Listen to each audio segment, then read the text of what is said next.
America, success in both fame and fortune. Welcome back, brave explorers of impossible worlds. We are excited to have you here to continue this odyssey together. Before we continue, everything you'll hear is pure fiction, so please don't try to replicate combat techniques at home. This wonderful story and all its rights belong to its brilliant original author. We are only the messengers of entertainment. Want another dose of adventure? Subscribe to our YouTube channel so you don't miss a single chapter, and if you can't wait, our Patreon has exclusive surprises you'll love. Chapter 151, Celebrities' Morals and Bottom Line. The night breeze blew gently as Martin accompanied Anne and the other two out of the Avalon bar, chatting and laughing all the way. Anne and the others had a couple of extra drinks, their faces flushed. "You came here with the crew, staying at the hotel?" Martin had already inquired about the three of them, knowing they were about to film The Tribulation of Bride. He asked, "You've been drinking, should I take you back to the hotel?" Anne smiled softly and said, "It's not nice to ask you to run all that way." Martin said, "I can't ask you to call a taxi again. If word gets out, I'll be called ungentlemanly." He joked, "Annie, you have to consider my reputation." The three of them were completely at Anne's mercy. She thought carefully and nodded slightly. "Martin, thank you for your help." The entrance was crowded, so Martin, like a gentleman, protected Anne and walked towards the car. The Avalon was a nightclub frequented by Hollywood stars, and reporters and paparazzi were always present at night. Martin faintly heard the sound of camera shutters, and immediately showed his gentlemanly manners even more, moving closer to Anne to block the person coming from the side. Anne smiled and nodded when she saw Martin taking the initiative to block the person for her. This man was indeed very gentlemanly. When they reached the car, Martin opened the passenger seat and blocked the roof with his hands. Just as Anne lowered her head to get into the car, two paparazzi rushed over and took close-up photos. Martin waited for the flashing lights to light up, closed the car door immediately, quickly walked around to the driver's side, got in the car and drove away. He believed in the professionalism of the paparazzi in Los Angeles. The paparazzi did not disappoint him, with several motorcycles hanging behind them. Compared to when they were at the Avalon, Anne seemed to be drunk and was a little silent. Arriving at the Beverly Hilton Hotel, Martin parked the car and took the three of them to the hotel lobby. The paparazzi's camera shutters were clicking again from behind. Before entering the elevator, Annie offered, "Let's just drop you off here. You should go back and get some rest." Martin was very polite. "Good night, sweet dreams." Annie nodded with a smile, and entered the elevator with her two companions. Martin checked the time but didn't leave immediately. Instead, he went to the nearby clothing store and bought a sweatshirt and a new jacket, then put on a baseball cap. Bored, Martin chatted with Louise and Kelly on the phone for a while, then texted Bruce to let him know he would be back at the apartment. Nearly 2 hours later, Martin slipped out of the Hilton Hotel, his hat pulled low, and was perfectly captured by the paparazzi. Jody, an online entertainment reporter who had been following Martin, kept filming until he drove off before putting away her camera. She had carefully observed the time. Martin and Annie returned to the hotel together, but Annie didn't emerge until 2 hours later, having changed her clothes and even donned a hat. What did this mean? For a gossip reporter, this alone would be enough to fill a 30,000-word essay. Jody was certain that Martin and Annie were in a relationship, very likely an affair. The gossip about two people combined garnered more attention than that about one. Jody, riding her motorcycle, saw Martin driving back to the apartment and immediately headed home to finish her article. Almost immediately, photos of Martin and Anne Hathaway began appearing on the gossip market, with paparazzi fetching tens to hundreds of dollars for their newly captured photos. Countless reporters began writing articles based on the photos.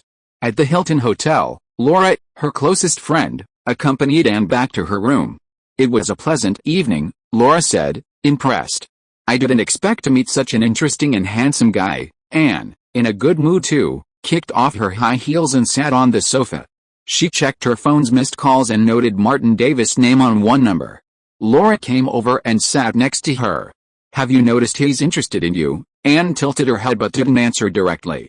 Laura asked bluntly, "How do you feel about him?" "If you don't, I'll have sex with him. He's very handsome and very personable. Being with him tonight, I felt, how should I put it?" Anne reflected briefly. "Just very, very comfortable. He's what a good man should be." Laura was able to get along well with Anne, which meant she at least knew her place. "Looks like I have no chance, even with her best friend," and made no secret of her feelings. Actually, he has obvious flaws. Laura was confused. Obvious flaws?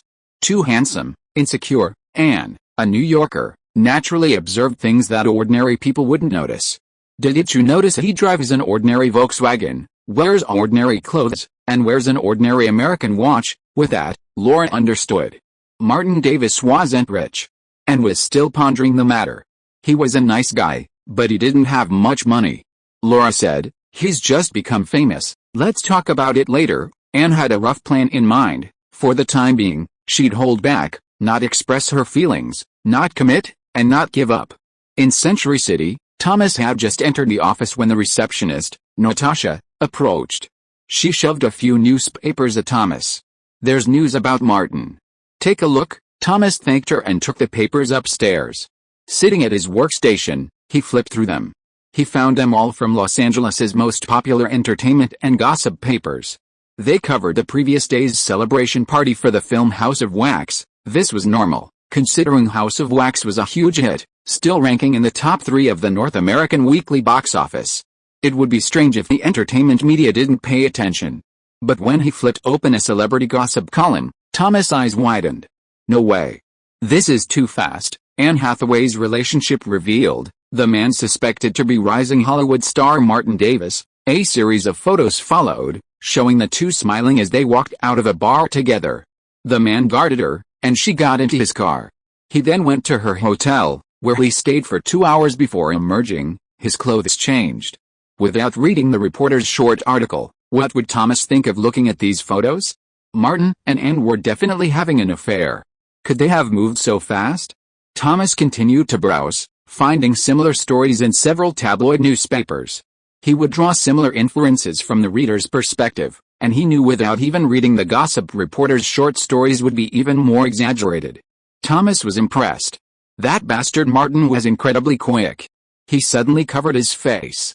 Yesterday he wanted to teach Martin how to pick up girls. But he was overestimating himself. Thomas picked up the phone and dialed Martin's number. After the call was connected, he heard a wheezing sound and immediately had a bad association. "Martin, are you with that princess?" The other end laughed. "What are you thinking about?"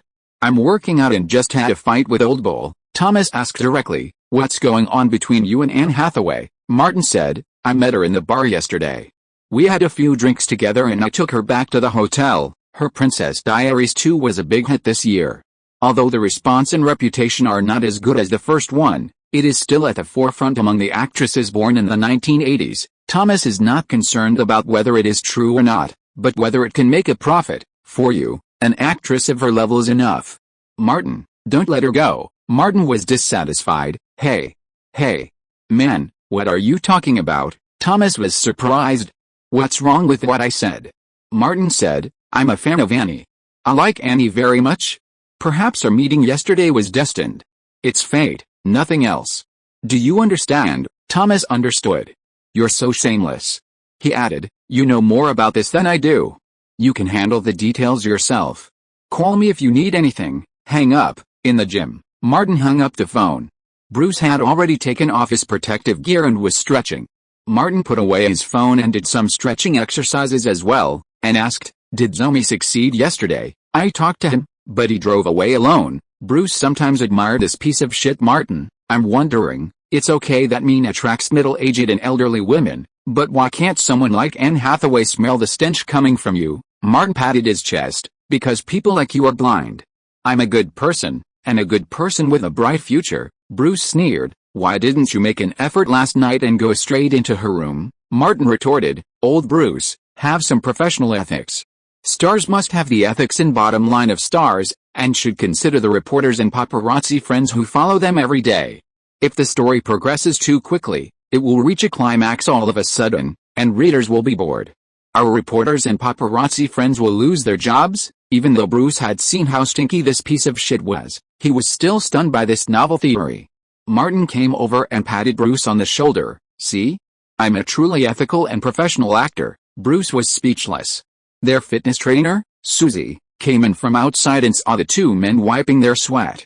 She said, "I've prepared drinks for you in the lounge." Martin politely replied, "Thank you." Susie deliberately fell behind and walked with Bruce, taking the initiative to invite him. "Old Bruce, do you have time at noon? There's a new Japanese restaurant nearby. I'd like to treat you." Martin decided to create an opportunity for old Bruce. "I'll go to Louise's place at noon, and then go to the studio to meet Wes and Agia in the afternoon. You're free." Bruce was already preparing to say goodbye to Kim and immediately accepted Susie's invitation. "Okay, I'll treat you at noon." Susie was happy. "No need. I said it's my treat, so it's mine." She thought to herself, "How about this, you treat me next time?" Martin found that Susie was very good at it. Before this date even started, the next one was already being prepared. Bruce said, "We'll talk about it next time." Martin went to the locker room to shower and change, then came out to say hello to Bruce and drove alone to Sherman Oaks. He hadn't contacted Anne Hathaway yet, but he'd like to meet her for dinner someday when he was free. As the car neared the South Slope, someone stopped it. Chapter 152, People's Favorite Gossip. The area where the luxury homes are located in Los Angeles is generally considered to be a sparsely populated area with few cars, few people, and few houses. A girl in a school uniform stood alone on the side of the road, her right hand extended with a thumbs up, waving toward Martin. Martin had seen her once before, when a car pulled up next to her and the passenger window rolled down. The girl bent down and looked down to make sure she recognized the right person, then waved at Martin. "Hi, handsome, we've met before." Martin glanced at the slightly chubby face and asked, "Are you Elizabeth from the Olsen family?" Elizabeth Olsen smiled very sweetly. "Are you going to Louise's? Can you give me a ride home on the way home?" Martin opened the passenger door. "Get in." Elizabeth got in the car and put her school bag on her lap. "Thank you." Martin drove. "You can stop any car. You don't have to worry about encountering bad guys." "Are you a bad guy?" Elizabeth turned to look at Martin. "I recognize your car, so I dare to stop it." Martin was surprised. "We haven't met many times," Elizabeth reminded. "You often go to Louise's place, and every time you go, you have to pass by my house." Martin asked, "Are girls as smart as you nowadays?" Elizabeth giggled. "Handsome, you speak so nicely. By the way, I don't know your name yet." "Martin Davis, sounds familiar. I seem to have seen him in the newspaper recently." Elizabeth remembered, the male lead in a horror movie. Martin nodded and asked, "Didn't your sister always drive you the few times I saw you?" Elizabeth explained simply, "They were busy today, so I took a last-minute leave and came back. I took the bus here, but there's no public transportation further, so I was planning to walk back, and I just happened to run into you." Martin said, "You're lucky." Perhaps her privileged upbringing gave her an unusual confidence. Elizabeth said, "Of course, I've always had good luck." As Martin drove up the southern slope of the hill, Elizabeth said, "No need to stop, just go to Louise's house." "No one's home." "Really?" Martin ignored her and called Louise first. Louise said, "The Olsens are all at a business event. Let her come over." Elizabeth said, "I don't know Louise well, but my sister does." Martin drove straight through the gates of Louise's house and parked next to the villa. Elizabeth got out of the passenger seat and saw Louise standing at the villa entrance. She greeted her politely and said, "I don't have anywhere to go right now. Can I stay here for a while?" Louise invited, "Let's have lunch together." Martin took the gift from the armrest box and went into the villa to hand it to Mary, the housekeeper. Louise asked, "What is it?" Martin said, "I ordered some wine for you from overseas. Just drink it sparingly. One glass can knock a donkey over." Louise nodded. "Got it." 10 minutes later, the three of them sat at the dining table. Elizabeth saw the beautifully prepared barbecue and said, "Meat, I love it." Louise said, "Don't be shy, help yourself." Martin was quiet. The barbecue was even more appealing. Just like last time, Louise had a chef come over to prepare it. After lunch, the three of them chatted for a while. Elizabeth usually took a nap, so Louise asked Mary to send her to the guest room and take her home when the neighbors came back. Louise got into Martin's car and headed to Warner Brothers Studios. Passing by the next door, Louise pointed and said, "The real rich woman is here, the Olsen sisters?" "Richer than you?" Martin asked curiously. Louise said, "Maybe one day you'll be a billionaire." Martin smiled, "I still want you to support me." Louise changed the subject and asked, "Has the promotion of the wax museum come to an end?" Martin said, "It's over. The distribution company has not arranged any overseas promotion. Yesterday's celebration party was the last public promotion event." Louise sat crookedly in the passenger seat and asked, "What are your plans?" Martin thought for a while and said, I'm going to the crew of The Hills Have Eyes to do post-production in the next few days. Some shots need dubbing. He turned into the main lane and said, originally, Zomi told a horror story. He received the first draft of the script yesterday and showed it to me when he went to the bar. Unfortunately, it's not suitable for me, Louise asked. The dwarf murderer you mentioned, Martin said simply. The script written by Zomi's friend focuses on a perverted heroine with dwarfism and a supporting actress.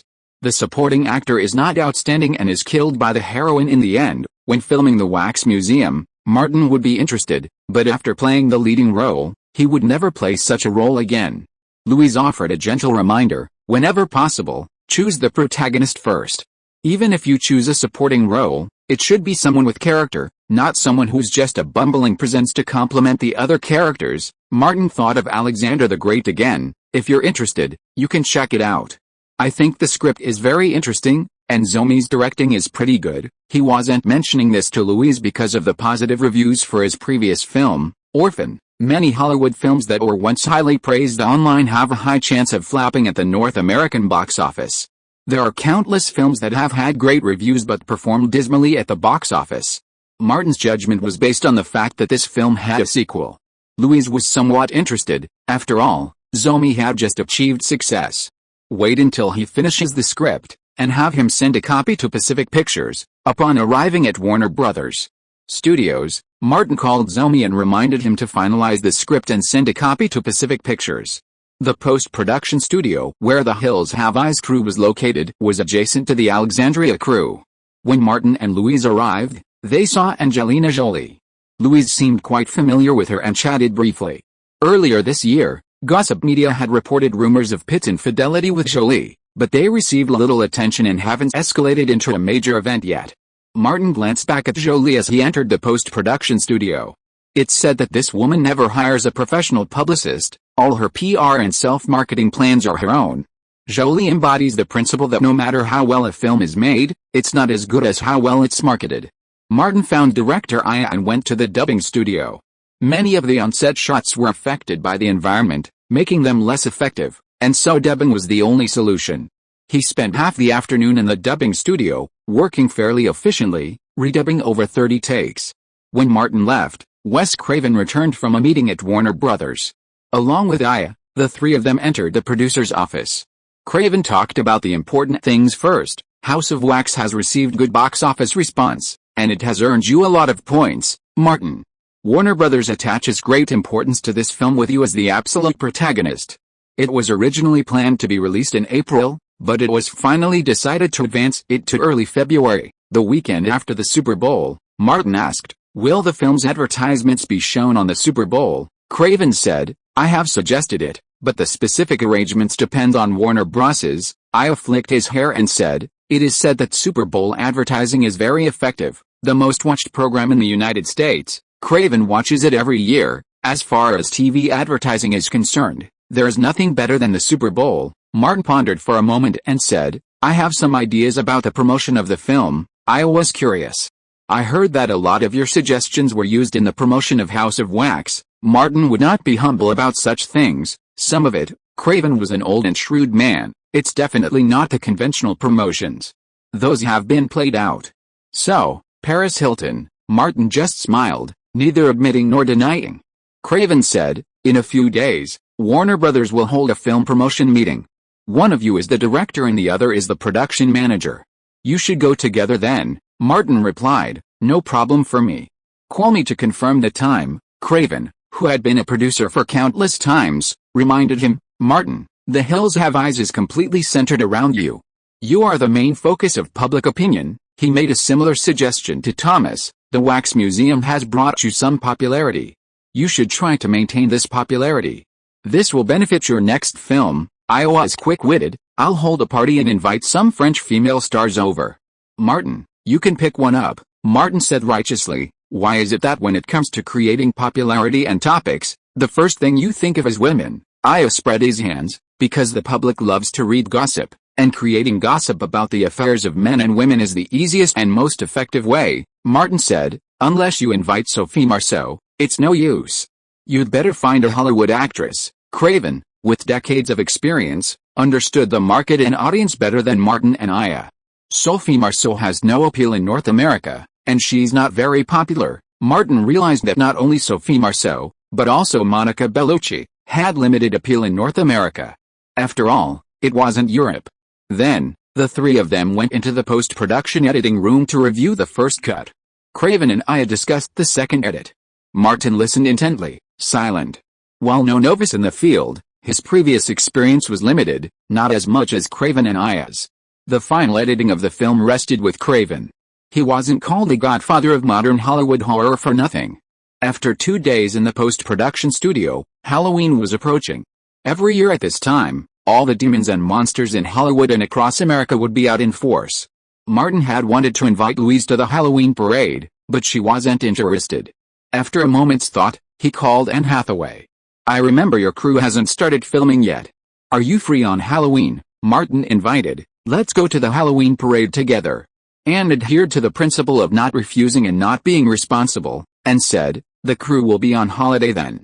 I have participated in the Halloween parade in Greenwich Village, but not the one in Los Angeles." Martin immediately said, "My princess, can your loyal guard accompany you to patrol the territory?" Anne smiled. "Yes, but you are responsible for the princess's styling and dress." Martin replied, "No problem. On the last day of the month, 3 updates are delivered.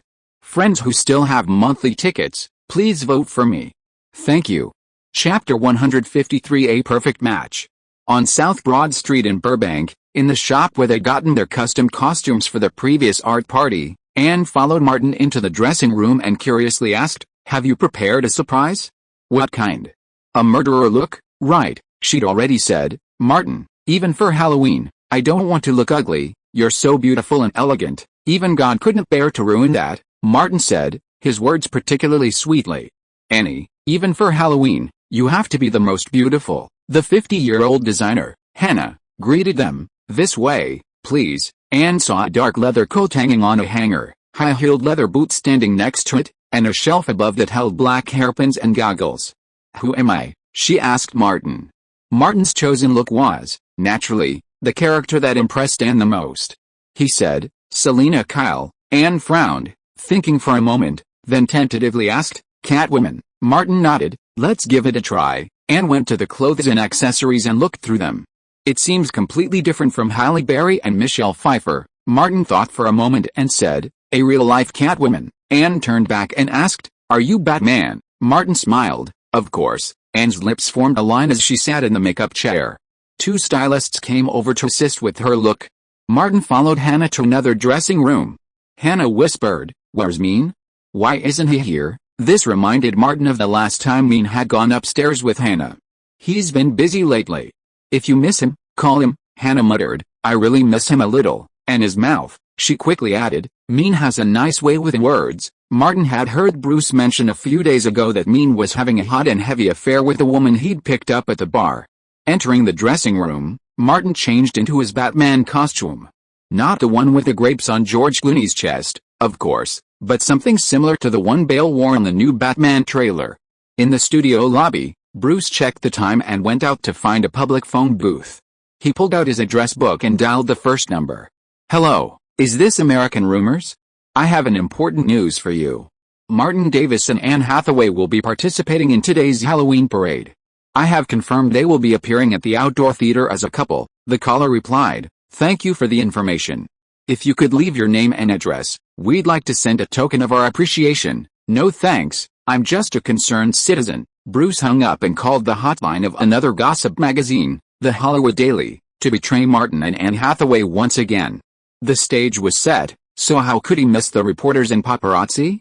Bruce made over a dozen calls, notifying not only the gossip press but also some freelance paparazzi. The Hollywood Halloween parade was about to begin that afternoon. Martin and Annie got out of the car and arrived at the amphitheater. The stunning looks of Batman and Catwoman immediately attracted countless reporters, especially Annie's Catwoman. As they walked, Martin said to Annie, relax naturally. Don't think about the princess you once were, that was all fake. You're now a thief of hearts. Today, you're going to steal everyone's heart." Hearing Martin's encouragement, Annie naturally relaxed, casting aside her princess memories and striding forward with a cat-like gait. Martin, a shameless man, was full of flattering compliments. "Annie, Your sex appeal will definitely charm everyone." Annie smiled charmingly. The Batman next to her was great in every way, except for Bruce Wayne's most crucial ability. Martin removed the Batman mask. As a celebrity, Annie automatically raised her goggles without being reminded. They fused with the hairpins on her head, creating a natural look of cat ears. Max, a reporter from Entertainment Weekly, was snapping photos when he couldn't help but exclaim, "These two are so cool. One is tall, strong, and handsome, the other is hot and sexy. They're a perfect match." The Hollywood Bowl was packed with people preparing for the Halloween parade, a scene of riotous activity. Amid the throng of demons and monsters entering the venue, Martin and Anne stood like bright lights in the darkness. Reporters and paparazzi swarmed around to take photos and reveled in the media attention. It made her feel like a real princess. Max, from Entertainment Weekly, approached, holding the microphone between Martin and Anne, and said, "Martin, Anne, you're so cool and stylish. Martin, you're Batman. Anne, is this your Catwoman look?" Anne responded with a playful smile, "This Catwoman look Martin came up with specifically for me. He said it suits my figure and personality perfectly." Martin added, "Don't you think Anne is even more captivating than the Catwoman in the comics?" The surroundings erupted in gasps of admiration and the click of cameras. The reporter from the American Rumor Mill asked, "Martin, Annie, are you dating?" Martin didn't answer, automatically passing the question to Annie. Anne, somewhat knowledgeable, said, "Not really. Martin and I are very good friends now. Martin is brilliant and talented." Even after saying something like, "You're a good person," she offered hope. In the future? Who knows? Martin stayed by their side, beaming like a dog. The frantic snaps of the paparazzi only made his smile grow even brighter. Martin and Annie entered the amphitheater together, and Annie's hand brushed Martin's arm, intentionally or not. Several times, she took his arm, then quickly let go. Later, Max put away his camera and was about to look for a new target when a burly man appeared before him. Bruce politely asked, "Give me your business card." Max, no newcomer, understood the meaning and pulled out his business card, handing it over. Just as Bruce was about to leave, he saw someone he knew, the female paparazzi who had appeared below the North Hollywood apartment. Jody recognized Bruce as Martin's companion. Seeing him approach, she asked, "What's up?" Bruce gestured toward a parked car on the curb. "Let's chat." Jody put away her camera and followed him to the curb. Bruce invited her into the car. Jody got in the passenger seat and was very direct. "Do you have valuable news? What do you want?" She glanced at Bruce. He looked much more impressive than the overweight landlord of the North Hollywood apartment building. Bruce asked, "I hear you work with a lot of media outlets." Jody nodded. "I'm an entertainment blogger and contribute to several entertainment newspapers and magazines. No mistakes in one song, one post, one content, 1/6, 1/9, one book, one forum." Bruce had checked in on her. "If your reporting favors Martin, we'll prioritize you if there's any news about Martin." Jody pondered the situation. Thinking of the box office hit Wax Museum, Martin's involvement with Anne, a popular young actress, and Martin's upcoming film, she pulled out her business card and shoved it into Bruce's hands. "You can call me anytime," Bruce emphasized again. "Don't forget the premise. Your articles and photos must favor Martin. You can see that Martin's momentum is strong, and there's a lot of news that the public will be interested in." This remark sparked a new chapter in Jody's life. She reflected on the sensational news surrounding the Wax Museum. Could it be related to Martin? She suddenly realized a key point, that shameless meme was always around Martin, like a henchman. And now, Anne Hathaway, widely considered by the entertainment media to be one of the top 4 female stars born in the 1980s, was a perfect match for Martin. If Martin and her were to truly pair up, it would definitely be more than 2. Jody immediately declared, "I'm a staunch supporter of Martin." Bruce replied, "That's all." Jody got out of the car and left. Then, Aquaman Bruce went looking for the next paparazzi. Martin's pond would grow larger and larger, brimming with fish. Jody got out of the car, found a quiet spot, and pulled out her recorder. For a paparazzi, news is everywhere. Jody put her ear to the ground and pressed play, a cacophony of noise echoing through her. Shit, she turned back to look for the bastard, but couldn't find him. She swore inwardly that she would have to sleep with him sooner or later and force him to provide insider information. The annual Hollywood Halloween parade had begun. It was a feast for ordinary people, but also a stage for celebrities to create buzz. As Martin and Annie walked hand in hand, Bruce grabbed his camera and acted as a makeshift videographer, snapping intimate photos of the two for his blog that evening. Suddenly, Bruce noticed Annie's sidekick, Laura, also snapping photos. The two exchanged a tacit greeting. What a coincidence, what a coincidence, they smiled at each other and continued snapping photos. Such unforgettable celebrity love. Martin and Annie walked along Hollywood Boulevard, waving to each other and occasionally whispering to each other, a scene of intimacy and joy. While his Batman costume was fine, Annie's Catwoman outfit, while not revealing at all, was incredibly eye-catching. From time to time, people from their group would come up to take photos with him. Some even ran into the parade to get a picture with him. Martin and Annie were incredibly friendly, welcoming everyone. A few paparazzi were constantly following Martin. The Halloween parade continued well into the evening. Before 10 o'clock, Annie offered to leave, saying, "Martin, give me a ride home." Martin replied, "I'll have someone bring the car over right away." Annie's eyes flicked to the Bentley parked on the curb, but she said nothing.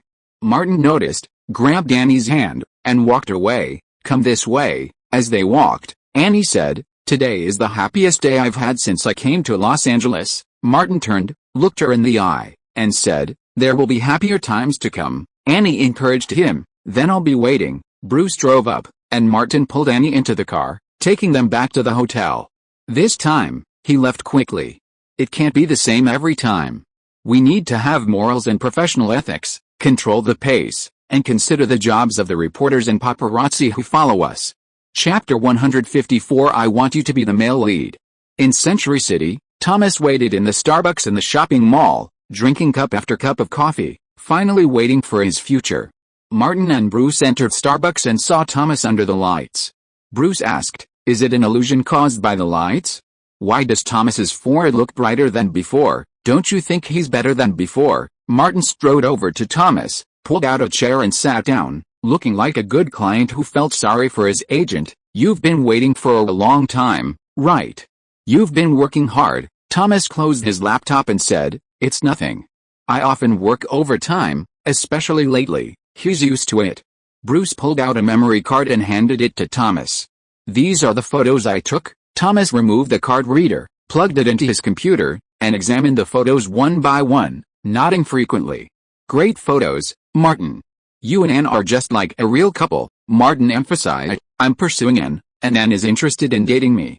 "This is a genuine outpouring of love," Bruce said calmly. "Annie's henchmen are taking photos too. You pervert, you don't understand love at all." Martin glanced at Bruce.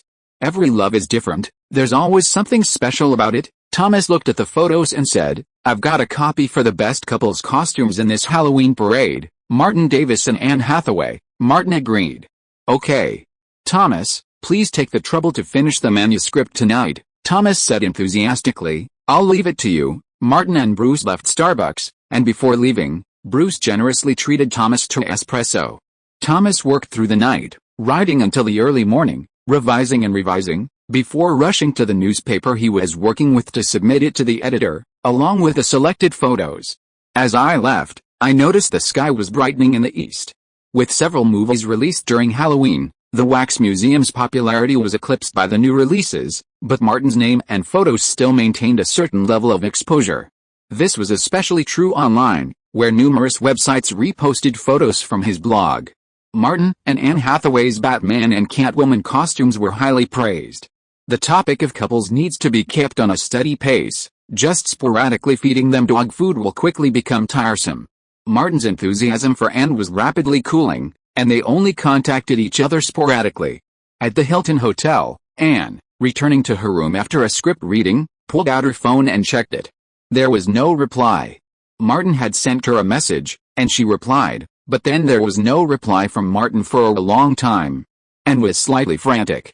What did this mean? Did he no longer care about her? He had been so enthusiastic just a few days ago. An uneasy Anne couldn't help but send another text, "Busy with work." Still no reply.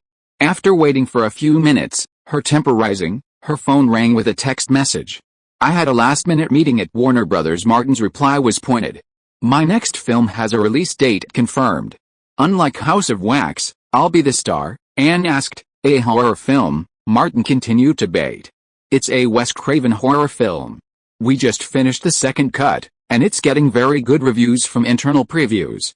It was originally slated for an April release, but I've received so much attention for House of Wax that Warner Brothers is confident in it that they've moved it up to February, and, having worked in Hollywood, knew the weight of Wes Craven, whose horror films had been a success for over a decade. Warner Bros.'s actions clearly showed their confidence in the film and Martin's future.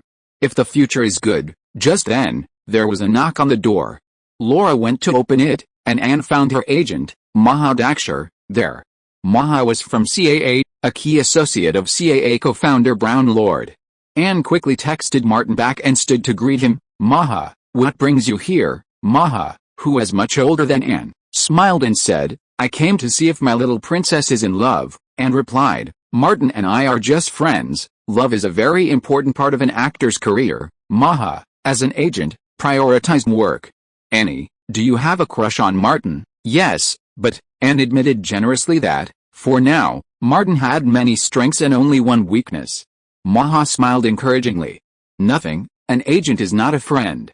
Anne knew the difference, and there were some things she wouldn't say to her agent. I'm from New York in the north, and he's from Atlanta in the south. Maha put away his encouraging smile and said, these are not obstacles. She specifically reminded him, after the popularity of The Princess Diaries 2 passed, your attention has been declining, but recently your attention has skyrocketed, and knew why, because of me and Martin. Maha said directly, a beautiful love should be a booster for an actor's career. Anne said, I asked Laura to secretly take some photos and send them to the newspaper, and I also asked her to contact the paparazzi. You're doing well, Maha encouraged. Maximize the value of a relationship. She asked, do you need me to talk to Martin's agent? Anne was silent for a moment, then asked, how exactly do we talk? Maha said, when he confessed his love to you or you confessed your love to him, the first time you held hands, your first kiss, going on vacation, visiting each other on set, and the subsequent quarrels when living together,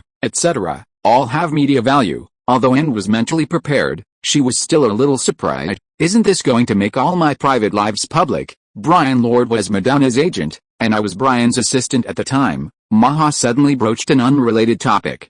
Madonna's status is her career, but how did she achieve such immense popularity back then? She hooked up with one male star after another, including those outside the entertainment industry, seduced Dennis Rodman, and even gave Michael Jordan a bathtub. These made her the talk of the town. She'd specifically inquired before coming, Martin's next project is a Wes Craven horror film. He's definitely the leading man, and his chances of success are over 80%. His future is promising. Annie was a little confused. I'll think about it, Maha reassured. Don't worry. If you miss this one, there's always the next one. Annie subconsciously said, will the next one be as good as Martin? Maha sighed inwardly. The young girl hadn't yet moved beyond the initial stage of judging people by appearance. Unrelated sentence fragment. No mistake. One song, one post, one content, 1/6, 1 book, one forum. Take a look. However, Martin Davis was indeed handsome and charming, especially that zombie machine gun dance. It made one want to experience it for themselves. Remember to let me know if there's any progress. Maha left the hotel without staying long, giving a few instructions. After Halloween, capitalizing on Martin's recent popularity, the crew of The Hills Have Eyes released the film's first official poster. The poster features a small mountain town. Martin, covered in blood, holds a baby in his left hand, 2 fingers missing, while his right grips a bat stained with blood and bones. A scarred German shepherd flanks him, and 2 horribly deformed bodies lie behind him. At the top of the poster, the title The Hills Have Eyes is inscribed. Below, in oversized text, the cast includes only one person, Martin Davis. As one of the 3 main cast members, no one competes with Martin for a role. The poster also features the subtitle, Save the Children, Confront Evil, a timeless Hollywood film, a favorite theme for North American audiences. Then, the release date is particularly memorable, the weekend after the Super Bowl next year. With over 3 months until the film's release, far from the peak of publicity, the crew capitalized on Martin's popularity, releasing a poster before quickly falling silent. Both the crew and the distributor, Warner Brothers, recognized Martin as the focal point of publicity. In this day and age, whether it is acting talent or popularity, resources are piled up to become successful. Martin's schedule gradually stabilized. He went to Warner Studios every day to participate in the post-production of The Hills Have Eyes, and occasionally asked Ann out, and worked out and practiced according to the schedule. Venice, a seaside hotel. Kim Kardashian, in disguise, came to the top floor of the hotel and knocked on a door. Bruce opened the door and let Kim in first, looked around, closed the door, and suddenly opened the door after a moment, observed again, and found nothing unusual, then closed the door and went back to the room. Kim rushed towards Bruce. "You finally came to me." Her rush was different from that of other women. Kim rushed into Bruce's arms backwards. Bruce asked, "Did you meet Paris?" "Yes," Kim said, feeling both happy and disappointed. "Paris and I are officially done," Bruce continued. "I saw it in the newspaper. You almost got into a fight." Kim's voice rose unconsciously. "She's jealous of me. She's jealous that I went from being a bad girl to being as famous as her." Bruce gestured for her to continue. Kim added, "That bitch said I was just borrowing her fame, and that my popularity would soon fade. I'd never be as famous as Paris Hilton." Bruce thought this made sense.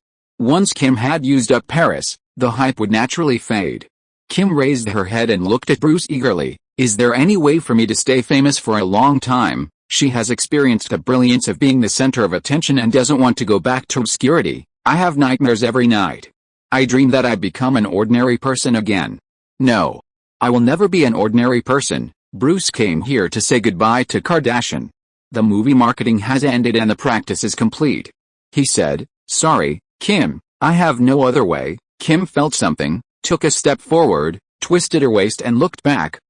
You want to leave me?" Bruce learned Martin's scumbag nature. "You can call me anytime. I can come out anytime." Kim turned her head and lay on the table. "Actually, I thought of a way." "Why is Paris famous? Why do people always remember her?" "Because her videotapes have always existed." Bruce looked at Kim and guessed something. Under Bruce's guidance, Kim quickly awakened in some ways. "If I had a videotape like that, would it have the same effect?" "I think it could." She turned back again. "I want you to be the male lead. I just finished writing chapter 3. I need to make some minor revisions and hope it can be published before noon. Please vote for me." Chapter 155 Seeking a New Job. Early that morning, while having breakfast at a nearby restaurant, Bruce told Martin about what happened last night. Martin was a bit surprised. "You didn't ask?" "She asked you to be the male lead in the video." Bruce deliberately put on a cocky face. "Hey, men, look at me. The real lever is right here. You're evolving quickly." Martin put down his knife and fork and wiped his mouth with a napkin. "The most important question, lever Bruce, have you agreed?" Bruce said, "I told her to think it over." Martin pointed at him and said, "That's it? You have the nerve to call yourself a lover? You're clearly a ballless coward." Bruce shot back, "Mr. Scumbag, you dare to do it," Martin said without hesitation. "If Annie invites me to do it, I absolutely agree." Bruce was really a little timid in the face of Kim's request, and he found a reason and an excuse. Kim will sell the video to a distribution company for distribution throughout North America. Martin was particularly considerate and even found a buyer for Bruce. Jenna's company will buy it. "That's not the point. Can you hear me out?" Bruce racked his brains to come up with an excuse. "A gang of Mexican traffickers is still looking for me. What if they see the tape and come after me?" Martin scoffed. "Just hide your face. I'm sure you can do it." He added fuel to the fire. "Don't forget, who are you? You're Bruce, the man that Sophia the Condor Heroes is obsessed with." The conversation was dead again. Bruce threw down his knife and fork, got up, and left, determined not to speak to Martin that day. After breakfast, Martin rushed to Warner Brothers Studios. As production manager of The Hills Have Eyes, he joined Craven and Aya for a post-production and distribution meeting between the studio and Warner Brothers. The meeting specifically discussed the film's promotion. Given the tremendous success of House of Wax, Martin's suggestions were taken seriously. Of course, Martin's suggestions and ideas were fine, but the actual implementation depended on the professional staff of the crew and Warner Brothers. The large-scale promotion of The Hills Have Eyes wouldn't begin until after the new year. Warner Brothers had decided to run a Super Bowl commercial for the film. Warner Brothers publicists also reminded Martin to maintain a certain level of buzz leading up to the film's release. Craven's brand name and the success of House of Wax both played a role in boosting Martin's performance. After its third weekend in North America, House of Wax had accumulated $47.56 million in North America, and was poised to surpass $50 million in the next week. Internationally, the film has been released in over 30 countries across Latin America, Europe, and Australia, grossing over $30 million. If nothing unexpected happens, the global box office will surpass $100 million. After the meeting, Martin went to the adjacent Alexandria post-production studio, ready to invite Louise to lunch. When he arrived, Louise was seeing Angelina Jolie off. Julie had met Martin before and was curious. "Wouldn't you like to introduce me?" Louise said confidently. "Martin Davis, a talented actor I discovered in Atlanta." Martin took the initiative and said, "Hello, Julie." Julie shook Martin's hand and said, "I see a star rising." Martin complimented everyone else. "Julie, you are the bright moon in the night sky, all the stars pale in comparison." Julie said, "I'm just a second-rate actor." Martin immediately said, "You are my idol. I love Laura." The two chatted for a while, and then Julie's agent came over. Julie said goodbye and left quickly. Martin followed Louise into the office, where the walls were covered with promotional materials about Alexander the Great. He looked at the 4 final photos on his left, each of which depicted Alexander the Great in a different makeup. He asked, "Isn't Colin Farrell the male lead in this film?" Louise glanced over there and said, "Director Oliver Stone's original choice was Heath Ledger, but the other producers and I were very worried about his condition and rejected him." She took off her black-rimmed glasses and rubbed her brows. "The investment is too high. We have to be cautious." Martin came and sat down across from her and asked, "I heard there was a preview screening for theater managers." Louise was worried again. "The preview wasn't very good." She paused briefly and expressed her concerns. "Hollywood has made widespread errors in its market judgment. The recent epic films have generally received poor responses. The losses on this project may increase." Martin comforted her. "It's okay. I'll support you then," Louise said bluntly. "In a month at most, I'll make you a pauper." Martin said, "Drunkard, you have to look at people with a growth perspective. I'm currently earning hundreds of thousands of dollars. If The Hills Have Eyes is a success, my salary will be in the 7 figures." Louise smiled and shook her head. "I've completed all the post-production dubbing for The Hills Have Eyes," Martin said seriously. "I'll be looking for new work soon." Louise asked, "Does your Atlanta fan club still have spare capacity to participate in the film?" Martin knew she was referring to Vincent and Sophia, and said, "As long as The Hills Have Eyes is a success, they will definitely continue to participate in the film, even investing more money." "They're waiting for The Hills Have Eyes to be released," he shamelessly asked. "Honey, do you have any suitable roles or projects to recommend to me?" Louise ignored him and emphatically reminded him, "You still owe me a debt." Martin spread his hands and said, "Hey, drunkard, don't we have a sincere relationship, one that would cost us everything for it? I had sex with you, and you became an international bartender. You had sex with me, so I should be a world-renowned movie star, right?" Louise cast aside her worries and laughed happily.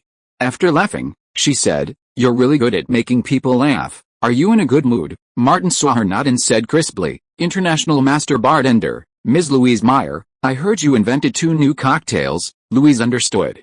"Yes, I plan to publish them soon to truly solidify my reputation as a global master bartender." Martin came prepared and handed her an op-ed. "Master, could you please sign it for me in advance?" Louise opened it, glanced at it, and then put it away with satisfaction. "Since you have a fan base and can organize a gathering, for the sake of fairness, I'll give you a good opportunity." She thought for a moment and said, "Pacific Pictures Script Project Library is open to you. It includes scripts submitted by screenwriters, projects recommended by directors, and initial proposals from producers seeking investment. It's not as large as the Big Six, but we do have tens of thousands of scripts and initial plans for hundreds of projects." Martin was very excited. Film companies don't easily open their script libraries to the public. Louise poured cold water on him. "Most of them are useless. Hollywood registers tens of thousands of original scripts every year, and thousands of projects launch initial plans, but only a tiny fraction ever become films." Martin asked, "What about initial project plans?" Louise replied simply, "Like House of Wax and The Hills Have Eyes, most Hollywood films don't start with a script. Instead, a producer comes up with a suitable idea, or comes across a literary work or real-life story suitable for adaptation. Then they start putting together the plan, which includes raising investment, finding a production partner, securing a director, hiring a screenwriter, and so on." She focused on adaptations. Many initial plans remain merely on paper. Some adaptation plans submitted by producers are practically worthless unless they're invested in, as they don't even own the copyright. Martin pondered carefully. What were his chances of success if he wanted to put a project together? He certainly couldn't use his own funds, and his limited funds wouldn't be enough to make a movie. He could only wait for The Hills Have Eyes to release and see the box office. He glanced at Louise about connections. If things didn't work out, there was an agency behind them. Thinking of this, Martin shook his head. He hadn't found a project yet. Louise said, "Come with me to Pacific Pictures this afternoon and take your pick. You're such a salesperson."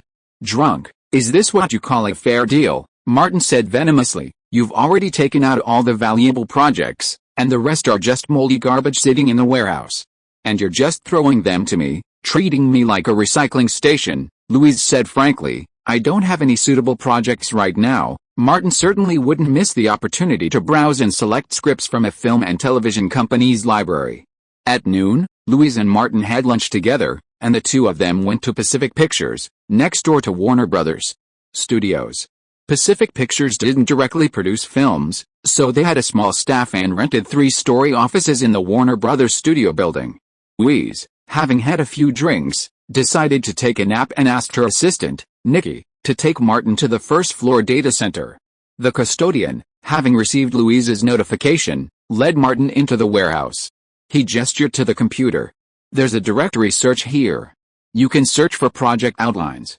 Aside from the scripts the company has purchased the rights to, which are kept permanently, all other scripts, plans, and the like are cleaned up annually." Martin nodded. "Thank you, as you wish." The custodian left. Martin sat down at the computer and was about to turn it on when something crucial suddenly occurred to him. He quickly pulled out his phone and called Robert. "It's me. One more favor," the automated reply came. "I understand. I'll start the ceremony right away." Martin thought, has this evolved into a dedicated ritual? He said, "Robert, thank you." "You're welcome," Robert said, almost as if in a prayer, wishing Martin Davis all the best. With renewed confidence, Martin pressed the power button, opened the database, and searched for scripts and project data from the past year. He first glanced at the script, glancing at the title, then the synopsis. Many Hollywood scripts undergo multiple title changes before production begins. Some previous titles aren't even direct English translations. Even a small company like Pacific Pictures holds thousands of files. If the name isn't familiar and the plot doesn't register, Martin simply passes. After searching for a long time, nothing feels familiar. Martin is considering waiting for the market response to The Mountain Has Eyes, and then continuing with his style. But without the powerful social media push, it's hard to predict how well it will work. His current fame and influence are far less than Keanu's former self. Here's the third update: please give me your monthly votes. If you are listening to this novel on a channel other than Fanfic World, it means it was downloaded and re-uploaded without effort. We warmly invite you to visit our channel, Fanfic World. There you will find the original version of this story and many other novels of various genres. We look forward to seeing you dive into a world of incredible novels. Chapter 156: Trying to Organize a Group. After looking through all the script synopses, Martin rejected them all. Original films are not valued in Hollywood, and the chances of finding a successful screenplay among the pile of original screenplays submitted by ordinary screenwriters are naturally very low. After all, the ones that impressed him were not ordinary films. Martin then looked through the project proposals submitted to Pacific Pictures. These were mostly adaptations. Screenwriters or small producers found literary works or real-life stories worth adapting and recommended them to production companies, often securing investment and then purchasing the rights. Martin quickly found a familiar storyline. It was about an adaptation of A Black Stockbroker, The Pursuit of Happiness, if I remember correctly. The project was obviously not suitable for him. The black character was the first thing he rejected, and the film's personal appeal was crucial. Smith's acting ability in this era can make money even in a crap movie. Martin's most vivid impression was Hancock. That dreadful film, with a less charismatic lead actor, might have flopped. Martin still called to inquire. After all, it was Louise's project library. He didn't have much conscience, but he did have a little. He called, but was disappointed. Relativity Media had already secured the rights in the first half of the year. Martin then saw Frank Miller's Sin City and, after inquiring, discovered that the rights to the graphic novel adaptation had already been held by Weinstein's Dimension Films the previous year. Don't expect that fat man to spit out what he swallowed. Martin felt that today was a bit off. Could it be that Robert's ritual only worked for auditions? He thought for a moment and called Bruce. "Old Bruce, get me a bottle of Coke." "It has to be from 2003, Bruce was puzzled. "It's less than 2 months until 2005, and you want me to buy a 2003 Coke?" Martin nodded. "Remember, it has to be from 2003, Bruce agreed. Martin put the project library aside for now and would talk about it later. Nearly half an hour later, Bruce arrived carrying a case of canned Coke. He opened the case, pulled out a can, and tossed it to Martin. "It was hard to find. I got it from a discount store." Martin motioned Bruce to silence, placed the can in front of his keyboard, mouse, and monitor, waited a moment, then opened it and downed the whole thing in one gulp. He then continued browsing the project database. When he reached the last page, Martin saw a comic book adaptation project. The submitter was a screenwriter named Michael Bratt, who had worked on The Little Mermaid and Too Fast, Too Furious. He wanted to adapt a niche and lesser-known comic from Dingney Comics into a screenplay. The title was Wanted. Martin had just met Julie, so he naturally thought of the film adaptation of the same name. According to the project plan, the comic was a short story published by Dingney last year, consisting of 6 episodes, and the original author was Mark Millar. The name sounded familiar to Martin, but he couldn't place it after careful consideration. In his previous life, like most people, he had seen many American comic book adaptations and movies, but he had never read the comic itself, let alone the author. The only American comic book author Martin knew about was Stan Lee, due to his frequent cameos in Marvel films. Martin looked up Mark Millar online, an author who had repeatedly contributed to DC Comics. Wanted had a rather mediocre reputation and reception among his numerous works. Perhaps for these reasons, when Martin called Dingney Comics, they confirmed that the adaptation rights were still in place. Thinking carefully, Martin concluded that the film must have been a success. James McAvoy would later play Professor X, and Angelina Jolie continued her meteoric rise after her affair with Brad Pitt, seemingly reaching the 20 million club at one point. After quickly browsing the remaining entries in the database, Martin shut down his computer and said, "Let's go, Bruce." Bruce followed Martin, tossing the can into the trash, wondering, "The 03 Coke doesn't taste anything special." Martin said goodbye to the custodian and left Pacific Pictures to find a comic book store. There was one near Warner Brothers Studios. Martin went in and asked the owner, but he was surprised that even a niche store like Wanted didn't sell it. The boss called several colleagues before finally finding all 6 issues of Dingney Comics, which featured Wanted. Wanted hadn't yet been published as a standalone book. Martin went to a nearby cafe and carefully flipped through Wanted. As expected, the comic and the movie were completely different. The comic was a self-deprecating extravaganza, devoid of any sense of decency and brimming with cheesy gags. The protagonist, Wesley, transformed from an ordinary man into a supervillain, reaching the pinnacle of his life, highlighting the real-life magic of good triumphing over evil. The hero was a perpetrator on the side of evil, not a defender on the side of heroes. Another key character, Fox, was black in the comics. If the film had followed the comics, with a villain on a killing spree, the movie might have been a niche hit for some, but it would have been a complete flop. Martin knew his limitations. As a complete academic failure, he had no talent for script writing. His acting was okay, his publicity was a bit off the wall, and he had a modest fanbase that trusted him. Everything else was far worse. Martin thought for a moment, then dug out the number he'd written down and called Michael Bratt. He claimed to have seen his project plan and was interested in promoting it, wanting to know how he'd adapt it. Bratt didn't elaborate, simply saying, "If I were to write the script, I'd definitely have to make major changes. The good-evil divide would be the protagonist, while Sloan and his subordinates would naturally be the evil, because he didn't have the copyright. He worried about being kicked out." After this brief explanation, Bratt didn't mention the script adaptation again. Martin chatted with him for a few more minutes, and it became clear that the man had submitted the project not only to be a screenwriter, but also to be a producer. There was no other way. Without a producer title, a screenwriter wouldn't have the power to do anything. Martin wasn't familiar with the Hollywood comic book copyright market, but Bratt estimated that this niche comic could be acquired for under $500,000. Then there were the various upfront development costs, including writing, directing, producing, and finding investors. After his experiences with House of Wax, The Hills Have Eyes, and Jeans, Martin wanted to start his own venture, but the challenges of his skills, experience, and funding were immense.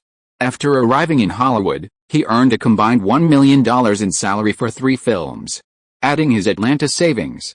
After deducting expenses, he had at least $1 million to work with. Martin then remembered another thing: he needed to set aside some money for taxes. However, investing in the film and television industry was partially tax-deductible. He couldn't invest all his money in a single film project, and his current amount was far from enough. Martin decided that seeking a wealthy woman as a sponsor was the safest option. Louise's experience and ability weren't a problem. The project came from Pacific Pictures' inventory, and it would be unethical not to bring Louise on board. Martin couldn't pull off such a project on his own, so asking Louise for a partnership was the best option. Martin immediately called Thomas.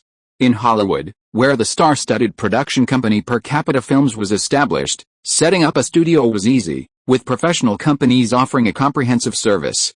After a cup of coffee and a few phone calls, Martin realized he had to continue with the wealthy woman's sponsorship. He needed to act quickly before Louise squeezed him dry.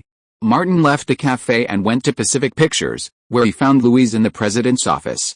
Louise was wearing a business suit and black-rimmed glasses, handling official business, which was completely different from her playful demeanor in private. She glanced at Martin. "Any results?" Martin pulled out a chair and sat across from her. "Recommended comic book adaptation project number 040717, wanted by Dingniu Comics." Louise opened the database and quickly found it. She had read about the project and had some impression of it. The comic book is quite niche, with a dark, cult style. She recalled more details. "Michael Bratt called me, and I had a few conversations with him. According to his plan, the production cost would be at least $35 million. If we use a star-level actor, the budget would increase significantly," Martin said. "I just called Bratt and discussed the script adaptation. I think this project has potential." Louise shook her head and reminded him, "Martin, you've been in Los Angeles for less than a year." Martin knew he had no persuasive power and didn't dwell on the so-called film prospects. That was all nonsense. He simply said, "I plan to set up a studio, buy the rights to this work, and then discuss it with Brad in detail. If it's appropriate, he will write the script." Louise understood his meaning. "You invest up front, and we'll pool the rest of the funds," Martin said. "This project must be released after The Hills Have Eyes. As long as The Hills Have Eyes is successful, I am 90% sure that I can convince Vincent and Sophia to continue investing. This will solve half of the investment or even more. We need to find a way to raise the remaining funds for the compilation. Can you and Pacific Pictures participate?" Louise was alert and asked, "Martin, what are you planning?" "Me." Martin couldn't help but smile. "I'm planning to become a superstar earlier so that I can make more money to support you." Louise sneered. "Do I need to remind you? You have a black heart." Martin knew that words were not convincing. "You can help me with 5 brand new cocktails this time, not improved recipes." "Sure enough, you have a black heart," Louise confirmed. "You actually hid so many private goods." In Los Angeles and Hollywood, she was not afraid of Martin's chaos. After a moment of hesitation, she said, "Business as usual. Pacific Pictures can help you organize the compilation, but I must not reduce the fees. If the film fails, Pacific Pictures funds will be withdrawn first. The same applies to profits." She is invincible. Martin had no foundation. It was his first time putting together a platter, and he had no experience. He needed a veteran like Louise, so he immediately responded, "No problem. As for putting together a platter, the production funds must come from others." Louise suddenly laughed. "This project requires an investment of tens of millions of dollars. If you mess it up, your career will basically be over." "Idiot, don't you want me to support you?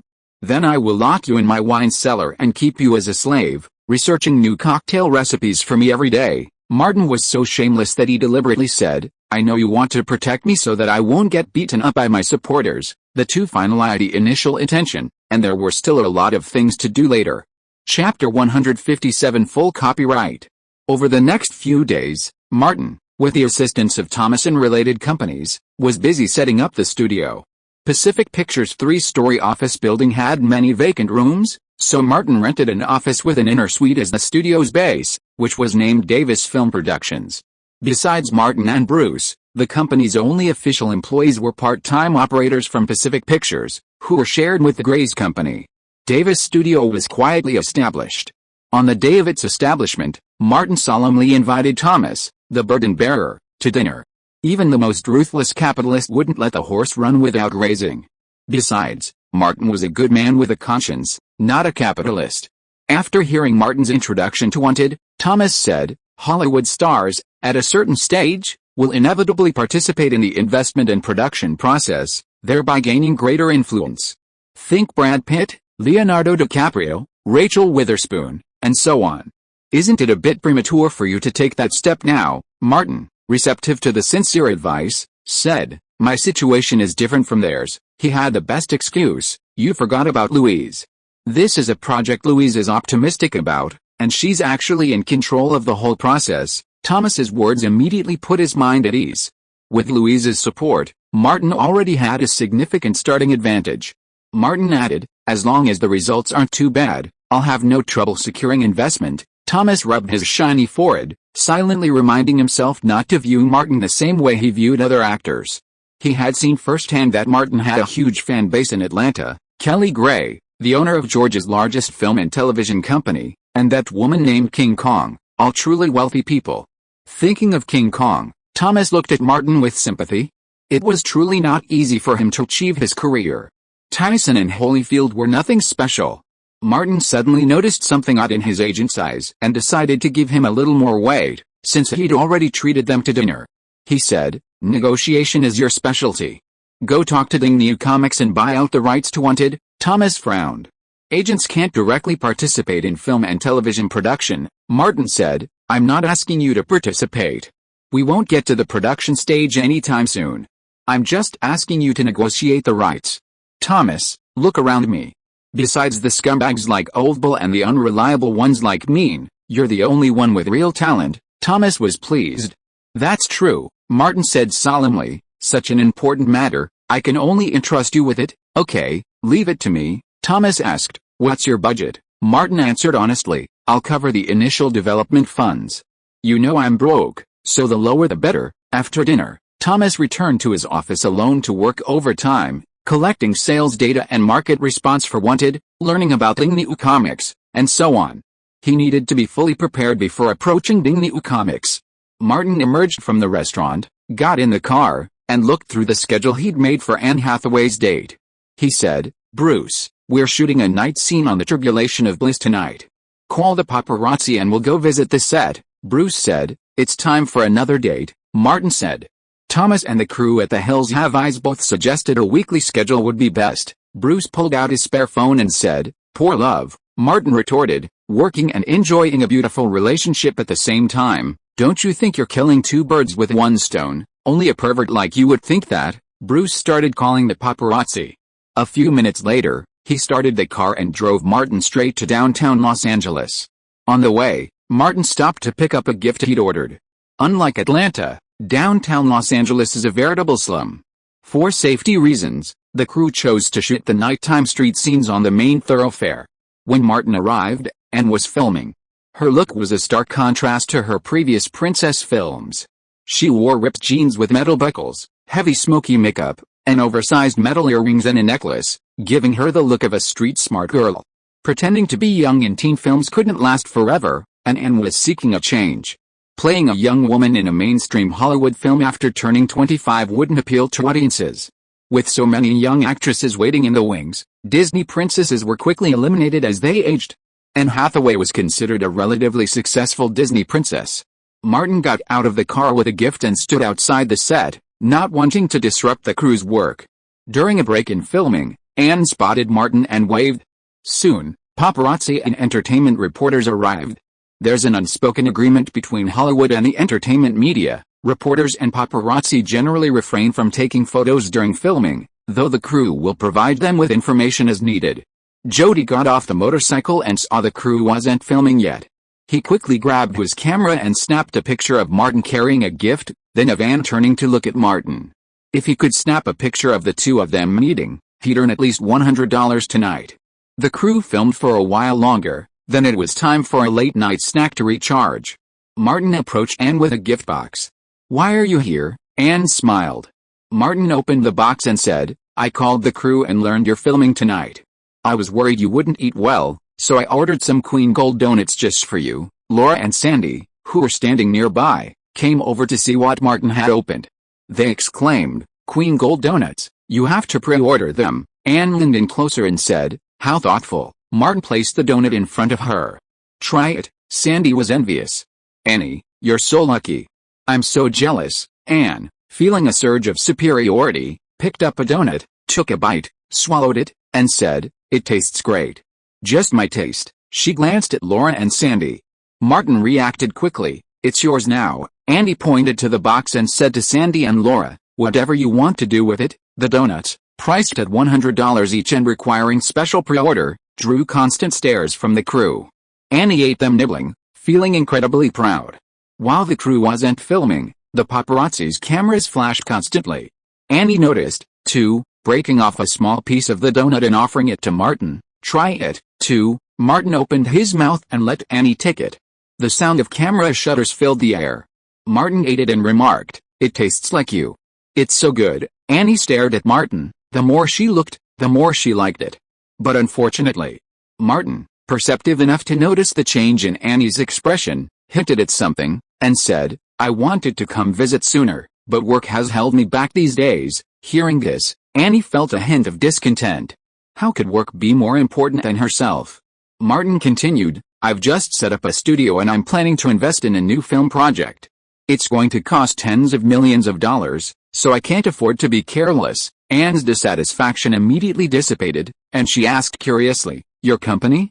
"A multi-million-dollar project." Martin certainly wouldn't do something so unethical as to deceive anyone, and everything he said was the truth. The total investment could be over $40 million. "I have some connections in Atlanta, so I can secure more than half of that investment. The rest can be sourced through a partnership.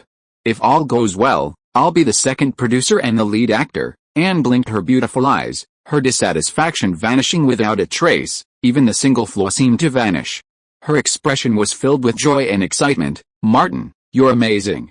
You're already developing into producer." Martin further impressed her. "Once my crew is set up, I'll take you over for a tour." Anne wanted to see it for herself. "Okay." She picked up the remaining half of a donut and offered it to Martin again. "You're so tired and thank you for your hard work. Eat more. I've been so busy filming lately that I've neglected you. You must take care of yourself." "Don't worry, I will." Martin finished the rest of the donut and pointed at the box. "Another one." Annie shook her head. "No more. Eating too much will affect my camera work." Martin grabbed Annie's water bottle and handed it to her.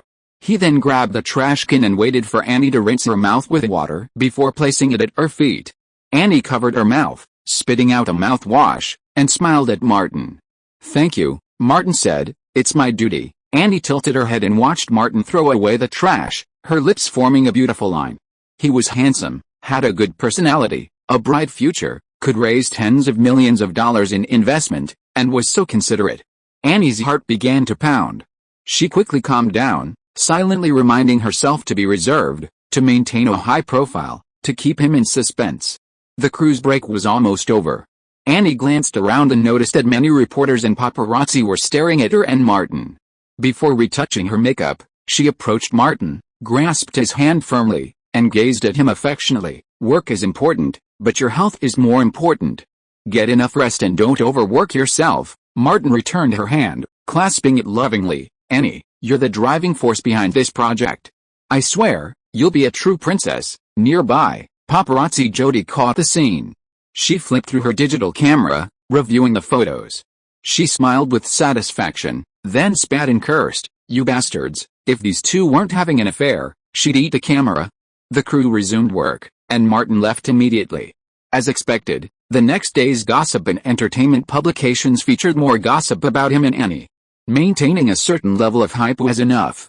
Soon, Thomas, still carrying the burden, delivered good news. After several rounds of negotiations with New Comics, he had finally reached an agreement, purchasing all the rights to Wanted for a total of $350,000. This included not only the film rights, but also the full rights to the comic book sequel, novel, television series, and anime adaptations. According to Martin's idea, if the movie is successful, the rights to adapt it into a TV series can be sold to online platforms such as Netflix in the future. Therefore, it is necessary to make the movie as successful as possible. Chapter 158 Project Prototype. What's most important for a film project? It's not the script or the director, but the funding. At this crucial moment, Martin once again called his Georgia supporters. He informed Vincent and Sophia of the project's existence over the phone. He then called Kelly Gray. As long as The Eyes Across the Hills is a box office success, I'll definitely be involved in your new project, Kelly, however, offered 2 new conditions, but I have 2 requests. Martin first looked at the specifics. Just tell me. Kelly's first request was perfectly reasonable, since it's a project you and that drunkard are leading. Filming in Atlanta is no problem, right?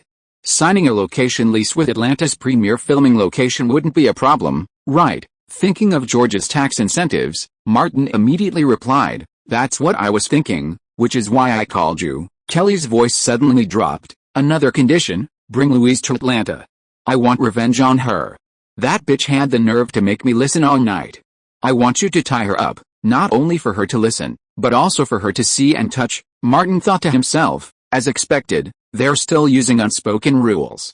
If he ever wrote an autobiography, it would definitely be titled, "The Gigolo Who Used Women to Get Ahead." For the sake of his future, Martin accepted these unspoken rules. He gritted his teeth and said, "No problem." Kelly seemed deeply resentful. "We've got a deal. If you can't do it, don't blame me for turning on you and throwing you into the Atlantic to feed the fish." After hanging up the phone, Martin recalled the bloody history of using Kelly and Louise to get ahead. It was a bloody story. As for tricking Louise into moving to Atlanta, there was no rush, the project was still a long way off. Beast House Club. After receiving Vincent's call, Sophia hurried over. When she reached the stairs, Scott, carrying his bag, slung his legs apart and slowly shuffled into the club. Hart was drinking at the bar when he saw Scott and pulled out a high chair. "Hey, sit down, buddy." Scott waved his hands. "No, we're full right now. We've always wanted to go to Thailand," Hart said, draining his beer. "You don't even need to go," Scott said pompously. "You don't understand the happiness involved. This is the price of true love." Hart couldn't stand it, afraid of vomiting, so he hurried backstage. In the second-floor office, Vincent described Martin's situation in detail. Sophia rubbed the flesh on her face and said, "I watched the filming of The Hills Have Eyes. The situation was exactly as Martin told us. The crew was working very hard on the film." Vincent raised his cowboy hat and said, "House of Wax has grossed over $80 million worldwide. Martin is getting a lot of attention." He picked up some newspapers and handed them to Sophia. "There's a lot of hype about him in Californian entertainment newspapers. There's a lot of coverage of him, calling him a Hollywood supernova, a new force in Hollywood, Hollywood's most powerful man, and similar stories. It seems like Martin is very popular." Sophia's intuition told her so. She asked, "Has The Hills Have Eyes confirmed a release date?" Vincent took out a routine bulletin and handed it to her. "The weekend after the Super Bowl. The distributor, Warner Brothers, is very interested and will be advertising during the Super Bowl." Sophia quickly read it over. "Martin is still trustworthy?" Vincent asked. "Will you continue to invest?" "Why not? Our money has to go somewhere." Sophia maintained her previous attitude, right back to Martin. "As long as there are no problems with The Hills Have Eyes, we will continue to invest in him." Vincent thought this was the safest approach and said, "Let's wait until The Eyes on the Hill is released. I'm going on vacation soon, so don't bother me," Sophia said as she prepared to leave. Vincent warned, "Change it, don't get yourself injured." Sophia didn't care at all. "You don't understand Scott's kindness." Without further ado, she went downstairs. That same day, Vincent replied to Martin's letter. After several collaborations, the two sides had built a certain level of trust. Martin enlisted Louise's help to quickly move into early planning. For example, the script. While screenwriters have a low status in Hollywood, the script is one of the foundations of a film project. After acquiring the rights to Wanted, Martin immediately contacted Michael Bratt, the original project planner and a veteran of both films. They arranged to meet at Pacific Pictures. "Hi, Michael, I saw Too Fast, Too Furious and the kids are pretty good. They're fantastic." Martin had gone to see the films to get to know the screenwriters. Bratt, in his early 30s, looked more like an actor than a screenwriter. He was confident, promoting himself. "Both projects I've been involved in have been commercial successes." Martin had looked up the relevant data. Fast and Furious 2, of course, and Gremlins weren't huge box office hits, but they did well in the home entertainment market. Commercially, both films were successful.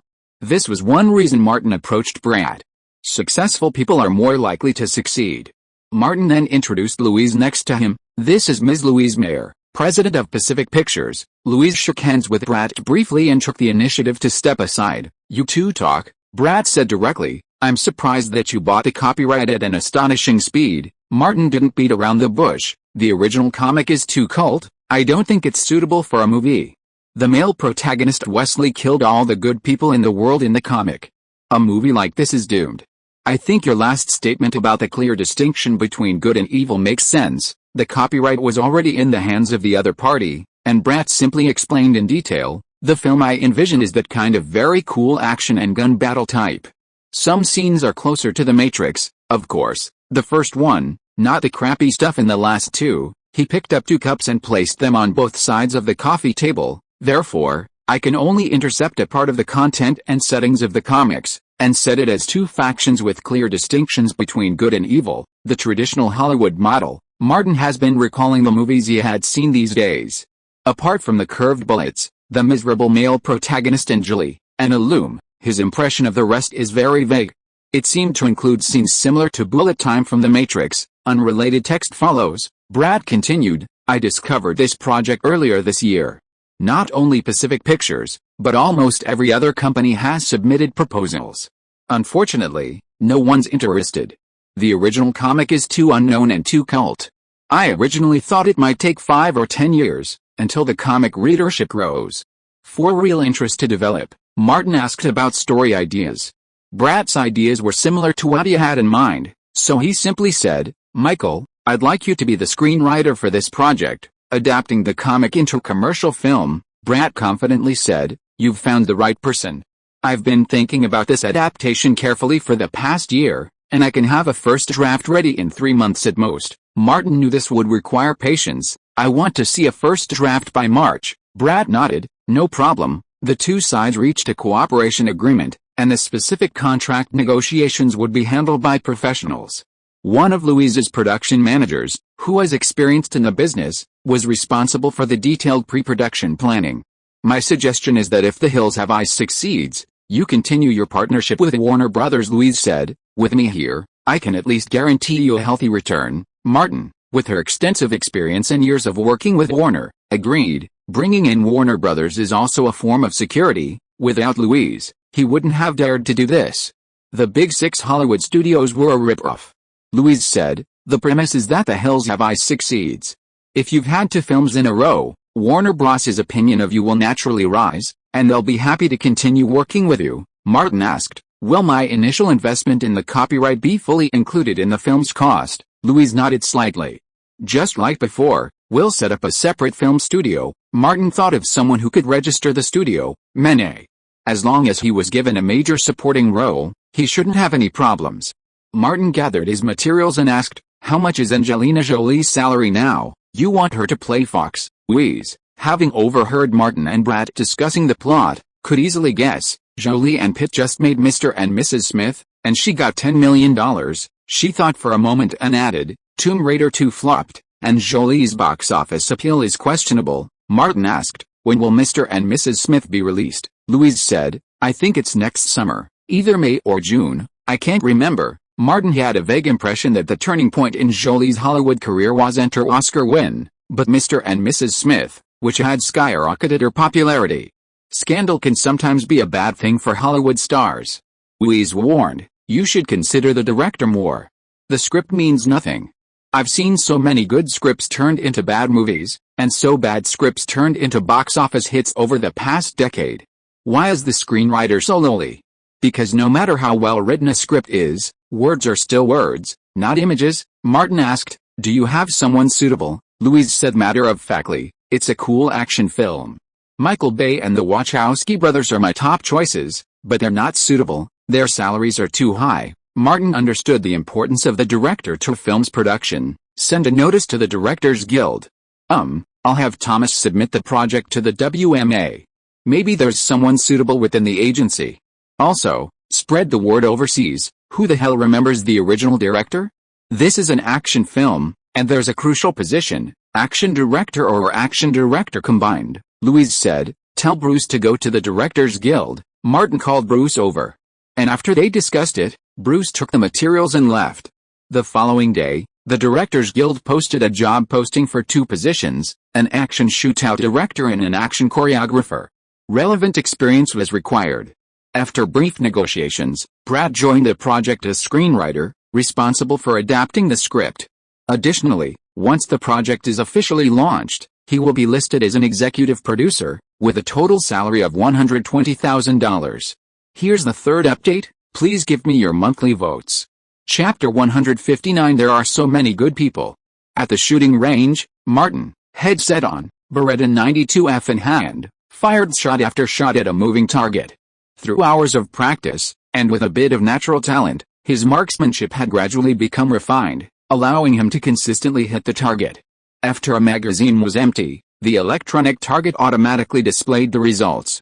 Martin glanced back, removed his headset, and asked Bruce, "Am I officially a civilized person?" Bruce replied, "A truly civilized person requires extensive combat experience." Martin shook his head repeatedly.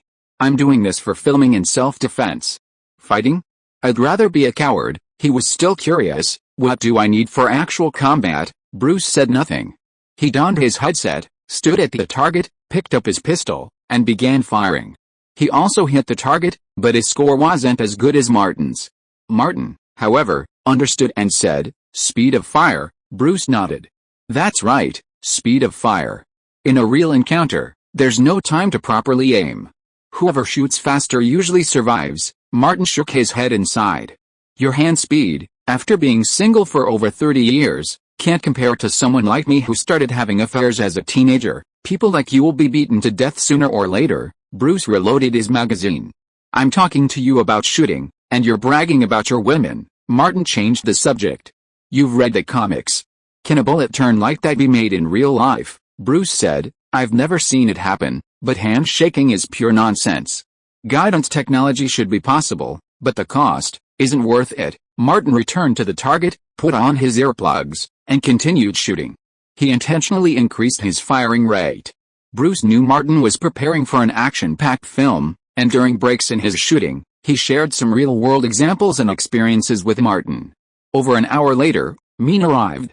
Bruce had already booked a lounge, and the 3 of them went together for drinks and conversation. Martin brought a bottle of drink to Min and asked, "How did your 2 auditions go?" Min's face was full of frustration. "They all went wrong." Bruce was quite surprised. "Isn't there a 50-year-old female casting director and a crew?" "At first, I thought the hands. No, it was the mouth that determined the role." Min unscrewed the drink bottle, took a big sip, and then said, "Who the hell would have thought that the casting director was a lesbian?" Martin couldn't help laughing. "You can't bring your best." After getting along with Min for a long time, Bruce gradually let go of his prejudice against skin color and patted Min on the shoulder. "That's good. So you don't end up with a sausage mouth again." Min raised his head slightly. "Boss, old Bruce, although I failed these 2 auditions, I still have other opportunities. Remember the woman who picked me up at the Avalon bar? Her name is Victoria." Martin carefully recalled the night he met Anne Hathaway, the one in her 40s. Min nodded. "That's her." Bruce exclaimed, "Man, you have improved from over 50 to over 40. Amazing." Min laughed cheerfully. "I think so too." He continued what he was saying just now. "Victoria said she works in a film foundation and can help me find a role." Hearing this, Martin felt something was wrong. "Is she reliable?" "She is not a liar, right?" Min scratched his head. "The question is, what can she cheat me of?" "Cheat money and sex." Bruce glanced at Min and shook his head subconsciously. Min spread his hands. "I don't have any money, but I'm still a man." Martin opened his briefcase, pulled out some documents, and handed them to Min.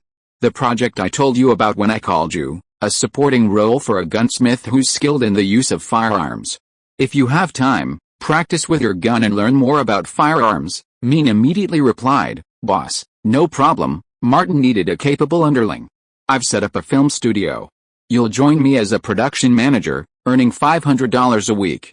Later, you can go with boss to register a film studio." He had discussed this with Min over the phone.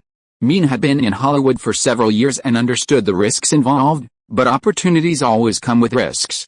99% of actors in Los Angeles who wanted this kind of opportunity didn't even have the connections.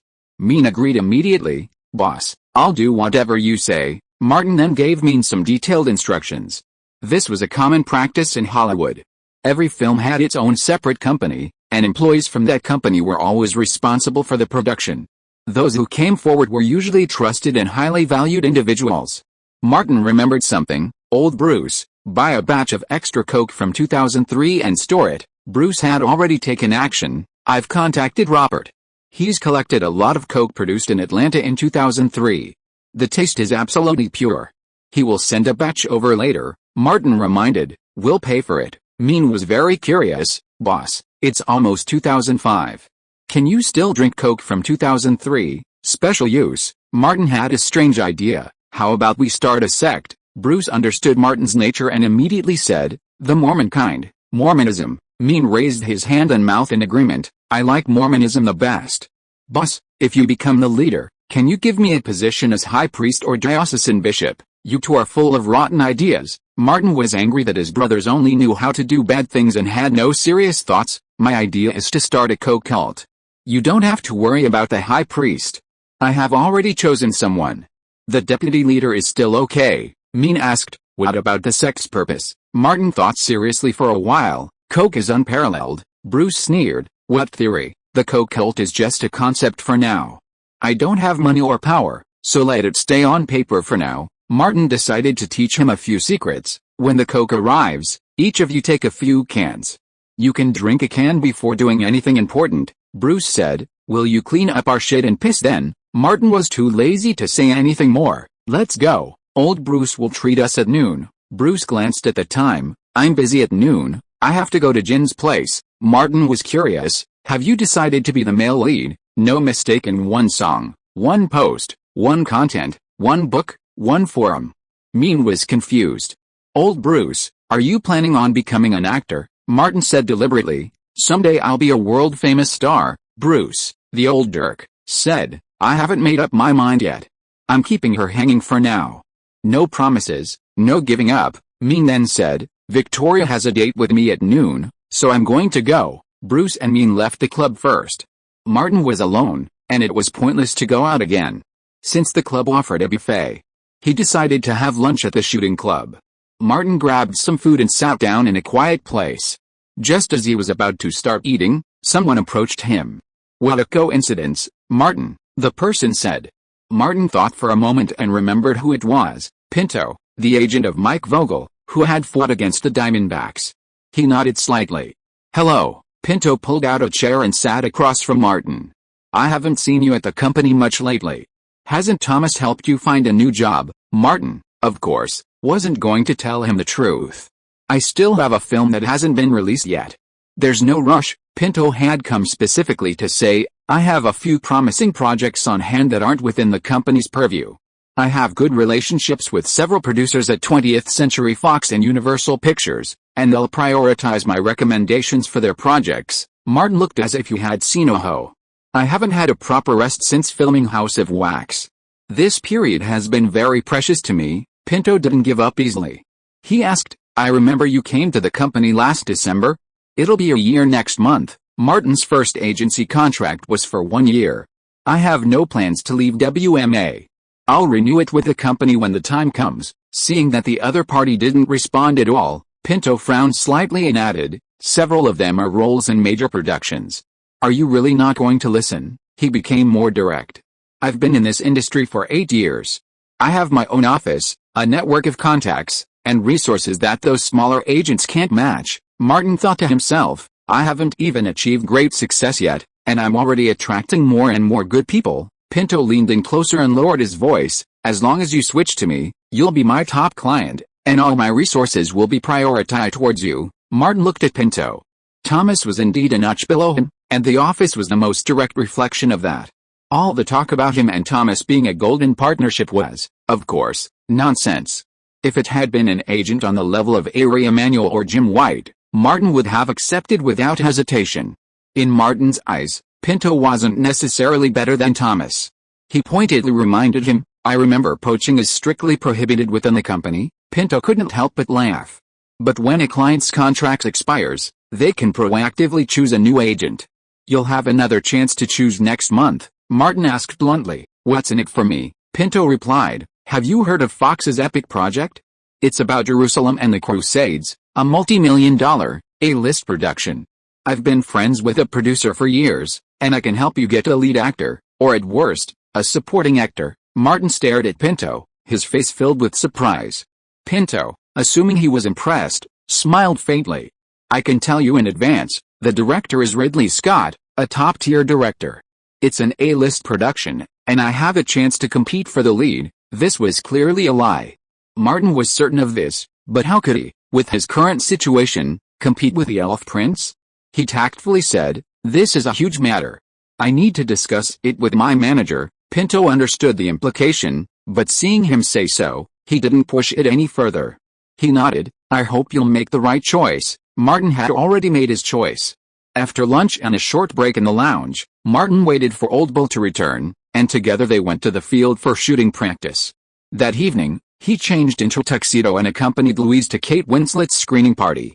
Chapter 160 Liar. Hollywood Awards season has begun, with celebrities, directors, and producers donating generously to compete for Oscars.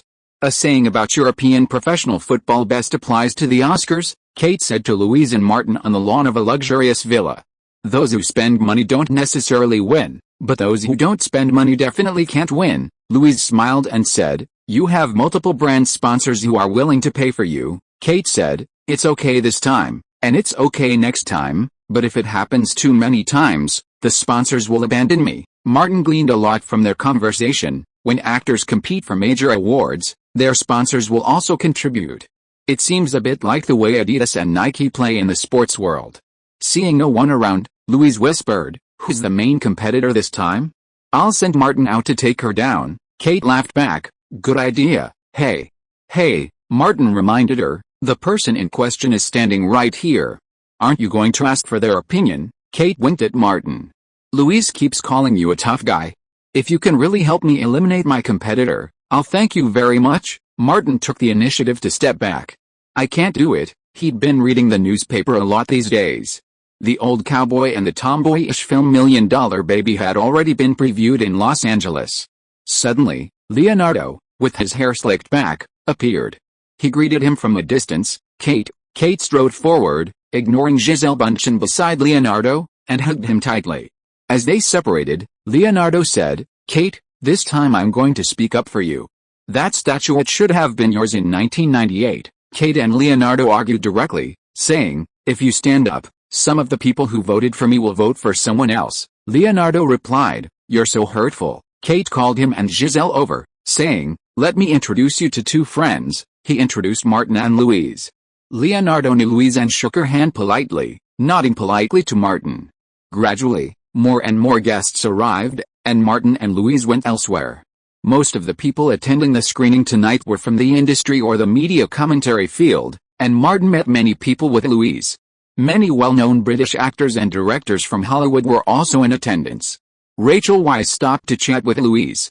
She was currently working with Warner Brothers on Constantine, and the two often saw each other at the Warner Brothers studio.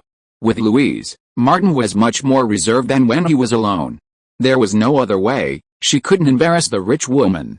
A tall, thin man approached and greeted Rachel. Like Martin, he was at the party hoping to meet more people and expand his network.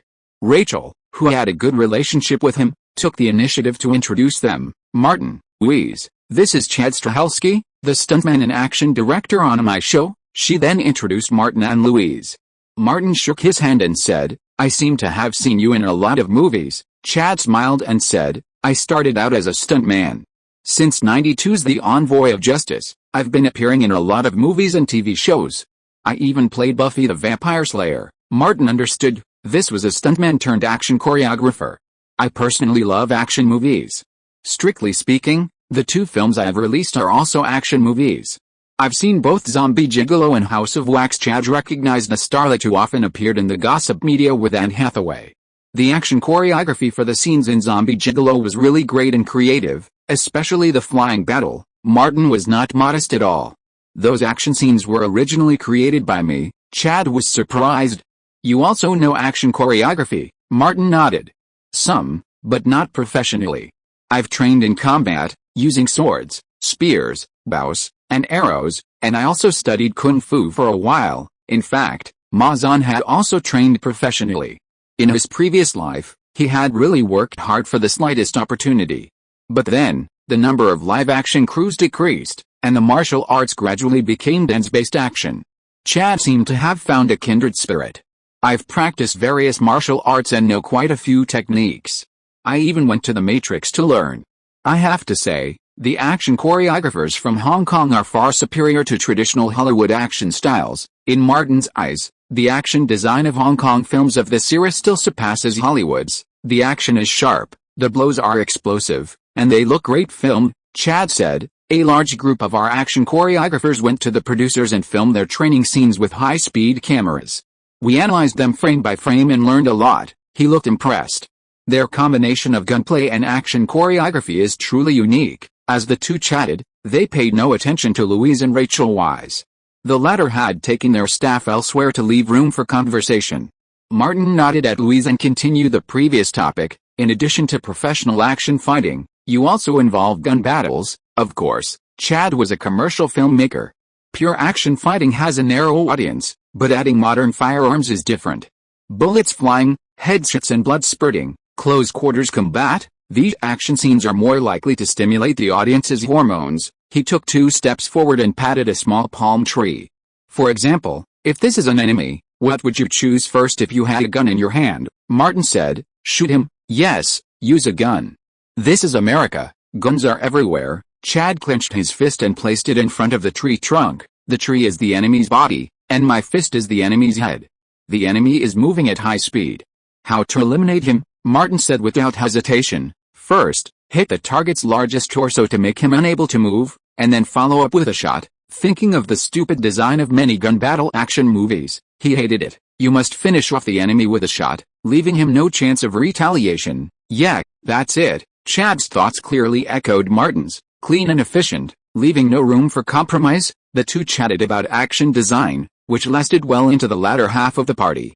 As guests began to leave, Martin said, I'm planning a shoot-'em-up action film and want to design some really cool action scenes. If you're interested, we can discuss it once I have some ideas. Chad nodded. Wait until I finish my work on Constantine. He pressed the point. What's the budget? The action scenes are expensive. Martin offered a conservative figure, no less than $40 million. Chad, having been offered the role of action director on Constantine, naturally didn't want to join a less than optimal crew, even if their philosophy resonated with him. Philosophy is a hobby, while work is about food and the future. Louise approached and said, we should go. Martin nodded. I didn't expect time to fly so quickly. After saying goodbye to Chad, the two of them leisurely made their way towards Kate. Guests were leaving one after another, each one receiving a gift from Kate. This is an open secret in the Oscar race. Martin and Louise each received a handbag. Since no one was around, Kate chatted with them a bit more. I think you have a good chance of getting nominated, Kate said, pessimistically. Winning is almost impossible, Louise reassured. You're still young, you have plenty of opportunities. Kate smiled. Shouldn't I start preparing for the next one? Martin continued. Sounds like you've prepared something. Kate nodded slightly. Someone recommended a novel about that fragile thing. I'm reading it now, and it's quite good, Martin said sincerely. Good luck, Kate. Someone else came over, and Louise said, let's meet up for drinks sometime. She and Martin left the villa, got into the car, and drove out of Beverly Hills. Want to take you back to North Hollywood? Louise asked. Martin asked, can't I come to your place? Louise said to Nikki, who was driving. Go home. Martin thought of Kelly and said, if the planning for Wanted goes well, I'm planning to shoot it in Atlanta. There are tax incentives there. Louise knew immediately. Did you talk to Kelly on the phone? Yes, Martin said, gradually forming an idea. Kelly told me she has a surprise for you. Louise peeked. Surprise? She's not plotting against me, is she? Los Angeles, Pasanity. In a suite, Mean lay slumped on the sofa, panting heavily, his almost white face smeared with sweat. He pulled a tissue from the coffee table and dabbed at his numb lips, almost feeling nothing. He was so tired. Mean struggled to his feet, grabbed the Red Bull he had prepared long ago, and downed it all in one gulp. He turned to the bathroom and asked, honey, aren't you ready yet? Victoria, who was over 40, said, I'm putting on my makeup. Wait a minute, Mean muttered, women are such strange creatures. What did you say? Victoria faintly heard the voice. Mean exclaimed, honey, you said you'd help me connect with the crew and the role. Victoria smiled and replied, "You have to be patient." Hearing this evasiveness, Mean couldn't help but think back to Martin and Old Bull's words. Could this woman really be a liar? The problem was, she hadn't cheated anyone, she'd always paid for the hotel rooms. A swindler? The thought crossed Mean's mind, but she was a good-looking woman, even in her 40s. Even if she'd enjoyed him many times, it didn't seem like he'd be at a disadvantage if she kicked him out now. The bathroom door creaked open, revealing Victoria, dressed and reapplied, looking elegant, shrewd, and capable. Mean looked at her curiously. "Didn't we agree to tomorrow morning?" Victoria smiled. "Let's just leave it at that. I'm slowly losing my feelings for you." It's time to end it, Mean thought to himself, as expected. But he didn't intend to pursue it, it was over. Victoria, however, had a different idea. She pulled out a copy of her ID from her lining and placed it before Mean. "LAPD, you're suspected of engaging in illegal transactions." Mean was completely stunned. She couldn't even hear a word the other person said. She had to go out today, so she only had 2 more chapters to go. Chapter 161 Light a Fire. The pickup truck turned into the parking lot. Martin looked toward the nearby building. Paparazzi gathered outside. These guys had a keen sense of smell. Los Angeles has an actor for every person, and a source for every person. Bruce made a phone call and said, Mean's agent, Munir, and his lawyer are already inside. Martin opened the door, exited the car, and walked with Bruce toward the office building, ignoring the paparazzi. After explaining their purpose, a staff member immediately led them into an office. Munir and his lawyer were waiting there. Martin asked, "Is he okay?" Munir said, "He's fine. He can leave after paying bail." Martin asked directly, "How much is the difference?" "I've put together some of it." "Means part of the film salary is still there," Munir quickly said. "We're still $5,000. Martin wrote a check for $5,000 and handed it to Munir. Munir and his lawyer went to process the bail procedures. After a while, the 2 men retrieved Mean. Mean lowered his head when he saw Martin. "Boss, I'm glad you're okay," Martin said, heading out first. "Let's get out of here first," he then warned. "There are paparazzi and reporters outside." Mean slowed his pace slightly. "Boss, you and old Bruce go first. I'll be out later. Meet at the fitness center in North Hollywood." Martin and Bruce left first. As they got into the car, Mean was just emerging from the building. The paparazzi and reporters were so excited, they were eager to shove microphones into Mean's mouth. Bruce laughed heartlessly. "He's got the headlines again." Martin shook his head. "Headlines like that are better off not having them." Arriving at the fitness center, Bruce checked into a separate lounge. After a short wait, Mean and Munir walked in together. Martin ordered some wine and snacks. "Sit wherever you want," Mean said with a sad face. "Victoria has no professional ethics. Not only did she have enough fun, but she also arrested me to report it," Martin said. "It's phishing." Bruce knew a lot. "The FBI often does this, using fake news on the internet to lure traffickers or perverts." Munir interrupted. "Lawyer, it's about that bail broker."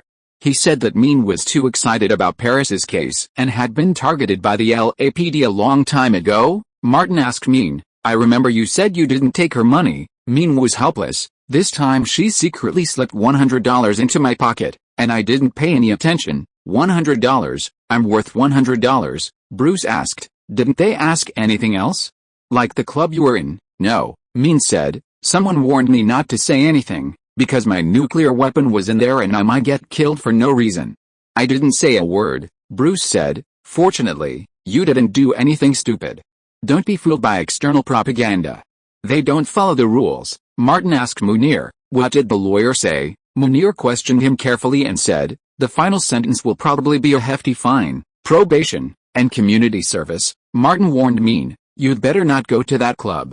Stay calm for now and don't get caught again." Mean lowered his head and said, "Boss, I'll do whatever you say," he vowed. "I'll pay you back as soon as possible." Martin waved his hand and said, "Go ahead and audition if you have any.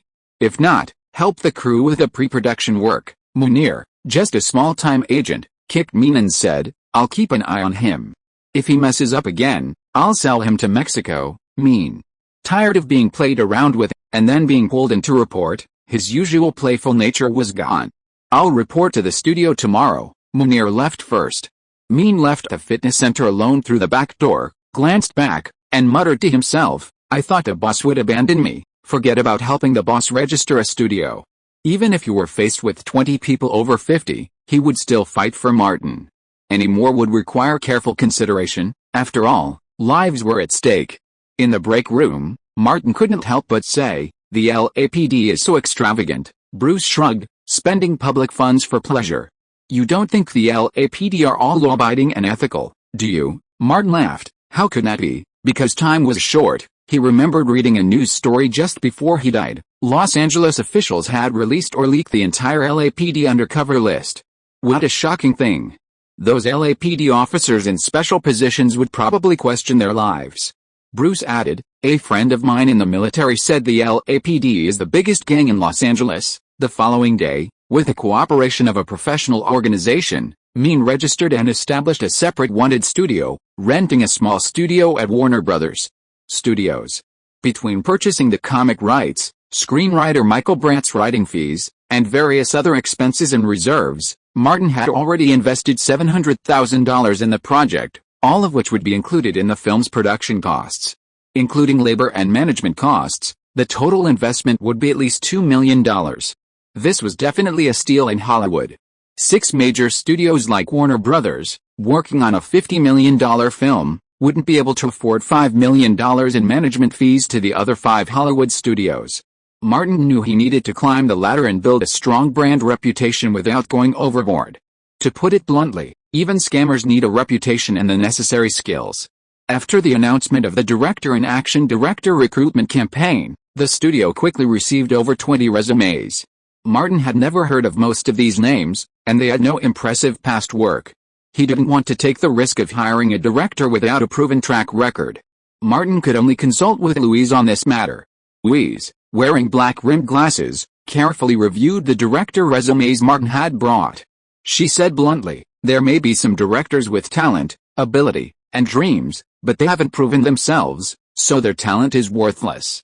If the investment is only $1 million, we can take a risk, but if it's in the tens of millions, they'll all pass." Martin, having experienced the torment of dreams turning into reality in his past life, agreed with Louise. "I'd rather pay more to hire a director with successful experience than take the risk of hiring a talented newcomer." He asked, "What do you think of John Woo?"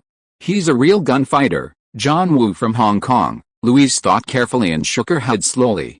"His style is too strong, especially when it comes to gunfights." "Do you think he'll make a cool, innovative gunfight, or just another John Woo-esque film?" Martin had seen too many John Woo-esque gunfights. At that moment, his eyes flashed with flying white doves, a solemn church, and romantic dance-like movements and gunfights. Martin said, "The latter is more likely," Louise reminded. "He is a mature director who has been famous for many years. His style has long been established and it is difficult to change. Moreover, forcing him to change is unpredictable." Martin nodded. "I understand." Nikki knocked on the door and came in, saying, "Thomas Lane is here." "Thank you." Martin got up and left Louise's office and went to Davis' studio downstairs.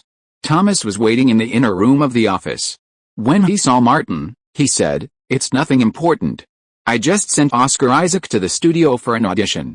I passed by here and came to see you." Martin sat on the sofa and said, "I remember he was another client of yours." Thomas specifically said, "He's Latino, and his acting style is completely different from yours." Martin nodded and added fuel to the fire for Thomas at the right time. "A few days ago, Mike Vogel's agent Pinto came to me," Thomas said. "The Viper incident has nothing to do with you." He was halfway through his words when he suddenly reacted. His face was a little nervous. He quickly adjusted his breathing and pretended to be relaxed and asked, "About your agency contract?" Martin said directly, "Yes, Pinto wants me to choose him as my exclusive agent after the agency contract expires. Also, he promised to get me the leading role in 20th Century Fox's A-level production, an epic film directed by the top director Ridley Scott." Thomas couldn't help but grab the armrest of the sofa tightly. He didn't have the ability to play the leading role in an A-level production.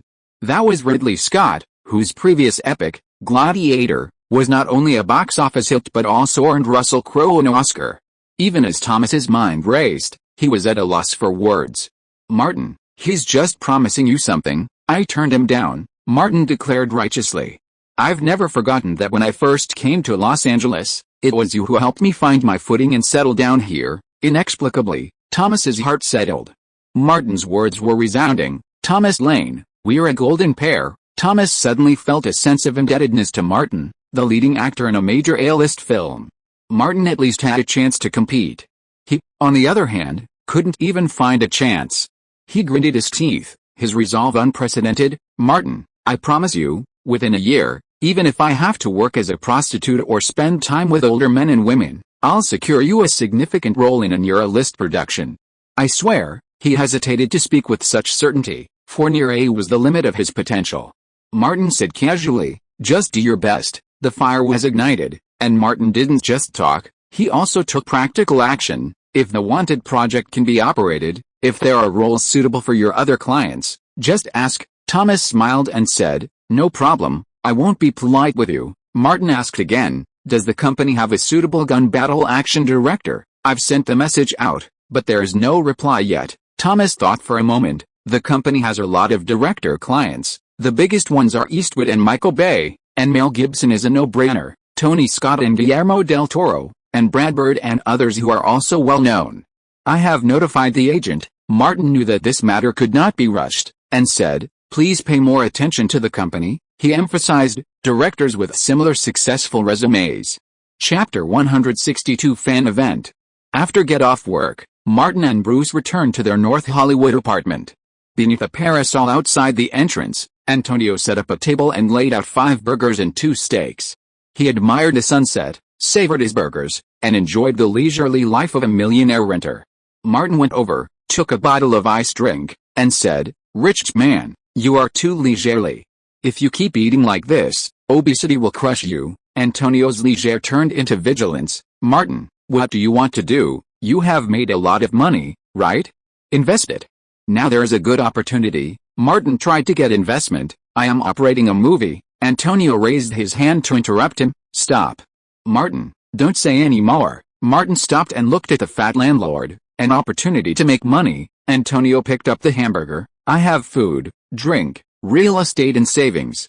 As long as I don't invest, start a business or get married, I will live very comfortably until I die. His words suddenly hit his heart. I am a millionaire, a rich man. Why should I fight like you? At this moment, Martin understood what old Bush felt, turned around and walked towards the door, and did not forget to leave a sentence. From now on, don't talk to me for a week. There's an express delivery for you. Jessica will receive it for you. After Antonio said this, he bit the hamburger with a big mouth and ate it with a fragrant smell. Bruce looked Antonio up and down, giving him a thumbs up. You're amazing. Seeing Bruce's strange look, Antonio suddenly found his burger bland and uneasy. He urged, come upstairs, don't disturb me while I eat. After Bruce left, Antonio felt strangely relieved, his seat settled. Martin went upstairs, came to the room across the street, and knocked gently on the door. Jessica opened the door and peeked out. Seeing Martin, she immediately said, you're back? Yeah, I have the package. Emily, holding a cardboard box, squeezed past Jessica and brought it to Martin. Martin said, thank you. He pointed to the rooftop. Let's have a drink upstairs later. Jessica quickly responded, sure.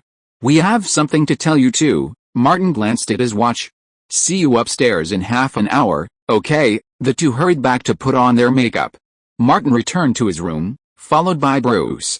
While Martin was unpacking the package, he called a nearby restaurant for wine and dinner. Martin opened the box. Inside was a box filled with horn carvings, all in the shape of human figures, with wide mouths and red noses. They were all clowns modeled after him. Some were hilarious, some were terrifying. Bruce picked one up and said, the carving is getting better and better. Martin then pulled out the envelope at the bottom and opened it. Inside was a letter from Lily. It was short, describing how some people at Marietta Public High School had disparaged House of Wax. She and her team had dealt with those bastards one by one, essentially stuffing a smelly sock in each person's mouth. Bruce asked, any gifts in return? Martin thought of his own collection. Where's my crocodile tooth pendant? You gave it to me once, Bruce warned. You want to give me the same thing a second time? Man, be a man. Martin put the things away and said, we'll talk later. Last time, those two sluts, Louise and Kelly, mailed a set of carving tools to Atlanta under his name. Lily mentioned a movie in her letter, and Martin said, gather some film materials and mail them to her someday. The restaurant sent Bruce's dinner, and Martin called Jessica and Emily. along with Antonio downstairs, to the rooftop for dinner. Hearing something delicious was coming, Antonio, unbending his portly frame, rolled up. The five of them sat at the long dining table, eating and chatting. Jessica asked, "Martin, have you been checking the blog lately?" Martin said, "Occasionally. I've been very busy lately, preparing for a new movie." Emily immediately asked, "New movie? How big a production? When will it start?" "It'll take." Jessica, being younger, was much calmer. Seeing her companion's silence, Emily automatically stopped asking questions. "We've just started planning, and we're still a long way from officially starting," Martin mumbled. Then, he asked Jessica, "What's wrong with the blog?" He had limited energy and couldn't possibly keep up with it every day, so Thomas was managing the blog most of the time. Jessica said, "Rachel is planning to call a gathering for the active members of the fan forum. Everyone will pay their own way and discuss your new film at the gathering." Martin asked directly, "What do you think?" Jessica said carefully, "Here's what I'm thinking. Bring some pictures or autographed photos of you to Rachel and ask her to distribute them to the active members of the fan forum. They will become a point of support for the fan network." She had studied at a professional art college and was more educated than Martin. "I think fans need to be managed. A loyal fan may inspire 5 or 6 people around them, or even more, to buy tickets when the movie is released." Antonio suddenly interrupted, "That's not entirely accurate. For someone like me, even 10 of the most loyal fans can't pull me away." Bruce looked at his weight and said bluntly, "I guess even 20 won't be enough. Movies make money from ordinary people." Martin then lied, "You're a rich man with money, and a stingy person." Jessica smiled at Antonio, "People like you are not in the group I'm talking about at all. Ignore him." Martin pondered for a moment and said, "My new movie is going to be released in February." Jessica knew, The Hills Have Eyes, but aside from the main poster, no other materials have been released yet. Martin looked ahead. "I'm completely different from the wax figure in this film. I'm the absolute protagonist. I've asked the crew for some promotional materials about me. You can take them to Rachel." Jessica was delighted. "Great. They really want them. Do you have anything to do tomorrow?" Martin saw Jessica shake her head and said, "Come with me to Warner Brothers Studios tomorrow morning. The crew should have some promotional materials. I'll go get some, and you can take them to Rachel." Emily said, "Okay. Jesse and I will be waiting for you this morning." The next morning, Jessica and Emily drove with Martin to Warner Brothers Studios. Martin asked them to wait in the lobby and went straight to Craven to explain the situation. Craven has been in Hollywood for decades and has been working on commercial films from beginning to end. He immediately had an idea. It's been half a month since the first poster was released. According to the normal rhythm, the crew should also carry out the second wave of publicity. This activity is not bad. After all, you are the absolute protagonist of the film. Martin continued his words, "I think so too. This is a formal publicity activity. Informal publicity can only be launched after the new year. Warner Bros.' publicity and promotion budget is still sufficient. Can we do both at the same time? With him as the publicity center, the benefits are self-evident. Martin certainly wants to promote it." "Wes, this is what I think. How about making it an official event? I remember you mentioned last time that the first version of the trailer has been cut out. Take this opportunity to hold a fan-linked release ceremony." Craven thought about it and said, "Absolutely. The crew can release the first trailer at the event, and then fully launch it on the media platform. At the same time, give promotional materials to fans and media who come to the scene to warm up the film in advance. There are only more than 2 months left until the release of The Hills Have Eyes, which is not a long time." Craven simply called a meeting with the crew and Warner Brothers distribution representatives to discuss the matter. Bruce went to inform Jessica and Emily to wait patiently, saying they could explore the studio if they couldn't sit still.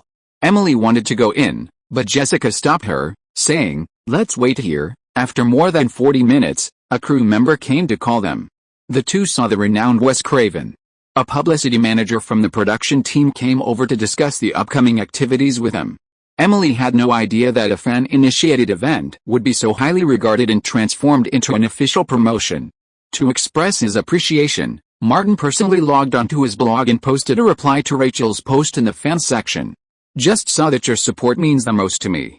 To thank you for your support, I'm going to support the event and request a batch of the latest materials from the Hills Have Eyes crew to bring over." Several replies quickly appeared below the post. Martin calmed down, patiently waiting for a moment before posting, I just contacted the crew of The Hills Have Eyes, hearing about everyone's support for me. They've decided to sponsor this event. They'll cover the event expenses, give away materials about my role in the film, contact the media to spread the word of support, and debut the first trailer for The Hills Have Eyes at the event. This reply immediately ignited the blog. Sign-ups skyrocketed. Perhaps someone informed Rachel, who personally contacted Martin and posted a new thread, urging everyone to show their support. The Wax Museum's popularity had helped Martin attract a wave of fans, many of whom used the blog as a base for their activities. Sign-ups quickly surpassed 100 under Rachel's new post. The production team also acted swiftly, immediately mobilizing the budget, planning the event, contacting the media, and booking the venue. Jessica and Emily also became liaisons between the production and the fan community. Let's have them join the crew temporarily. Martin needed labor to help him out, and paying the crew would be best. We'll need them for subsequent publicity. Craven didn't mind the expense and nodded. Sure. Martin asked, you guys can do it. Jessica immediately said, no problem. Emily hesitated. She had a role to audition for. Jessica kicked her with her foot, thinking Emily's brain was all in her chest. Emily reacted, I'll join. After the others left, Wes Craven was still considering it. After a while, he said to Martin, just ordinary fans aren't enough. Martin reacted quickly, I'll find a way to bring Annie over. 2 updates today. Saving up manuscripts for the next round. If you are listening to this novel on a channel other than Fanfic World, it means it was downloaded and re-uploaded without effort. We warmly invite you to visit our channel, Fanfic World. There you will find the original version of this story and many other novels of various genres. We look forward to seeing you dive into a world of incredible novels. Chapter 163, Pitfalls. Across from Warner Brothers Studios, there's the Smokehouse restaurant. Martin ordered a steak and looked toward the stage, where a young pianist was playing jazz. The cheerful music was relaxing. Across from him, Bruce flipped through his notebook and asked, the time and location of the event have been confirmed. Should we notify the gossip media and paparazzi now? Martin retracted his gaze. They're far less interested in normal film and television news than entertainment gossip.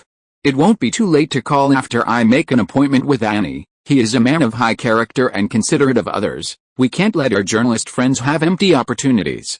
We must further improve our professional ethics and resolutely not do such rubbish as cheating and deceiving. Bruce, wanting revenge, deliberately asked, you won't cheat and deceive? Are you and Annie truly in love? Of course. Martin used the most appropriate metaphor. My feelings for Annie are as real as diamonds. Bruce felt that there was something wrong with Martin's metaphor, but he couldn't figure out what the problem was. The upbeat music continued, just a kind Martin liked. As the waiter brought his steak, he pointed toward the stage and said, nice pianist. The waiter smiled and said, his name is Sebastian, a pianist. Martin nodded and said, send a bouquet of flowers, and put the bill on this table. When the song ended, the waiter brought the flowers and whispered something.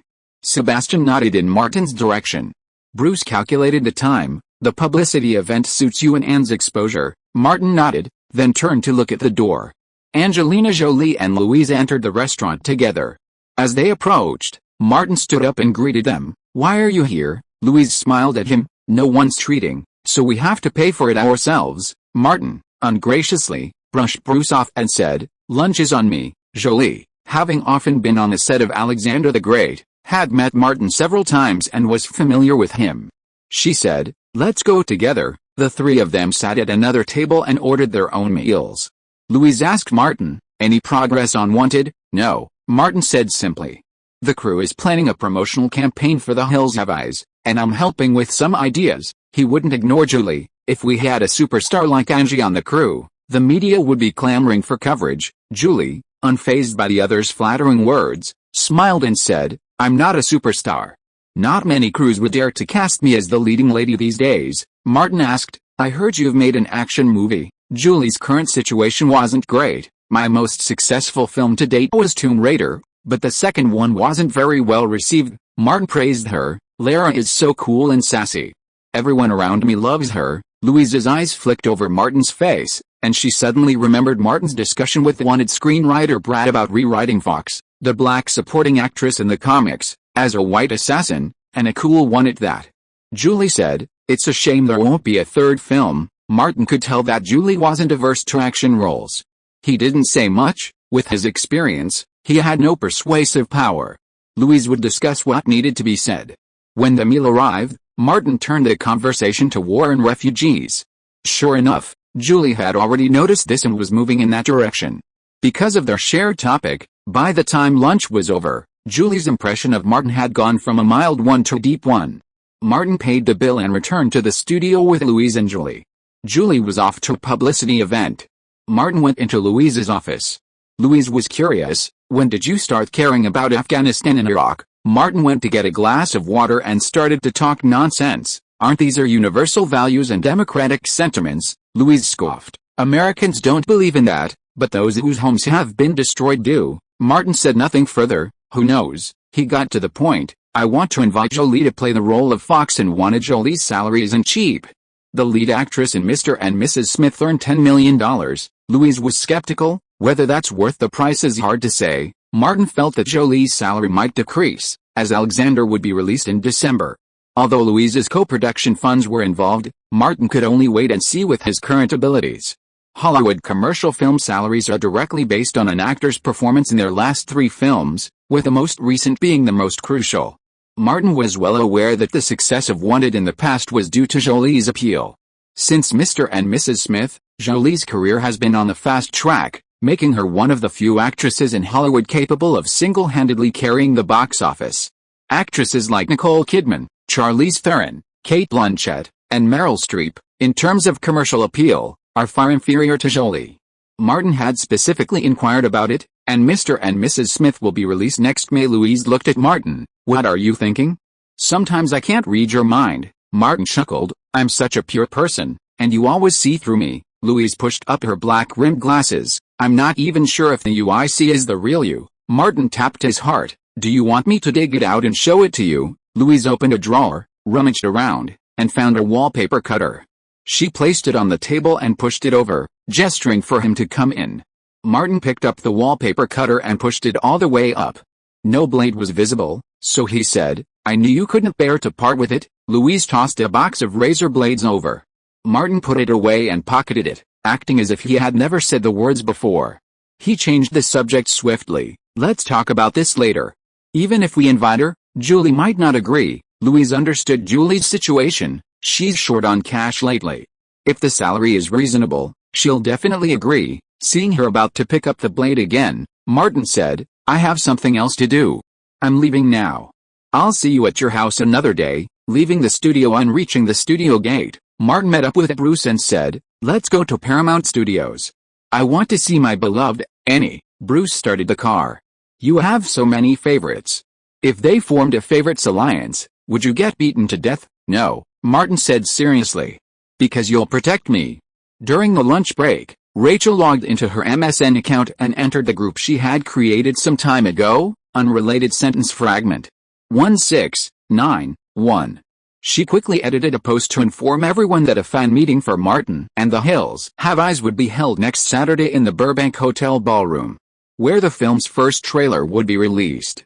A male fan asked, "Boss, should we go over after dinner?" Rachel remembered him, a chubby guy, and replied, "The crew is providing a free buffet, and there are gifts for everyone who attends." Another person chimed in, "Rachel, you're amazing. You secured such a great treat for us." Rachel sent a smiley emoji. Martin fought for us. "I was planning a simple dinner, but when he heard about it, he specifically asked the crew for support, which made this possible. Martin is so cool. Love Martin. Always support Martin." Amidst a long stream of cheers, a user named Phoebe asked, "Should we get Martin a gift?" Others responded. Someone asked, "What should we prepare?" There were all sorts of answers, some even suggesting giving Martin a doll. Phoebe asked Rachel, "You've been to Martin's meet and greet. Was there anything special?" Rachel quickly remembered the most special thing. Last time, Martin had his supporters write him a special message of encouragement. He used it to motivate himself to keep working hard. "Oh, and Martin still remembers my message. That's great. Martin will remember us forever," Phoebe said. "It's more meaningful than us pooling our money to buy him a watch or jewelry." "I'm sure he'll love it," everyone quickly agreed. On the soundstage at Paramount Studios, the crew went into a break. Annie hurried to the rest area and was especially happy to see Martin bringing another gift. Laura said from behind, "Martin always brings you a gift." I'm so jealous, Annie smiled happily. Others' envy was her satisfaction. She had recently inquired through her agent, Maha, and learned that Martin had indeed established a new film studio and was developing a comic book adaptation called Wanted. The project had also posted a director recruitment notice with the Directors Guild, with an expected investment of no less than $40 million. After seeing the photos in the recruitment notice, Anne was certain she had found true love. So, Anne prepared a small gift. Laura, where's the gift? Laura handed Anne a pink gift box. The two of them went to the lounge area. Martin personally brought a chair and cleaned off the non-existent dust. My princess, please sit down. Anne didn't sit down, but deliberately moved the chair next to her closer. You sit down too. The two sat down side by side, one affectionate, the other filled with love, truly a perfect match. Anne took out the gift first, grabbed his hand, and thrust it into his hand. You always give me something when you come over. This is my return gift. Don't refuse. Okay, I'll take it. Martin took it and asked, can I open it? Anne nodded. Of course. Martin opened the box and saw the pearl bracelet. He exclaimed, it's beautiful. Anne specifically said, it's a souvenir I got from the set of The Princess Diaries. It's very memorable. I love it so much. Martin took it out and put it on his wrist. Having worked on many film and television crews and seen countless props and accessories, it was easy for him to tell that it was just an ordinary artificial pearl bracelet, probably worth less than half a golden donut. Martin couldn't let it go, as if completely overwhelmed by the gift of a goddess. He smiled like a dog and gave Anne the gift box he had brought.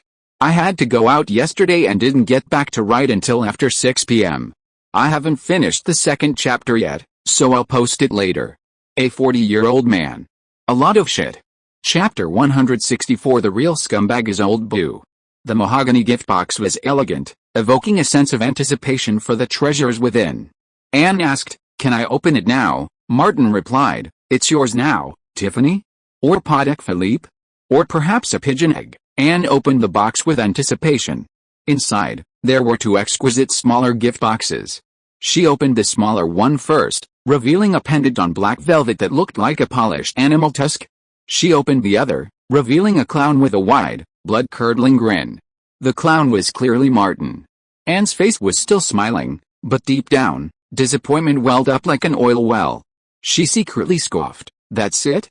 Not even as good as a golden donut, Martin said. These are trophies from saltwater crocodiles and buffalo I personally hunted while filming in Australia. I had them meticulously crafted by a master carver. Anne's prop necklace was made of real pearls, so his gift was also a genuine saltwater crocodile tooth and buffalo horn ornament. That saltwater crocodile was over 6 meters long, and you might not come across one in Australia for several years. The buffalo horns used for the carvings are even more rare, with their bluish-white, right-angled design. These are all unique in North America, and you'll never find another like them. Hearing this, Anne's disappointment dissipated a little. After all, these are of extraordinary significance, possibly the only one of their kind in the world. She carefully examined the clown carving and noticed writing on the sole of its foot. Was the sculptor Lily Carter? Martin had received several clown figurines in his package, so he didn't bother to examine them closely. He just glanced at them and put them in the box. When he picked one up, he just randomly picked one without even examining the sole. He hadn't expected that idiot Lily had left a name on it. It was impossible to fail. Martin reacted quickly, automatically creating a character for Lily. The Australian sculptor is a woman named Lily Carter. Her skills are extremely sophisticated, a top-tier artist. I went to Australia earlier this year, and I've only just received these artworks. The queue alone took 6 months. This resonated with Annie's understanding of art. The work of a top-tier artist, not to mention a tusk pendant or a human sculpture, even a banana taped to the wall with tape, is a first-rate work of art. Annie tentatively said, it's too expensive. I can't accept it. It didn't cost much, Martin said casually, but his words were perfectly timed. I just owe her a big favor. When she comes to Los Angeles, I'll help introduce her to Hollywood's top socialites. He gestured to the clown sculpture. I've been busy with work lately, so I can't be with you every day. Let it entertain you for me. The favor was indeed significant, and Annie waited inwardly. I'll accept it and keep it with me. Meanwhile, a voice inside her voice cried out, I'm not that refined. Just give me something vulgar. But her attitude, her persona, made it impossible to say it. At least not yet. Meanwhile, Laura stood beside Bruce, watching Anne and Martin's sweet affection, exchanging gifts. She remarked, "They're so happy." Bruce casually replied, "They look a perfect match. I remember you were Martin's manager." Laura knew she couldn't plot against Martin, and her manager was pretty good, so she offered her hand. "My name is Laura, a minor actress, and I'm planning to be Anne's assistant." Bruce politely shook her hand, his eyes glancing quickly over Laura's shoulder. He replied calmly, "Hello." Seeing his indifference, Laura thought to herself, "Isn't it just my butt that's a little flat? Other qualities are quite good." Martin extended a formal invitation to Anne. "Next weekend, the movie in which I play the absolute leading role is The Hills Have Eyes. There will be a fan meeting and promotional event in Burbank." The film received high praise in Warner's internal previews. He seemed like a young man who was eager to get the approval of his favorite object, and said with anticipation, "I want you to see that movie first, even if it's just some trailers.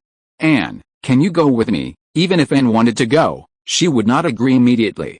Instead, she pretended to hesitate. "Next weekend, my schedule," Martin said. "Several of my friends, producer Wes Craven, director Alexander Aya, and several executives from Warner Brothers will be there. I was thinking of introducing you to them. You told me last time that you wanted to star in this movie in order to seek transformation. I think stepping out of the Disney circle should be helpful to you. Since you want me to go, I'll go," Anne said in a tone of making a sacrifice for you and me. "I'll contact my agent today and ask her to cancel next weekend's schedule." Martin clapped his hands vigorously. "Great." After filming resumed, Martin finished his visit and left Paramount Studios with Bruce. After wrapping up for the day, Annie called her agent, Maha. Maha suggested, "The film you're making now is going to compete for awards at European film festivals, so you'll be in a short period of time without a film in North America. Since you've gotten close to Martin, you've been getting a lot of exposure and media attention. I think it's essential for you to go. If Martin expresses his love for you, accept it." "I'll talk to his agent about it." Annie understood and began to seriously consider the matter. In the car back to North Hollywood, Bruce asked Martin, "Shall I call Mean?" Martin was surprised. He is currently leading people to clean up the studio that our studio rented.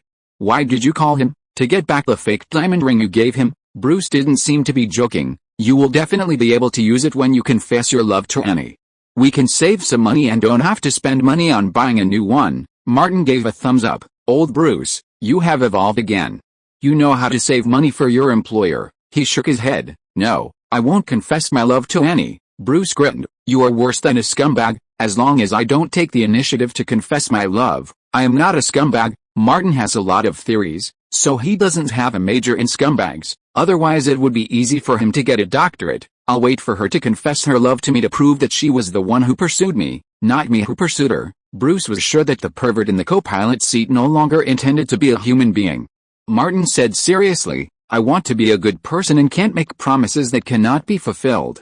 Look, I am very responsible." Bruce thought of Anne's character. "You two should really be together, get married, hurt each other, and then write about your true experiences and make a family ethics drama." Martin pondered. "Annie's rank is not high now, but if she stays with me for a long time, her rank will definitely improve.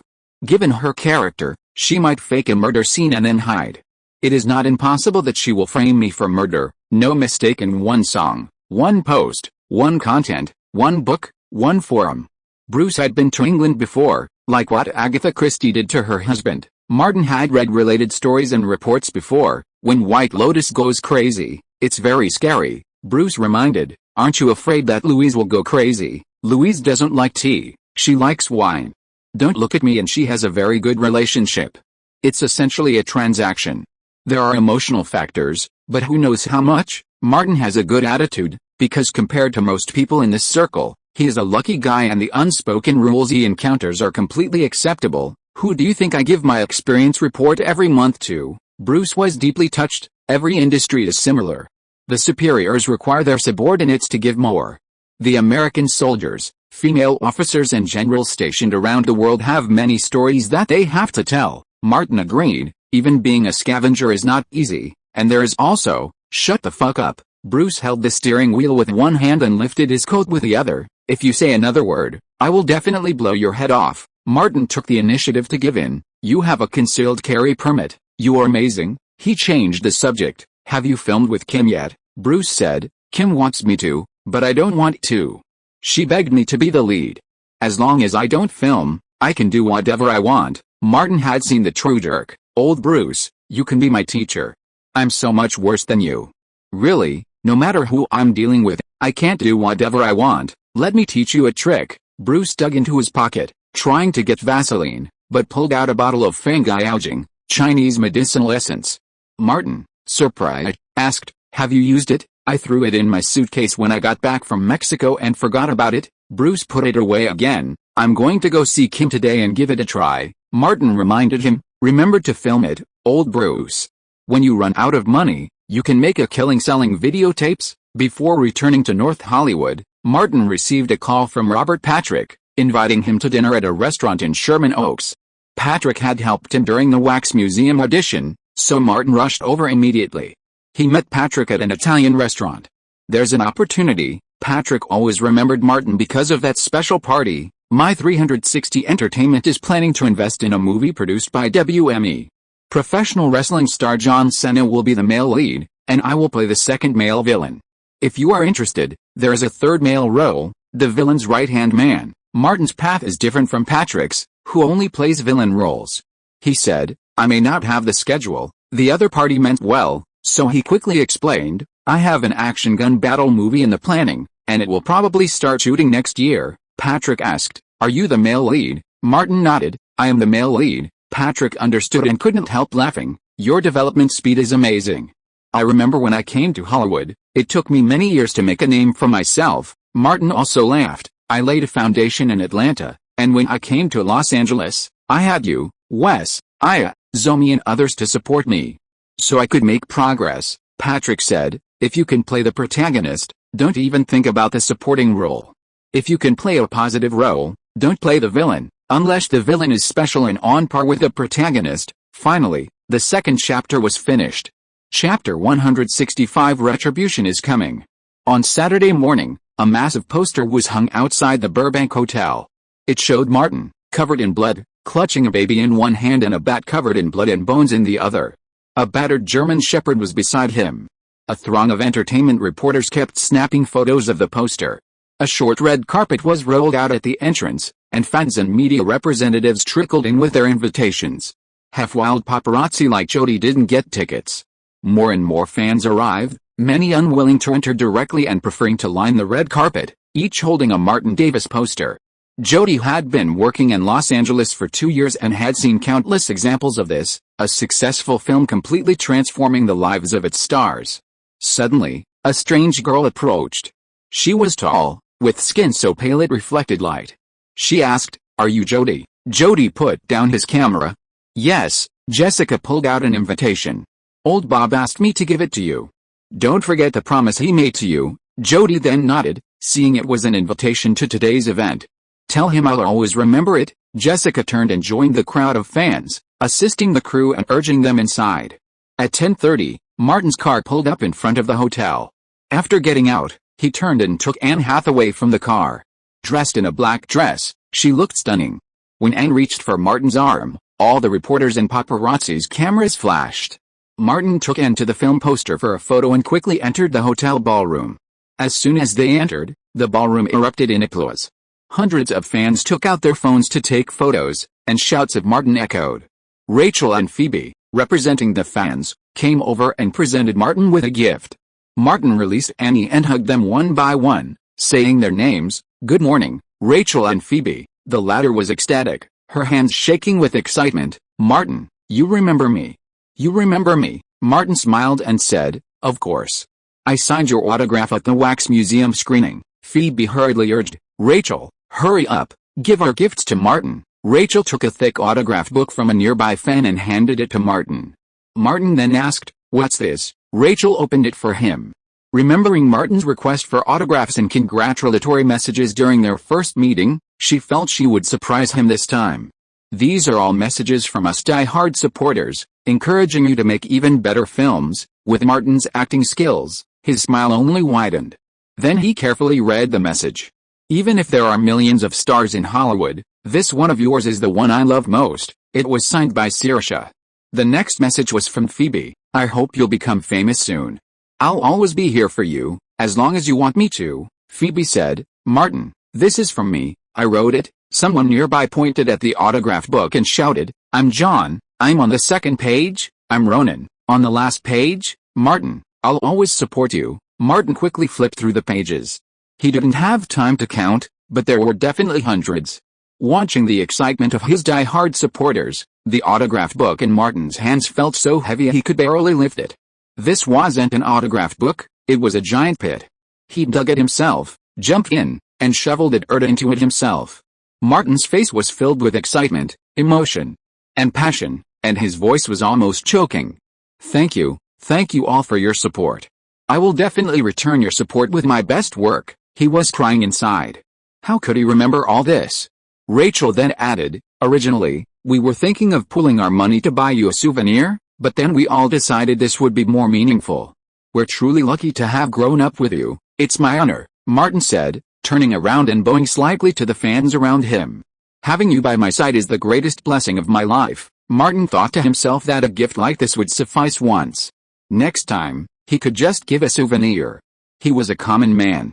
Suddenly, Anne said, Martin, I envy you. Your supporters are so kind to you. Martin didn't want to respond. Was this retribution for giving Anne a piece of art? The atmosphere in the banquet hall reached a crescendo from the very beginning. Daniel, the vice president of publicity and marketing at Warner Brothers, observed all this and wondered how much of a role Martin could play in the promotion and marketing efforts. Craven then said, Martin can definitely be the main promotional point. He's very popular, and most importantly, he's very smart and knows how to cater to the market and the audience. Daniel nodded slowly, using conventional promotional methods, with Martin as the entry point and the main promotional point. Over the past 6 months, Craven and Martin had thrown numerous parties together and frequented various nightclubs. They could be said to have truly enjoyed themselves. With one director and the other actor, there was no conflict of interest, and Craven was willing to put in a few good words for Martin. You've seen the preview. Martin's lead actor, both his acting and his action, are above average. I guarantee this movie will surpass House of Wax. As long as there was profit, the distribution company didn't care who promoted it. Daniel saw the potential for The Hills Have Eyes to be a huge success and said without hesitation, I'll mobilize media resources after the new year. The fans were still celebrating, and Martin accompanied them for photos and autographs, chatting for a while before taking a break. There were too many people, and it was impossible to have the same fun as with Zombie Gigolo. Martin took Annie to where the main cast and crew were gathered and formally introduced her to Daniel, Aya, Zomi, Craven, and the others. Annie was delighted to expand her network beyond the Disney world. While chatting with him, she kept her arm around Martin's, looking every bit like his girlfriend. Daniel asked about Martin's new film. I heard you rented a studio and started preparing. Martin answered honestly, I just registered the studio and hired Brad, the screenwriter of Too Fast and Furious and The Gremlins, to start adapting the script. Louise said preparations won't begin until next year. Daniel, impressed by Louise's experience, said, Louise has already extended an offer to Warner Brothers, and they'll be involved in the distribution. Martin said, Louise and I have discussed that we'll continue to work with Warner Brothers on distribution. Okay. Daniel wasn't in a rush.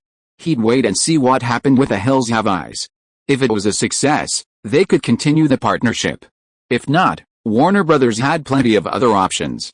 Craven asked, do you need a $40 million budget? Martin answered truthfully, it might not be enough.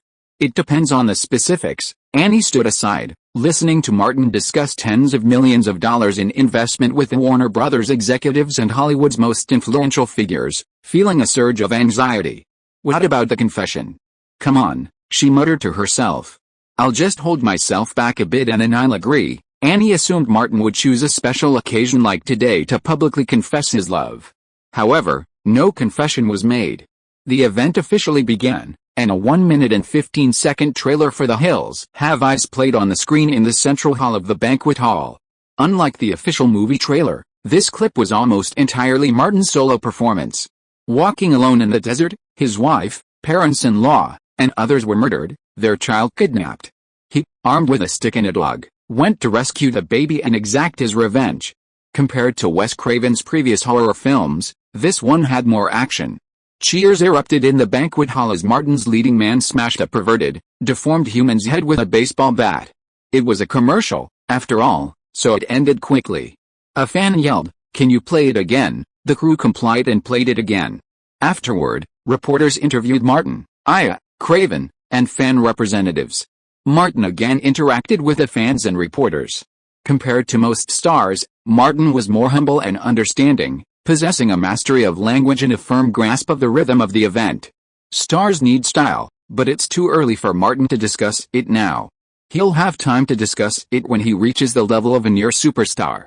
The event concluded with a luncheon, free food and drinks. What wouldn't you love? Near the end, Martin and Anne were interviewed together. A reporter asked, "Martin, are you and Annie together?" "We're best friends. Martin often visits the set, and he always brings me surprises." Annie's words were tinged with urgency. "We'll get to know each other and move forward together." Martin, a responsible and kind man, spoke frankly, "Annie is my most important friend and my princess. To me, she's like the bright moonlight in the dark night." Originally, Annie had wanted to wait until The Hills Have Eyes was released to see how things would go, but recent events had made it impossible for her to wait that long. Seeing that Martin hadn't yet announced his plans, she felt a little annoyed. But she reminded herself to be reserved and not be the first to speak. After the luncheon, the event officially concluded, and the crew gave a gift to every fan and media reporter in attendance. Martin chatted with Craven and the others for a few minutes before leaving with Annie. Just as he got into his car at the hotel's side entrance, he received a call from Vincent in Atlanta. Vincent was discussing the initial investment. "Sophia and I are planning to put in $6 million up front," Martin pointedly asked. "A $6 million initial investment? Vincent, that's a wise decision. Just listen to me." Vincent outlined the new plan he'd recently discussed with Sophia. "This is the first installment. The amount of subsequent investment will depend on the profitability of The Hills Have Eyes. I can guarantee that it won't be less than what Sophia and I earned from The Hills Have Eyes." Martin urged confidence. "You're planning to invest over $30 million, right?" Anne couldn't hear the conversation, but she could tell from Martin's words that she couldn't help but ask, "One investor putting in $30 million? Martin nodded, feigning deep emotion. "They trust me, and I'm under a lot of pressure." Anne said nothing more, lost in thought. It was all about future prospects and financial prospects. Chapter 166 Quasi-A Project. After packing up his equipment and removing his helmet, Jody prepared to return home to catch up on the day's news. Suddenly, a woman approached and asked, "Are you a reporter?" Jody thought she looked familiar, and after thinking carefully, he remembered seeing her on the same set as Annie's when he was filming Martin and Annie. She seemed to be an actress, too. "What do you want?" she asked. Laura replied, "I'm an actress, so I know a lot of insider news. How can I contact you?" Jody pulled out his business card and handed it to her. "Call the number above. I'll pay you a fee based on the news value." This was the unspoken industry rule, and Laura understood it. She put the card away and headed towards a car, where paparazzi were also stationed. Laura had collected the contact information of over a dozen entertainment reporters and paparazzi. Back at the Hilton Hotel, they waited for over 2 hours before Annie finally returned. She walked briskly, her face beaming with joy. As soon as she entered, she kicked off her high heels and twirled, her mood bursting with joy. Laura warned, "Don't be too happy too soon. He's not your boyfriend yet." This made Annie pause. Her smile faded, and a hint of worry crossed her brow. "I thought he would confess to me today," Laura analyzed. "You didn't respond enough?" He felt unsure and afraid of failure. Annie came over and sat on the sofa, hugging her knees, feeling helpless. "I responded a lot, and it was quite obvious," Laura said. "He might want to wait until he's more confident." "I can't wait forever, can I?" Annie worried. "After filming this movie, I'm going back to New York. Without stabilizing the relationship. Hollywood has too many temptations, especially for a high-quality stock like him." Laura nodded. "Yes, he's very good-looking and has a bright future. His only flaw isn't a flaw. He can attract tens of millions of dollars in investment." She was planning to be Annie's assistant, so she shared Annie's concerns. "Since you've met him, Annie, why didn't you seize the opportunity sooner?" Annie looked at her. "What do you mean?" Laura said. "He's afraid of failure. You could be more proactive, like confessing to him." "Isn't that a bad idea?" Anne hesitated. Laura asked, "Do you want to see him snatched away by another woman?" Anne recalled the scene in the car. Right now, Martin was a potential stock that few people had noticed. When he really showed his potential, Laura pulled out a stack of business cards. "You asked me for the reporter's contact information. I thought you were planning a confession ceremony," and nodded slowly, remembering Maha's instructions. She took out her phone, went to the balcony, and called her agent, Maha. "I can't make decisions for you on this matter," Maha said, his words pleasantly, but his bias was clear. His future is widely favored. The key is that he can find the funding to participate in the venture, which isn't something ordinary stars can do, and made up her mind. "I've collected the contact information of some entertainment media outlets," Maha praised. "Great, you're making progress," she suggested. "News about you and Martin's participation in the event has already appeared online." "Wait a while, wait for the next wave before launching again," Anne understood. "I understand." News about The Hills Have Eyes and Martin subsequently appeared in the media extensively. With House of Wax still in theaters, and Anne's The Princess Diaries 2 also selling well this year, the combined attention they generated easily surpassed the sum of their parts. Entertainment Weekly and The Hollywood Reporter also ran stories about The Hills Have Eyes. 30-second trailers, shorter than those used in promotional campaigns, also began to appear on some TV stations. Martin would visit the studio every day to work with the production's publicists and Warner Brothers' publicity department to develop an unconventional publicity plan. Conventional promotional methods included television, trailers, posters, and outdoor advertising. This time, there were no Paris or Kardashian to hype, but there was still plenty to hype. Martin might have made a mess of it, but he was adept at coming up with bad ideas. The crew and the professionals at Warner Brothers were able to turn Martin's ideas into practical solutions. In December, Warner Brothers held another round of screenings for The Hills Have Eyes, inviting not only internal staff but also theater managers. Most people believed the film's quality and market response would be significantly better than House of Wax. Warner Brothers was also investing in promotional resources, including through its own distribution. A spot for The Hills Have Eyes appeared during the opening credits of Ocean's 12. Later films like Alexander the Great and The Signal also featured related spots. On a brand new Monday, Martin arrived at WMA, where his agent, Thomas, was waiting in the first-floor lobby. Seeing Martin, Thomas breathed a sigh of relief, as Martin's first agency contract had expired and he could sign with any agency or agent he wanted. Normally, when a new artist's one-year contract expires, agencies will proactively request a renewal, as 1 year in Hollywood doesn't allow for much growth or advancement. Martin's approach was rare. Thomas hurried over. "Shall we go upstairs?" Martin nodded. "Let's go upstairs. Let's sign the contract quickly so you can be more confident." Thomas smiled easily. "I'm most confident in you. Don't forget, we're a golden partnership." The two of them went upstairs to the contract office, where Martin discovered that it was senior partner Jim Witt who was signing the contract on behalf of WMA. He shook Martin's hand. "A year has flown by so quickly. We're about to embark on a brand new partnership." Martin smiled and replied, "Without the agency's help, I wouldn't be where I am today," Jim Witt said bluntly. "After signing your new contract, Martin, you will be one of WMA's key talent," Martin said. "I look forward to an even closer and more enjoyable collaboration." An assistant brought 3 copies of the contract. Thomas explained, "The Screen Actors Guild has reviewed and endorsed the contract. This was a necessary formality." Martin sat at his desk, carefully reviewed the terms, and signed it. According to regulations, agency contracts can only be signed for a maximum of 3 years, and the agency's commission is a maximum of 10%. Unrelated text follows. It's not just a film remuneration, but also includes advertising endorsements, post-production commissions, and image rights. Of course, the client's investment income is not included. Martin didn't have the qualifications to demand more, so he naturally signed a maximum contract, 3 years and 10%. After signing the contract, WMA sent a copy to the Screen Actors Guild for filing. Jim Witt shook Martin's hand. An assistant came over to take pictures. Thomas finally felt relieved. Jim Witt offered a few more words of encouragement to Martin and quickly left the office. After sending the assistant away, Thomas closed the door and spoke to Martin. "Yesterday I met Maha Dakshar from CAA." Martin thought the name sounded familiar. Thomas explained, "Anne Hathaway's agent. Aren't you pursuing Anne?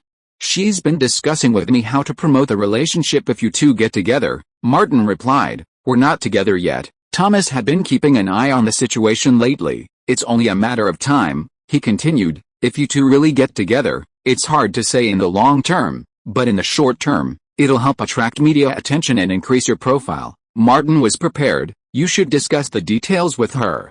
I have no objection. Thomas's prediction was spot on. The fact that Maha contacted me means Anne has no objection either. How long will it take you to win her over? I'm serious about relationships, Martin said, looking particularly serious. So, it'll take some time. Thomas knew Martin was a man of his time, so he didn't push him. Instead, he said, I told you last time I'd find you a major role in a near-a-tier production. Any progress? Martin thought to himself. Sure enough, there's more to come if you squeeze it hard. This person, you need a little pressure to truly bear the weight. Thomas took the initiative to shoulder a heavy responsibility. Since the last time Martin mentioned Ridley Scott's big production, I heard an important piece of news that Martin Scorsese and Leonardo have officially contacted Warner Brothers. When Martin heard the names of these two people, he couldn't help but speculate. Thomas continued, they are preparing a new project. I can confirm that it will be a multi-protagonist gangster film.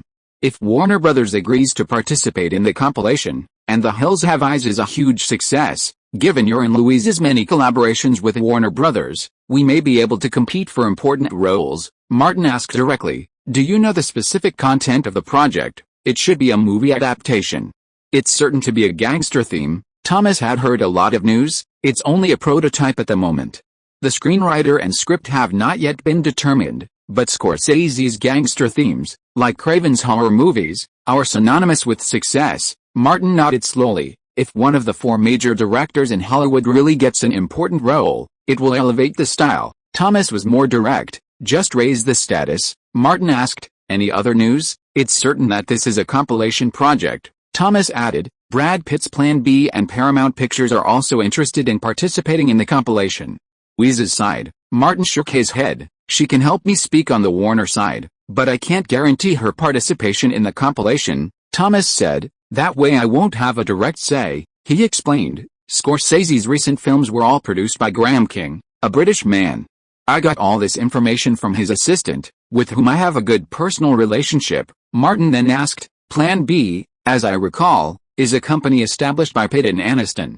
Who will be responsible for the specific operations? Thomas was certain of this. Brad Pitt and Aniston are just shareholders, not involved in day-to-day operations. Martin thought for a moment and asked, how much resources can the company mobilize for me? Thomas said, I'm confident I can get Jim Witt to speak for you. Martin's decision wasn't difficult. Give it a try. He had to give it a try, no matter if it worked or not. Thomas vowed, I'll mobilize all my connections to secure an opportunity for you. Chapter 167 Between People. The theater was sparsely populated. Bruce watched the film playing, bored, grabbing some popcorn and popping it into his mouth, chewing it with a delicious crunch. Martin picked up his Coke and took a sip. On the screen, Alexander commanded the Greek army, forming the Macedonian phalanx, in battle against the Persian army. The most important aspect of epic films is the dramatic battle scenes. What defines a good film? Everyone's judgment is different, but the studio's standard is consistent, whether it makes money. Bruce couldn't stand the melodramatic and heartbreaking scenes, saying, I'm going to get some fresh air. Martin wasn't particularly interested either. Let's go. The two stood up to leave. Martin noticed that besides them, several others were also leaving the theater. Their number exceeded a quarter of the audience. This was bad news for any movie. Martin had completely forgotten what the film in his previous life was like. Aside from Angelina Jolie, it didn't seem to leave any special impression on him. They left the theater and headed towards the parking lot. Bruce said, I watched the DVD of King Arthur. It's much more interesting than this one. Martin thought for a moment, because although King Arthur is bad, it is very commercial, and this one is more literary. Bruce shrugged, maybe. If I had known it would be so boring, I would have gone to find Kim. It would be more interesting than watching a bad movie with you, Martin asked. Wind oil. Kim only used a little bit, and then he screamed in pain. He washed for a long time and almost went to the hospital. Bruce wanted to lift his clothes again. You bastard, you actually want me to apply it there? Martin grabbed his clothes. Don't mess around. There's LAPD. Be careful of the magazine being emptied. He made a random suggestion. Kim used wind oil, and it became famous all over the world. Bruce gave him a middle finger. You are such a pervert. The two got on the car and went back to the apartment together. Martin, a bit worried, called Louise. Drunk, what are you doing? Louise whispered back. Spending time with my family, she asked. What are you doing? Martin was preoccupied. Just got out of the theater with Bruce. Louise understood why Martin had called. I know. The film wasn't well received. It's okay, I won't bother you anymore, Martin said, hanging up. Sitting in the passenger seat, he concentrated on his thoughts, focusing on interpersonal relationships. Bruce sped up and asked, do you think this movie will fail? Martin replied simply, so many walkouts in the same theater always say something. Are you worried about Louise Merle? Man, when did you have a conscience? Bruce said. I thought you left it in Atlanta, Martin replied. She's a multimillionaire. I don't need to worry about her. Man, are you up to something bad again? Bruce had a bad feeling. Martin was vague. I've been posting this film about a movie, and I'm worried the bad luck will continue. Bruce then remembered something. Robert's shipment of coke arrived a few days ago. I rented a warehouse to store it, and I also took some and put it in the studio. You can have a can, he deliberately said. Expired coke has a lasting aftertaste. Martin shook his head and said nothing. Brentwood, Los Angeles' famously affluent neighborhood. In a mansion on a hilltop, Louise stood by the window, put away her phone, and looked out at the nightscape of Los Angeles in the distance. The fate of Alexander the Great was actually determined before its release. The only uncertainty was the extent of its failure. Martin was able to call at this time to ask about the relevant situation. Louise sighed lightly. He still has some conscience. There were footsteps behind her, and a woman in her 50s came up behind her. Honey, are you worried about something? Louise turned around and smiled. It's about work. Don't worry, Mom, I can handle it. Mrs. Merle nodded slightly, and didn't ask much. You just need to remember one thing, no matter what happens, your father and I will always be your backing. I know. Louise took her mother's arm. Let's go for a drink, Mrs. Merle reminded. Your drinking is getting more and more uncontrolled. Do you need me to send you to Alcoholics Anonymous? Louise said. It's not that serious. I just drink a drink occasionally to relax. The mother and daughter came to the small bar at home and just opened a bottle of low-alcohol sweet wine. Mrs. Merle asked, is this project not going well? Louise took a slow sip of her wine. I think we'll lose all the money we made this year. Business is full of gains and losses. Even Buffett can't guarantee a profit on every deal. Mrs. Merle had her share of business experience and had seen the ups and downs of life. You've had a smooth career in life since graduating from USC. A setback isn't necessarily a bad thing. Louise's face nearly fell. Mom, are you hoping for a hard fall? Mrs. Merle remained silent. I don't understand the big principles, but when you fail, you'll more easily see who's trustworthy, who'll stick with you through thick and thin, and who'll abandon you at any moment. Louise put down her glass and pondered. Mrs. Merle took her wine and drank slowly. After Alexander the Great was released nationwide in North America, Martin had been closely monitoring the film's market response. Some films have good reviews but poor box office performance, but through long-term development, they can slowly recoup their investment. However, the film's reputation exploded. From critics to audiences and industry media, it received overwhelmingly negative reviews, boasting an IMDb rating of 5.6 and a shocking 16% on Rotten Tomatoes. Unsurprisingly, Alexander the Great only grossed $13.69 million in North America during its opening weekend. The film's public production budget was $155 million. Its failure was even more disastrous than that of King Arthur and Van Helsing. It was arguably Hollywood's biggest box office flop of 2004. All investors involved in the project faced significant losses. The failure of a major A-list production always has numerous repercussions. In Sherman Oaks, in a villa on the South Slopes, unrelated sentence fragment, Louise sat at the lobby bar, opened a bottle of whiskey, filled a glass, and downed it in one gulp. Then, her personal cell phone rang. It was Martin. Louise asked, "What's up?" Martin asked, "What are you doing?" Louise said, "I'm in a meeting." "Don't bother me for now," Martin replied. "Go ahead and send me a message when you're free." Louise had just put her phone down when the business line on the other end rang. She answered, "Louise Meyer." "Hi, Louise, it's me, Fairma." The person on the other end spoke politely. "My Zero Degree Foundation participated in your fundraising effort, investing the funds in tranches into your Pacific Pictures, participating in a Hollywood film slate. The foundation is now facing difficulties, and the second and third tranches of investment aren't coming through." The first tranche, Louise couldn't help but understand his meaning. "Rest assured, I'll return the first tranche investment and the promised interest and dividends within the contract period, Fairmont chuckled. That's the best. I'll participate in your Slate investment again when the opportunity presents itself. Louise tossed a phone on the bar, poured another glass of wine, and continued drinking. Although she had been prepared, the film's disastrous failure still caught her off guard. A few minutes later, the official phone rang again. It was also a foundation preparing to withdraw its investment. Louise's Pacific Pictures, somewhat like Relativity Entertainment Media, founded by Wall Street investors, pooled funds from foundations and other investors and invested them in Hollywood film syndication projects, seeking profit. The difference was that Louise herself invested. When her syndication projects were profitable, or even just broke even, investors flocked in. With such a catastrophic failure, it was only natural for investors to withdraw their investment and cancel their partnerships. Within a few hours of the official release of last weekend's North American box office figures, Louise had received 7 calls, all from investors unilaterally canceling their partnerships. Even though she was prepared, she was still furious.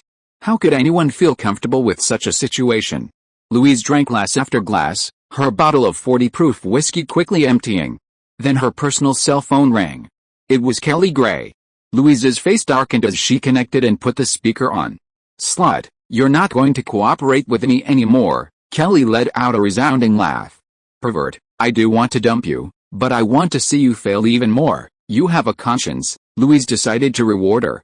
Next time, I'll not only have Martin use the speaker, but I'll also have a live stream. Kelly's teeth itched with hatred. Aren't you and that scoundrel planning a new film in Atlanta? I've got a surprise for you when you come, Louise said. I love surprises. The two of them said nothing more. After the call ended, Louise got up, grabbed another bottle of wine, and continued drinking. Troubles could be dealt with tomorrow, at least today she could get drunk. Louise downed a few more glasses of wine and was about to get more when Mary, the housekeeper, suddenly came over and grabbed her. You've had too much to drink. Don't drink any more, Mary advised. Your body won't be able to handle it. Louise looked sober. I'm not drunk. This is just a little. I know what I've had. It's okay, Mary said. I'll help you upstairs to rest. I'm really fine. Louise waved her hand and suddenly whispered something to Mary. Mary hurried to the hallway. Louise poured herself some wine and continued drinking. Mary picked up the hallway phone and dialed Martin's number. The phone was picked up on the other end. Louise, Mary said. I'm Mary, Louise's housekeeper. Martin found a deserted place and asked, is there something wrong, Mr. Davis? If you have time, come and persuade her. Louise has been drinking since this morning, Mary spoke quickly, appearing particularly anxious. More than a dozen companies and foundations have a call to end their cooperation with Pacific Pictures and demand a complete withdrawal of investment. Pacific Pictures may not be able to survive this, which is a big blow to Louise. She paused slightly. There are still calls coming in. I'm worried that something will happen to her, but I can't persuade her. After saying this, Mary waited quietly for a reply from the other end. Chapter 168 Leaping out of North America. The Volkswagen whizzed down the road, turning into the southern hillside area of Sherman Oaks. Martin slowed slightly. Up ahead, a girl walking a golden retriever waved at him. Elizabeth Olsen spotted Martin's car approaching from a distance. Martin stopped by the curb and rolled down the passenger window. Want a ride? Elizabeth shook her head and smiled. Thank you. I woke up from my nap the other day and didn't see you. You're welcome, Martin said with a wave. I have something to do. I'm leaving now. The golden retriever suddenly barked at the car. Martin sped off. Elizabeth, holding the dog, waved back. Martin's car arrived at Louise's house. The automatic door opened, and he drove to the side of the villa. Mary was waiting at the door. Seeing Martin's quick arrival, a flicker of relief crossed her eyes. Martin asked, where's she? Mary pointed inside. Still drinking. I can't stop her. Martin nodded slightly, glanced at Mary as he passed, and quickly entered the villa. Louise, wearing a fitted dark business suit and black-rimmed glasses, was hunched over the bar, pouring herself a drink. After finishing her first drink, she reached for another bottle, only to be met with a large hand. Martin glanced at the empty bottles, one large and one small, beside her and said, stop drinking. Louise burped and grabbed Martin's shirt, pulling him toward her. You're just in time. Drink with me. Martin picked up the bottle, walked around the bar, and went inside. He pulled out 2 new glasses, unscrewed a bottle of mineral water, and poured it into each. Louise rested her chin on the bar, staring at Martin. "Why are you here?" "Mary called me," Martin said, placing a glass of water in front of her. "I was worried something might have happened to you." Louise picked up the glass, didn't smell any alcohol, and put it down again. "You jerk. I'm really going broke," Martin repeated his usual response. "If you go broke, I'll support you." Louise had always taken it as a joke, but now, when Martin said it, she was puzzled. Martin drank a glass of water. "I need to drink. I feel miserable without it." Louise pushed the glass back and said, half seriously, "Do you know how many investors have called me since this morning, asking to end their partnerships? 15. Do you know what that means?" Martin didn't take the drink. Instead, he asked softly, "One failure, and you're done?" "That's not the alcoholic woman I know." He pulled up a chair and sat across from Louise. "Can it be harder than my time in Atlanta? I'm a scumbag from the slums, and I've made a millionaire. It can't be harder for you to start over, right?" Louise stared at Martin. "People always chase success," Martin continued. "Some people cherish friendship like I do." Louise burst into laughter, so much so that she fell flat on the table. She'd been feeling down today, but Kelly and Martin had brightened her up a little. Even a ray of sunshine in difficult times can make things seem brighter. Martin pushed the glass back again. "Drink some water to sober up. Carry me upstairs," Louise said, opening her arms. Martin walked over, hugged Louise and went upstairs. Louise leaned on his shoulder and suddenly burped. Startled, Martin said, "Wait until we get upstairs and go to the bathroom to throw up." But Louise leaned over and whispered in his ear, "Don't worry, I get carsick sometimes, but never airsick." What to do when you're feeling down? Take a refreshing flight. Louise used to think Martin was both good-looking and practical, but now she finds it even better-looking and practical. Century City, Starbucks. Thomas had waited for his target. Ron Armas, the #1 assistant to Graham King, Martin Scorsese's favorite producer. Thomas and him were schoolmates and had known each other for many years. After learning that he had become Graham's assistant, they had kept in touch. Ron pulled out a chair, sat across from Thomas, and said, "So anxious." Thomas said, "I wonder how many people are in Martin Scorsese's project." He asked, "Are there any more specific news?" "I attended a meeting with Graham this morning. There were 2 screenwriters and directors from Hong Kong attending the meeting." Ron opened his briefcase and took out a disc. "This movie is super popular in East Asia. Director Scorsese is very interested in it and plans to adapt it for the United States." Thomas took it. The disc was called Infernal Affairs, a police and gangster theme. Ron explained, "The story will be set in Boston, and the characters will be based on the mafia, Scorsese's forte. The 2 main characters will be undercover agents, one an Irish gangster working undercover in the police, the other a police officer working undercover infiltrating the Irish mafia. The latter is the absolute protagonist, and Leonardo has been confirmed to play the role." Thomas's gaze immediately shifted to the undercover agent in the lead role. "Is the supporting actor role suitable for my client? First, he needs excellent acting skills," Ron stated bluntly. "Second, he needs to be well known.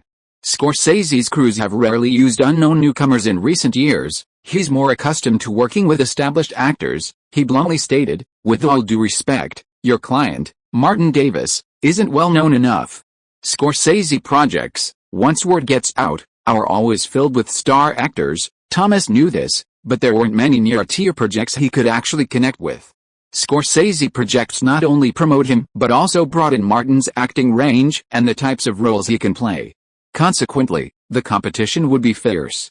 Martin has a new movie coming out after the new year, a horror thriller of Craven's type, and his fame will skyrocket. Thomas felt that it was far from enough. "Ron, you participated in the 2 projects of Gangs of New York and The Aviator, and are familiar with the operation of director Scorsese's crew. If Martin wants to fight for an important supporting role, is there any way to increase his chances of winning?" Ron said the simplest and most direct way, as long as his acting skills are good, he brings money into the group, or he can get the support of major producers and investors, his chances of winning will naturally be greater. Scorsese's gangster movies have high investments, and the investment-return ratio is actually not very high. Most of the profits come from long-term operations, and the investment pressure is relatively high. Faced with large investments, even artists will compromise? Thomas asked. Is this how Leonardo established a long-term cooperation with Scorsese? Ron nodded. The Titanic had a huge impact on the world. It completely changed Leonardo's star path. There are too many overseas funds willing to invest in Leonardo. He can always easily attract tens of millions of dollars in investment, and he has a strong appeal. Which director doesn't like such a leading actor? Thomas frowned. An investment in the tens of millions, at least. Don't forget the premise. The acting skills must be good enough. Ron smiled and said, look at me. I almost forgot the simplest way. If I can get Graham, Scorsese or Leonardo, everything will be okay. Thomas found that the difficulty was extraordinary. Scorsese was not a client of WMA. Although Ari Emanuel tried to poach him several times, he failed. He asked, you don't have a say, I'm at most an assistant producer and assistant director in the crew. Ron was very self-aware. If it's just a small role, I promise there will be no problem, but for the top 10 roles, I have no say. Thomas thought of Martin not abandoning him in the face of the A-level production of the top director Ridley Scott, and he couldn't help but feel ruthless. Whoever of those three people likes men, I'll go find him. Ron had seen Martin's video materials. He was sunny and handsome, and his figure was also top-notch. He said, you want a client? Thomas shook his head. No, it's me. I'll do it myself. Ron looked at Thomas's receding hairline and shiny forehead, and said, don't joke. When the investment reaches this level, it can't be solved by just selling the people below. For the first time, Thomas felt that he was so useless. Ron warned, the script hasn't been written yet, and the crew won't be recruiting for the time being. Not many people know about this yet, so act quickly. If you're late, you'll have absolutely no chance. After his meeting with Ron, Thomas rushed to his next meeting. He invited a Warner Brothers production executive to lunch. From this executive, he learned that Brad Pitt and Jennifer Aniston's Plan B films had reached an agreement with the Warner Brothers to invest in Scorsese's new project, a sum second only to Warner Brothers and DiCaprio's Appian Way Productions. Thomas was jumping up and down, practically selling his ass. Fight for it, and there's still hope. Don't actively fight, and there's no chance at all. Meanwhile, in the luxurious villa in Sherman Oaks, Martin slept soundly, resting his head on Louise's plump breasts. His breath tickled Louise, waking her prematurely. Louise stirred, and Martin woke too. He checked the time and said, let's go out for dinner. Louise was too lazy to move. I'll ask the kitchen to prepare it. Martin deliberately said, you're bankrupt. I want to support you, so we'd better go out for dinner. You really know how to ruin the atmosphere. I just threw away the company's troubles, Louise said. It's just that some investors ended the cooperation. It's not bankruptcy. Martin thought of the project Thomas had mentioned, and said half seriously and half jokingly, I was thinking of coming up with some new recipes to make you happy so that you can help me get a good role in Martin Scorsese's project. Louise sighed deeply. It's hopeless. I can't afford such a big platter for the time being. Martin raised his head and gave her a long kiss. Then he said, then let's work on the wanted order project. If it succeeds, it will help you make money back. But Louise had other considerations. During the New Year holiday, you will accompany me on vacation to Hong Kong and Southeast Asia. Martin thought of a possibility. Are you going overseas to solicit investment? The International Bartenders Association is headquartered in Hong Kong, and there will be an event there. Louise said roughly, my father used to do business in the Philippines and Malaysia, and many wealthy people there are willing to invest in North America. Martin understood. Beyond Alexander the Great, North America has the greatest influence. Wait, there is also the third chapter. I am writing. Chapter 169, The Appearance of True Love. Taking the disc from Thomas, Martin examined the cover carefully. The characters on it looked incredibly familiar. He'd seen the last two films on the disc less frequently, so his memory wasn't particularly clear, but the main plot of the first film was incredibly memorable.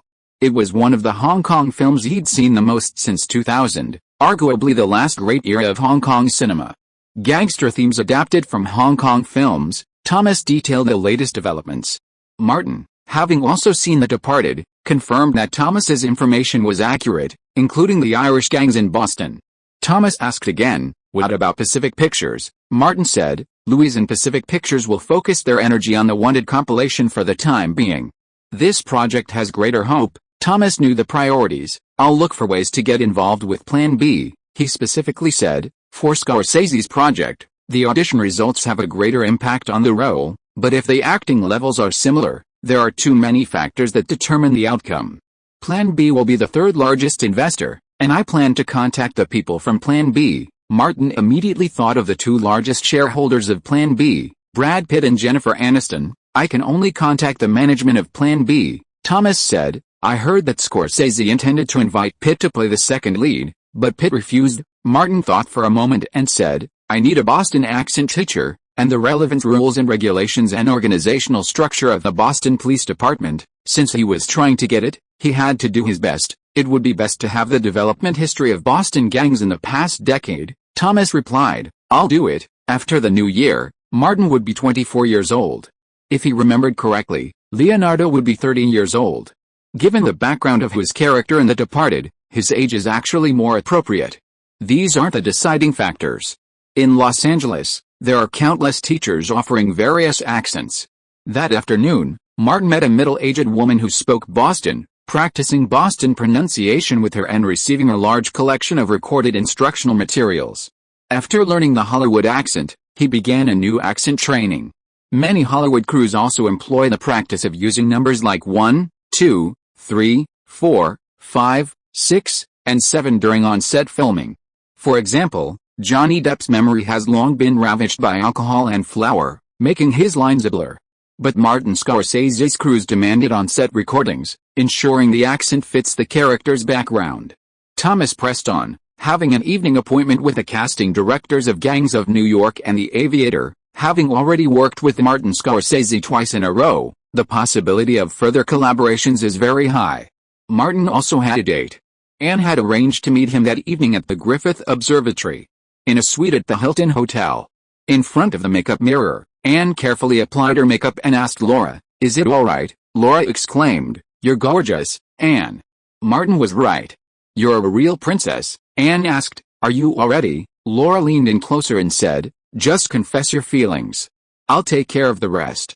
"I've already notified everyone," Anne then asked, "Do you think Griffith Park is a good location?" "It couldn't be more perfect," Laura said. "There's the Hollywood Hills there, and the observatory overlooks Los Angeles. Celebrities often go there for dates. It makes sense for reporters to capture your confession," Anne nodded. "That's great. I need to make a good impression on Martin." Laura gestured to the clothes on the hangers. "Let's get changed." "It's almost time." Anne chose a white shirt and slim-fit jeans, looking girl next door to avoid putting pressure on him. Then, they went downstairs and got into the hotel car. Anne asked Laura to confirm, "Call the reporters and paparazzi again, to make sure there's no mistake." Laura took out her phone and made a call.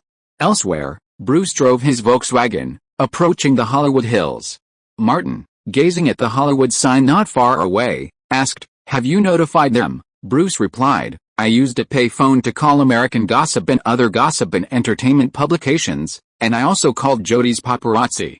There must be at least a few of them heading up the hill." He pressed, "I spoke to Jody the day before yesterday. She said you need to make some new progress. A regular street auction won't sell it for that." Martin, understanding the business logic behind this, said, "I think it's about time." Bruce knew what this jerk was planning. "Can you be a decent person? Let the woman initiate the confession," Martin said. "It shows I'm responsible." Arriving at the parking lot, Bruce parked the car, checked the time, and grabbed a beer. Martin led the way up the hill, and he followed. The Griffith Observatory is one of Los Angeles' iconic landmarks. Martin arrived at a park plaza in front of the observatory and looked around. Some of the faces among the tourists looked familiar. The paparazzi and entertainment reporters had arrived. After waiting for a moment, Martin saw Annie enter the plaza and went to greet her. The surrounding paparazzi and entertainment reporters had already spotted the two and followed them. At the edge of the square, Laura, seeking a quiet spot, suddenly spotted someone familiar sitting on a nearby bench. Bruce also noticed her and nodded slightly. "What a coincidence," Laura smiled. "What a coincidence." They both looked at Martin and Annie in the distance. Martin and Annie were getting closer.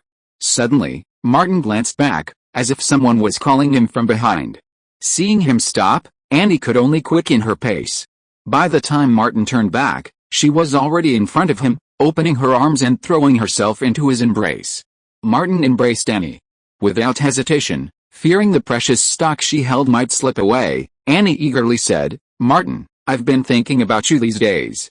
Let's go out." Martin, True to his principle of never refusing, never taking the initiative, and never making promises, simply nodded vigorously. Annie smiled happily, as if she saw a bright future, a promising career and financial prospects. She tilted her head back and closed her eyes slightly. In this situation, how could the good man Martin refuse? He bent down and kissed her red lips.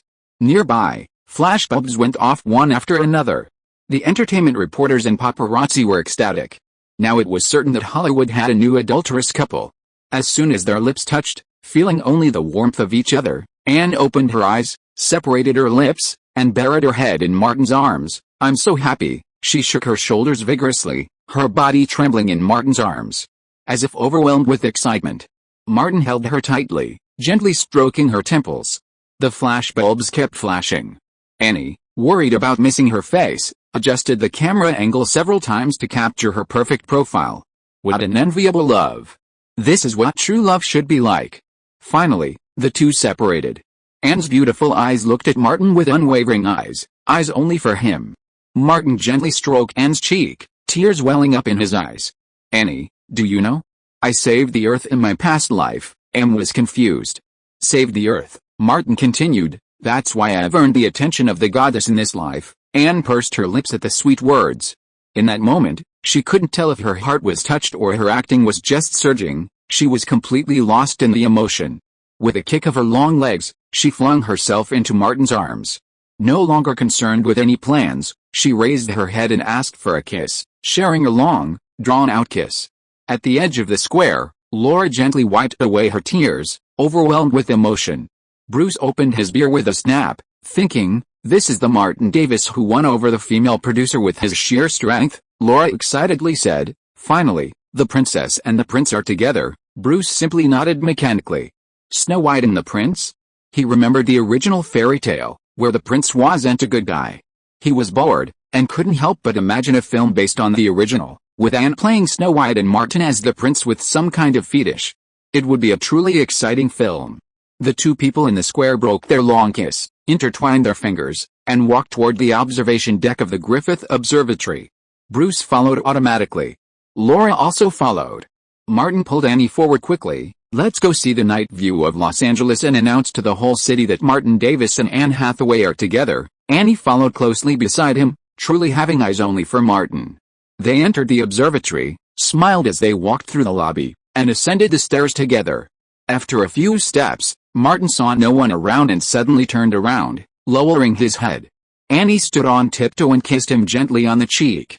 At the corner of the stairs, Annie slowed down. I'm tired. Martin pointed to the upward stairs and turned around. I'll carry you. Yes, Annie was delighted. She climbed a few steps, jumped onto Martin's back, and hugged his neck tightly. Martin carried Annie all the way to the observation deck. The platform was empty, so they reached the edge of the observation deck together, opposite the 9 giant letters of Hollywood. Martin put Annie down, spread his hands like megaphones, and shouted to the crowd below, "Thank you, Annie. Thank you for your kindness." Annie, huddled close to Martin, also shouted, "Anne Hathaway loves Martin Davis." Forever, someone came up from below, hearing their shouts, and they were no strangers to them. This place was considered a couple's paradise in Los Angeles, often visited by young couples going wild. Martin and Annie cuddled together, admiring the Los Angeles nightscape and whispering quietly. After a while, they went downstairs together. As they passed the restroom, Annie said, "I'm going to the bathroom." Martin nodded. Annie entered the restroom and, upon seeing Laura, she emerged from her trance. Laura asked, "Anything you can tell me?" Annie murmured a few words, quickly emerged, and went outside with Martin on her arm. Laura waited a moment before slipping out of the restroom. Outside the planetarium, she spotted a paparazzi she knew and approached him. He handed her a $50 bill. Laura said, "Do you know why Annie is so excited?" Martin said that he saved the earth in his previous life, which earned him Annie's favor in this life. Here are the third updates. Please vote for me. If you are listening to this novel on a channel other than Fanfic World, it means it was downloaded and re-uploaded without effort. We warmly invite you to visit our channel, Fanfic World. There you will find the original version of this story and many other novels of various genres. We look forward to seeing you dive into a world of incredible novels. Chapter 170. Send You a Little Star. In Beverly Hills, Jody rode her motorcycle, turned toward the Hilton Hotel's main entrance, and stopped beside the flower bed. Taking off her helmet and raising her camera, she saw Martin and Anne exit their car and walk hand in hand into the hotel. Instinctively, Jody pressed the shutter, thinking, "Don't come out. Those bastards are spending the night together." These paparazzi, desperate for gossip, were even more anxious than the people involved.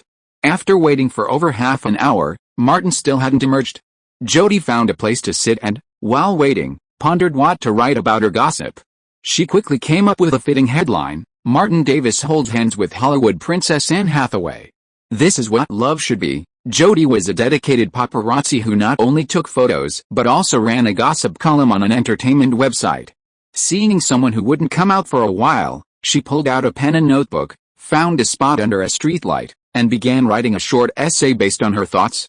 Hard work always pays off. After a while, a tall figure suddenly blocked out the light overhead. Jody quickly closed her notebook, lest her colleagues copy her ideas. When she looked up, she was met with Bruce's sullen face. "What's up?" she asked. Bruce didn't say anything, but just beckoned. Jody packed her things and followed Bruce into a car. On the way, she tried to turn on the recorder again. Bruce said, "You go back. I'll find someone else." Jody pulled out the recorder and, as Bruce watched, disassembled it. Bruce opened the car door and got in. Jody got into the passenger seat. Bruce pulled out a memory card and placed it on the armrest between them. He said, "This is a photo of Martin and Annie at the hotel. He had taken it himself." Jody nodded, picked it up, and put it away. Then she leaned over to Bruce, her hand going straight to the zipper of his pants. Bruce glanced at the unremarkable buttocks lying flat on their backs, his heart unmoved. He pushed Jody back. "Don't use your filthy methods to harm a good person like me. I won't be corrupted by you." Jody stood up and looked at Bruce. Compared to the man across from her, she felt strangely noble. "What do you want?" Bruce didn't ask for more. $100 for your hard work. Your article must favor Martin." Jody pulled out all the cash she had and stuffed it all at Bruce's expense. "I'll do it." Bruce counted it out. It was just over $80, but he didn't argue. "Martin won't be out until 8 o'clock tomorrow morning. Go back and get some sleep." Jody opened the door and got out of the car. She walked alone to her motorcycle, put on her helmet, and returned to her rented house. But she didn't go to sleep immediately. Instead, she worked through the night, using photos she had taken and Bruce's to post on her website column. She still had quite a few photos left, so she called the print media she was working with and sold them to them. Early in the morning, Laura woke up, camera in hand, and waited by the door, watching through the peephole as Anne's room across the street unfolded. Martin had stayed in Anne's suite the previous night after returning from Griffith Observatory. In the middle of the night, Anne snuck in, sweet yet exhausted. She explained that Martin had been tossing her around so hard that she'd taken a break. There was movement over there, and Laura opened the door slightly, extended her camera lens, and aimed it in that direction. She'd practiced the scene several times the previous night, so it was a familiar sight. Anne's suite door opened, and Martin emerged. Anne, still in her pajamas, followed him to the door. The two, one inside, the other outside, first exchanged a passionate gaze, then kissed passionately. Laura clicked the shutter, snapping away. Martin held Anne's hand, saying, "I have work at the studio. I can't be with you. Take care of yourself." Anne leaned in again, kissing Martin on the cheek. Work's important, after all, his work was crucial to her future. "We were in such a rush last night," Martin apologized. "I didn't prepare anything." Anne's face flushed just the right amount.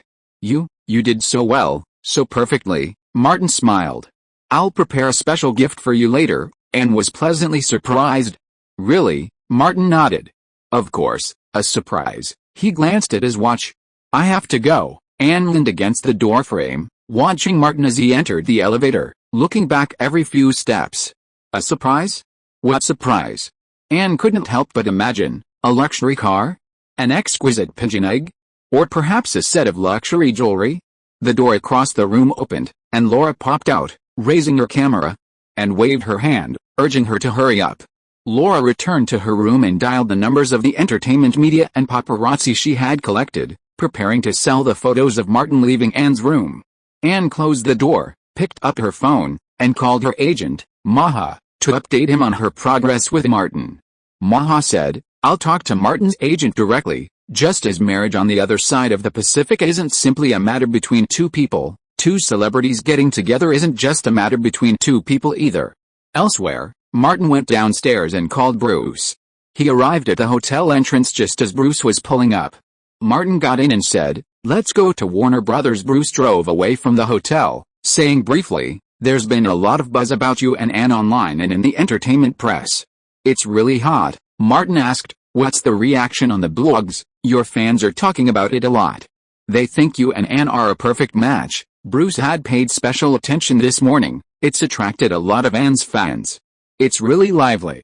They're probably asking you to treat Anne well." Martin anticipated this. Fan culture on both sides of the Pacific is different. Here, celebrity romances don't have as much of an impact on fans.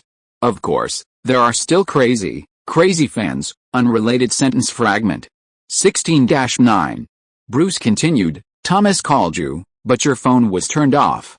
He called me instead. He said you should keep up the pace with Annie, extending the date from 1 week to 10 days, ideally by the time The Hills Have Eyes opens.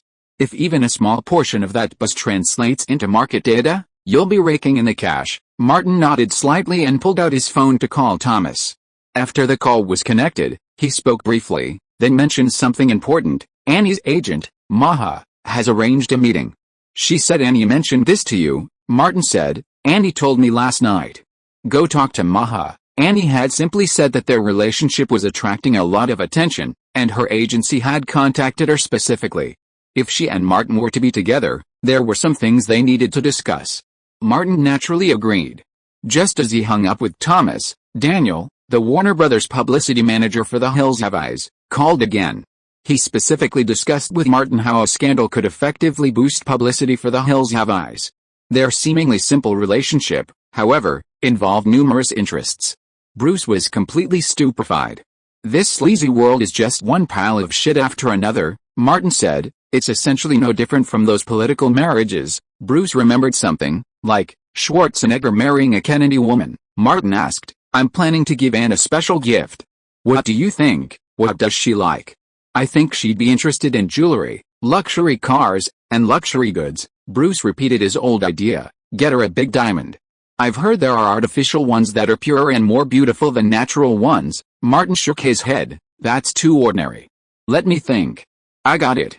How about a star?" Bruce didn't want to talk to this person anymore. Martin, always a man of action, took action as soon as he thought of it. He pulled out his phone and dialed Harris's number. "It's me, Martin. Give me an easily observable star named Anne Hathaway." "Yes, the princess. Make the star map and certificate exquisite, using the highest quality materials." "Yes. It should be high-end and classy, highlighting your high style." "Mail it to me when it's ready." Harris agreed immediately. Martin easily solved the gift problem, creating a romantic yet unconventional gift. This time he gave stars, next time he could give real estate. Last time, he'd mentioned the lunar project to Harris. Compared to the usual beachfront villas, this was a much higher-end gift. After all, one was in the sky, the other on Earth. Arriving at the Warner Brothers studios, Martin attended a new promotional meeting for the film. Thanks to the positive reviews from theater managers, the popularity of lead actor Martin, the success of the previous film, and Wes Craven's brand name, The Hills Have Eyes could open in approximately 3,300 theaters across North America. Furthermore, Wax Museum would be released around January 20, 2005, when Warner Brothers would release a DVD. The DVD, currently being pressed, included an advertisement for The Hills Have Eyes. Martin then followed Craven and Aya into the production company's office. Craven took some documents and handed them to Martin. "Take a look, these are newly printed top-secret materials." Martin sat in a chair and looked carefully at the documents in his hand. The paper was a little old, with a red seal of top secret on it, and the logo of the U.S. Atomic Energy Assessment Agency on the top. AGO was also watching. "Will it not cause any trouble?" Craven smiled. "No, it just looks a bit like it. In fact, there is no such organization. We made it up." Martin remembered a saying often said in Hollywood, "As long as you don't blackmail the IRS, you can blackmail other departments and agencies." "That's right," Craven said. "These are just small things. No one will care. We are not just making up fake news." The posters and the first version of the advertisements for the film have been released. When the public sees them, they will quickly associate them with movie promotion, Agia asked. Viral marketing, Craven said simply, a type of viral marketing, Martin's idea. In recent months, there has been a lot of controversy about Iraq's weapons of mass destruction. The political struggle caused by the election has also caused media divisions. Some people even came out to expose that Iraq only has laundry detergent. The crew and Warner Brothers adopted Martin's idea based on the current social situation. The public is paying special attention to weapons of mass destruction now. We are adding fuel to the fire. Speaking of The Departed, first of all, I think the Hong Kong version is better, far better than the American version. Personally, I don't have a good understanding of the American version's gangsters and social environment, and it seems boring. However, this film is highly regarded in North America. Before The Wolf of Wall Street, it was Martin Scorsese's highest-grossing film. North American critics called it Martin Scorsese's best film besides Goodfellas. It's ranked around 50th on the IMDb Top 100. Chapter 171 Black Material. When I was in Atlanta, I loved surfing the internet. Martin was actually talking about his past life, but thinking about the news he saw online, some things transcended nationality. I found it interesting that when male netizens get together to chat, they often can't avoid two things. AG asked curiously, which two things? Martin held up a finger. Women, discussing beautiful women. He held up a second finger, the founding of a government, or more precisely, discussing current social events. Craven, older and less exposed to the internet, often got together with a group of men. That's right, a bunch of grown men get together, and the topic is either women or the latest hot topics. Agia completely agreed. When I was young, I often discussed with people online how to get rid of that jerk in the LSA Palace. Craven understood Martin's meaning. Compared to normal social hotspots, the public is actually more interested in the scandals in Washington. Hollywood is particularly fond of conspiracy theories about Washington. Why? It's not that we are hostile to Washington, but the audience likes to see these things. Washington is full of dirty laundry, and all the dark secrets originate from Washington, Martin said. Once these are released, keyboard warriors, those netizens who enjoy discussing current social events, will definitely pay attention and discuss them, even actively discussing them with others. Top secret heard on Washington and the Pentagon? If I were a keyboard warrior, just thinking about it would excite me. Craven and Agia both laughed. Craven, with extensive experience in film promotion, said, I've discussed this with the Warner Brothers team. We've divided it into 3 phases, each 15 days. To avoid the backlash of viral marketing, we'll link it to the film from the very beginning of the second phase. You're all experienced professionals, Martin said, offering advice.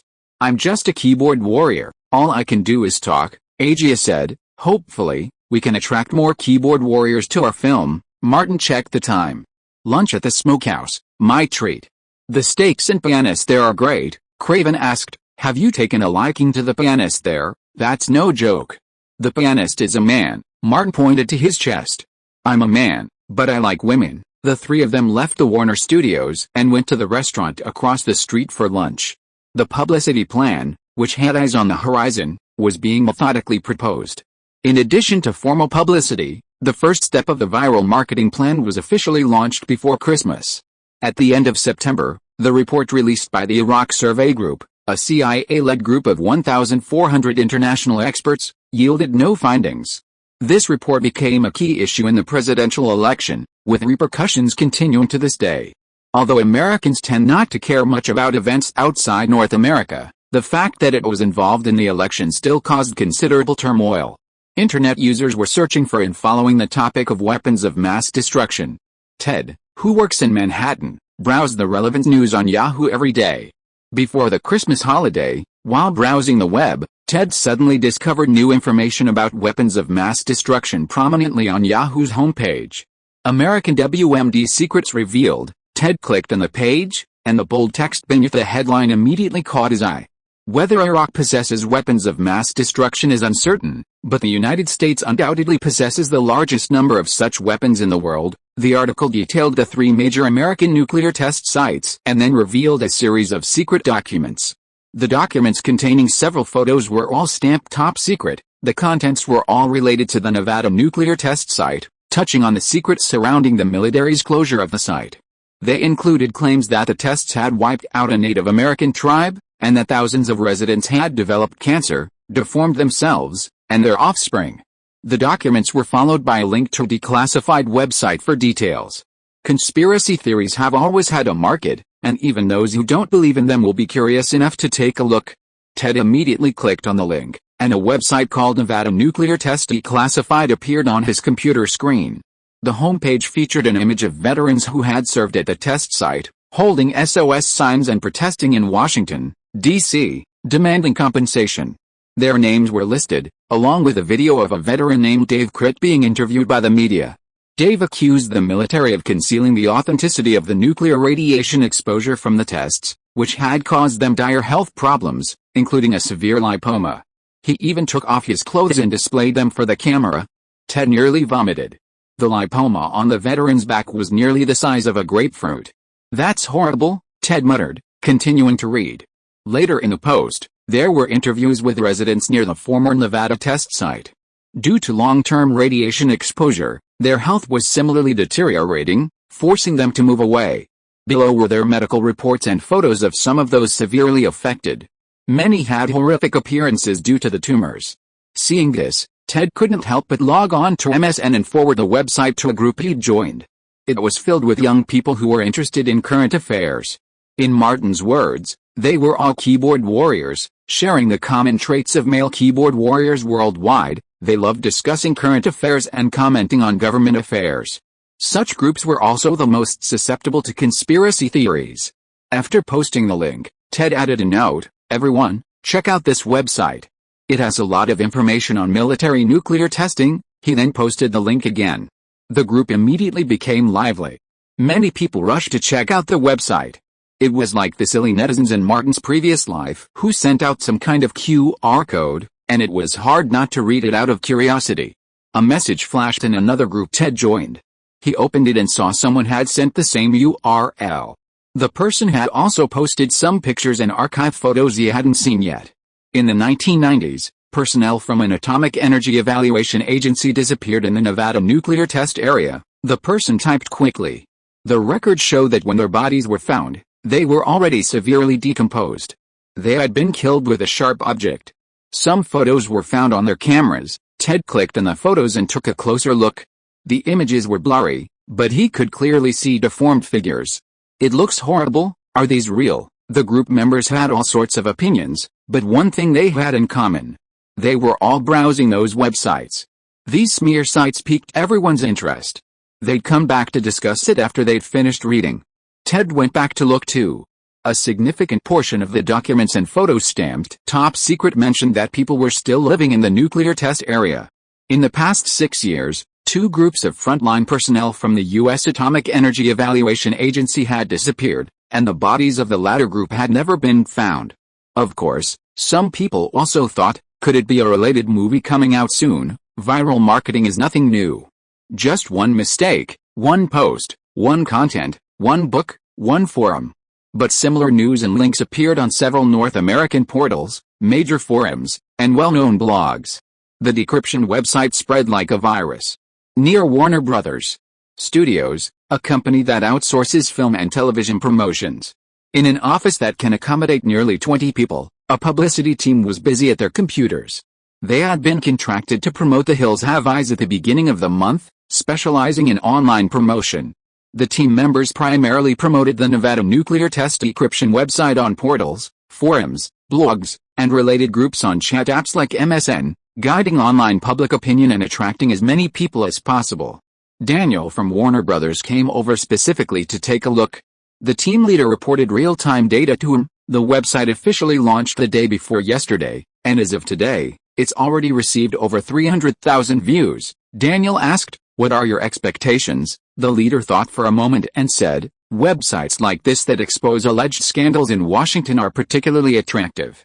Judging from today's situation, it's not a problem for tens of millions of people to see the website before the release." Daniel reminded him, "Keep a good pace and monitor relevant online developments. After the New Year holiday, we'll move on to the second phase. Every day, the Nevada Nuclear Test Secrets website is updated with new content." For example, in 1982, a large number of Native Americans near the nuclear test site sued the Washington authorities and the military, only to be ruthlessly suppressed. The relevant lawyers' letters and video footage have been released. Warner Brothers' publicity efforts are professional and well prepared, and even outsource what they can't do in-house. When it comes to profit, you can always trust the power of capital. On Christmas, Annie returned to New York, and Louise had to spend the holiday with her parents. Martin had to drag old Bruce and Min along to Antonio's Christmas Eve party. Tickets were required for the party, and Martin and the other two each brought a bottle of wine. Antonio sat in front of the Christmas tree on the rooftop, looking cheerful like a fat Santa Claus. Martin and the other two sat at the same table with him. Min brought over 4 glasses of wine, and the 4 of them chatted while drinking. Antonio suddenly said mysteriously, "Have you heard about the radiation leak from the Pentagon's nuclear tests in Nevada? Thousands of people have developed cancer, and it's said that there are even deformed people." Min automatically answered, "Yeah, I heard about it. I even checked out the decrypted website. Washington and the Pentagon are too shady. They don't treat ordinary people as human beings." Bruce glanced at Martin and continued. "In the eyes of the upper class, ordinary people are expendable. If they are gone, they can be recreated. If they can't be recreated, there will be a large number of immigrants." Antonio asked, "Old Bruce, you were a soldier. Does the Pentagon really do this?" "I don't know." Bruce raised his hand and pointed at his head. "If I knew, I would have been shot to death a long time ago." Martin was very curious. "Who did you hear it from?" Antonio answered first. "I heard it from the 3 tenants on the first floor. They have been discussing it the past few days." Min recently worked in the studio at Warner Brothers Studios. "I heard it from the people in the studio cafe. I checked it out online. A tenant on the first floor heard this and came over to join in the fun. I'm in a music tutoring class, and recently the boys in the class have been discussing this." A guy passing by automatically answered, "A lot of people are posting this in several of my MSN groups." Martin thought to himself, the so-called dirty laundry about Washington and the military is really attractive. 2 updates today. Chapter 172 Worrying. On Christmas Eve, most of the remaining tenants came to the rooftop for a party. Bruce specifically went to several mail circles and found that many people were discussing Nevada's negative news. Min spoke eloquently, "Based on my 20 years of experience following Washington, D.C., there's definitely something fishy going on." He looked at Martin and Antonio, then added, "Boss, Anthony, here's what I'm thinking. Could the Pentagon be conducting biological weapons experiments there? Creating a humanoid weapon without the sense of pain, only capable of mad killing?" Martin raised his glass and said, "It would be a waste you if you didn't become a screenwriter." Min smiled awkwardly. "I've been helping Brad adapt one kid lately, and I've been quite influenced by him." Antonio patted his basketball-like belly and asked Martin, "Are you going to be the leading man again?" Martin nodded, "More or less. A new movie will be released in early February next year, and there's another one ready to shoot. I'll be the absolute star in both. You've become a big star, and it's not appropriate for you to live here anymore." Antonio was very considerate. "I'm not trying to force you, but if a paparazzi offered me 6 figures to install a pinhole camera in your room, I wouldn't be able to refuse." Min said, "You're very direct." Antonio turned to look at Bruce as he returned.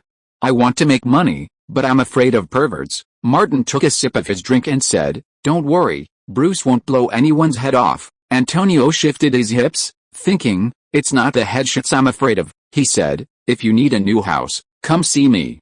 I'll set you up." Martin was curious, "Do you have any property for sale?" "No." Antonio looked up. "But I know a lot of rich people," he stated a fact. "Don't forget, when I was a millionaire, you were all broke." Min looked from Anthony, who was as fat as a ball, to himself, who was handsome and dashing. It was so unfair. Why were these greasy old men always the rich? Martin and Antonio had a drink together. "No problem. I'll find you when I need a house," Bruce returned. Jessica and Emily followed, clinking glasses with Martin. "Merry Christmas." Martin raised his glass. "Merry Christmas." Jessica finished her drink and said, "There's a package coming from Atlanta. I'll pick it up for you." Martin nodded. "I'll pick it up later." A little after 10 o'clock, Min was preparing to return to his residence. Before leaving, he said to Martin, "Boss, you paid my fine. If you need me for anything, I'm yours." Martin pushed him back. "Get back now." "What do I need you for?" Bruce put his arm around Min's neck and joked, "Just your lips and tongue?" Min said seriously, "I'll lick anyone you ask me to." He glanced at Antonio. Even the fat landlord is fine. Martin waved his hand and said bluntly, when I need you, I won't be polite. Mean left the top floor first. A moment later, Martin and Bruce went downstairs together. Jessica and Emily followed.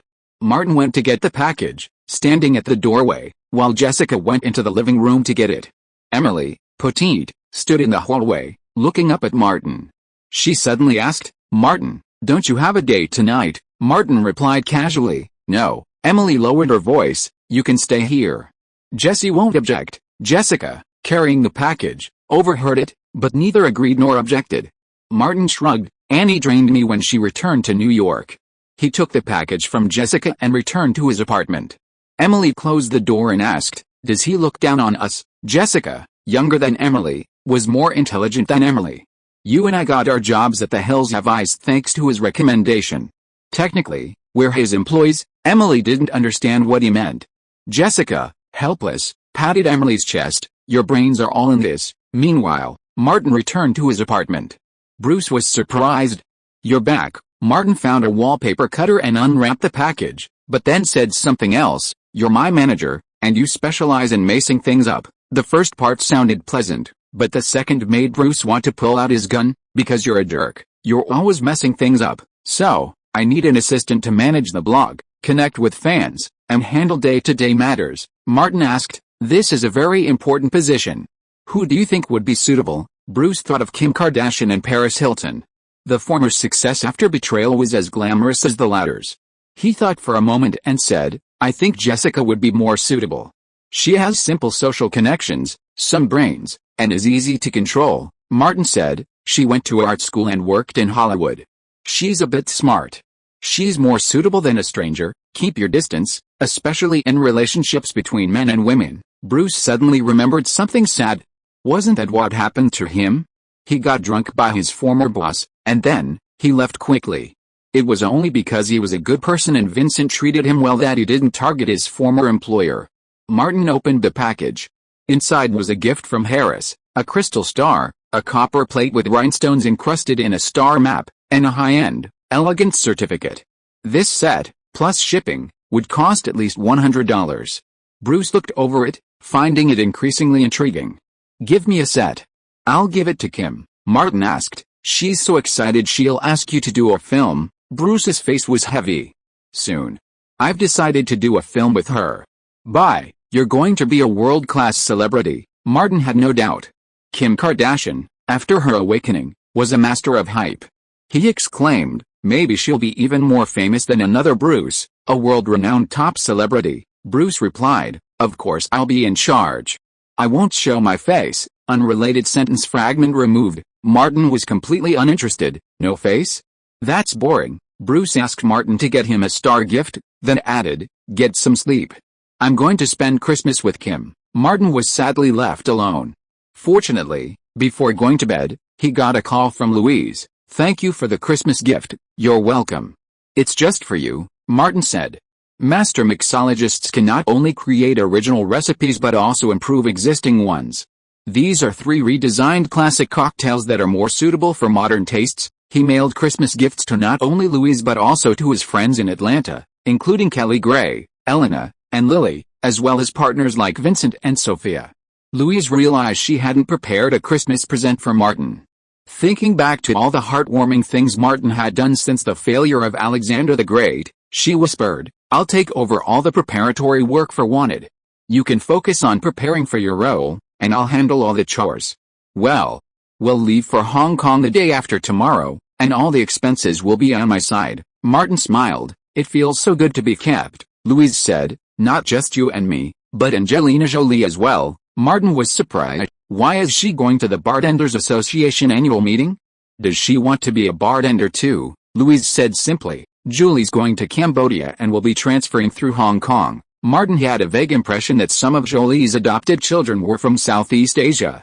He thought for a moment, then said, you're personally in charge of Wanted, so it's a good opportunity to invite Jolie to play Fox. You've read Brad's script outline. The cool girl role is perfect for Jolie. Louise was surprised. You still dare to invite her? Tomb Raider 2, Mobile Suit Guns, and this one all received very mediocre market responses. Are you sure she can make a comeback? Strictly speaking, Jolie had botched 3 films in a row. If Mr. and Mrs. Smith had flopped, she would have been practically finished in Hollywood. But Jolie managed to turn things around thanks to her scandal with Pitt. Even more frightening, Jolie had no public relations staff, she handled everything herself. Martin said, her salary will definitely go down, right? Louise said, I'm sure $5 million got her in, and she's grateful to me, but her appeal, I heard Jolie was already involved with Pitt when she was filming Mr. and Mrs. Smith. Martin could only say this, scandals aren't necessarily a bad thing. If Jolie had blown the whistle herself and teamed up with a studio to hype it up, audiences often only care about the buzz, regardless of whether it's a scandal. Louise said bluntly, you're gambling. Martin said, actually, I'm the main character. If she's popular, it'll be the icing on the cake. If she's not, she won't be a burden. He considered it more. Besides, if she doesn't expose it, we can expose it for her. Louise had seen a lot of bad people and bad things like this. She thought about it from a Hollywood perspective. If Jolie takes Pitt away, and you get in as a third party and take Jolie away, wow, she became excited. It's exciting just to think about it. The movie is going to be a hit? Martin asked, do you think it's feasible? Louise considered it carefully, feeling it was feasible. She said, I'll have a proper discussion with Jolie once I see her. Meanwhile, at a party in Century City, Thomas met Anne Hathaway's agent, Maha.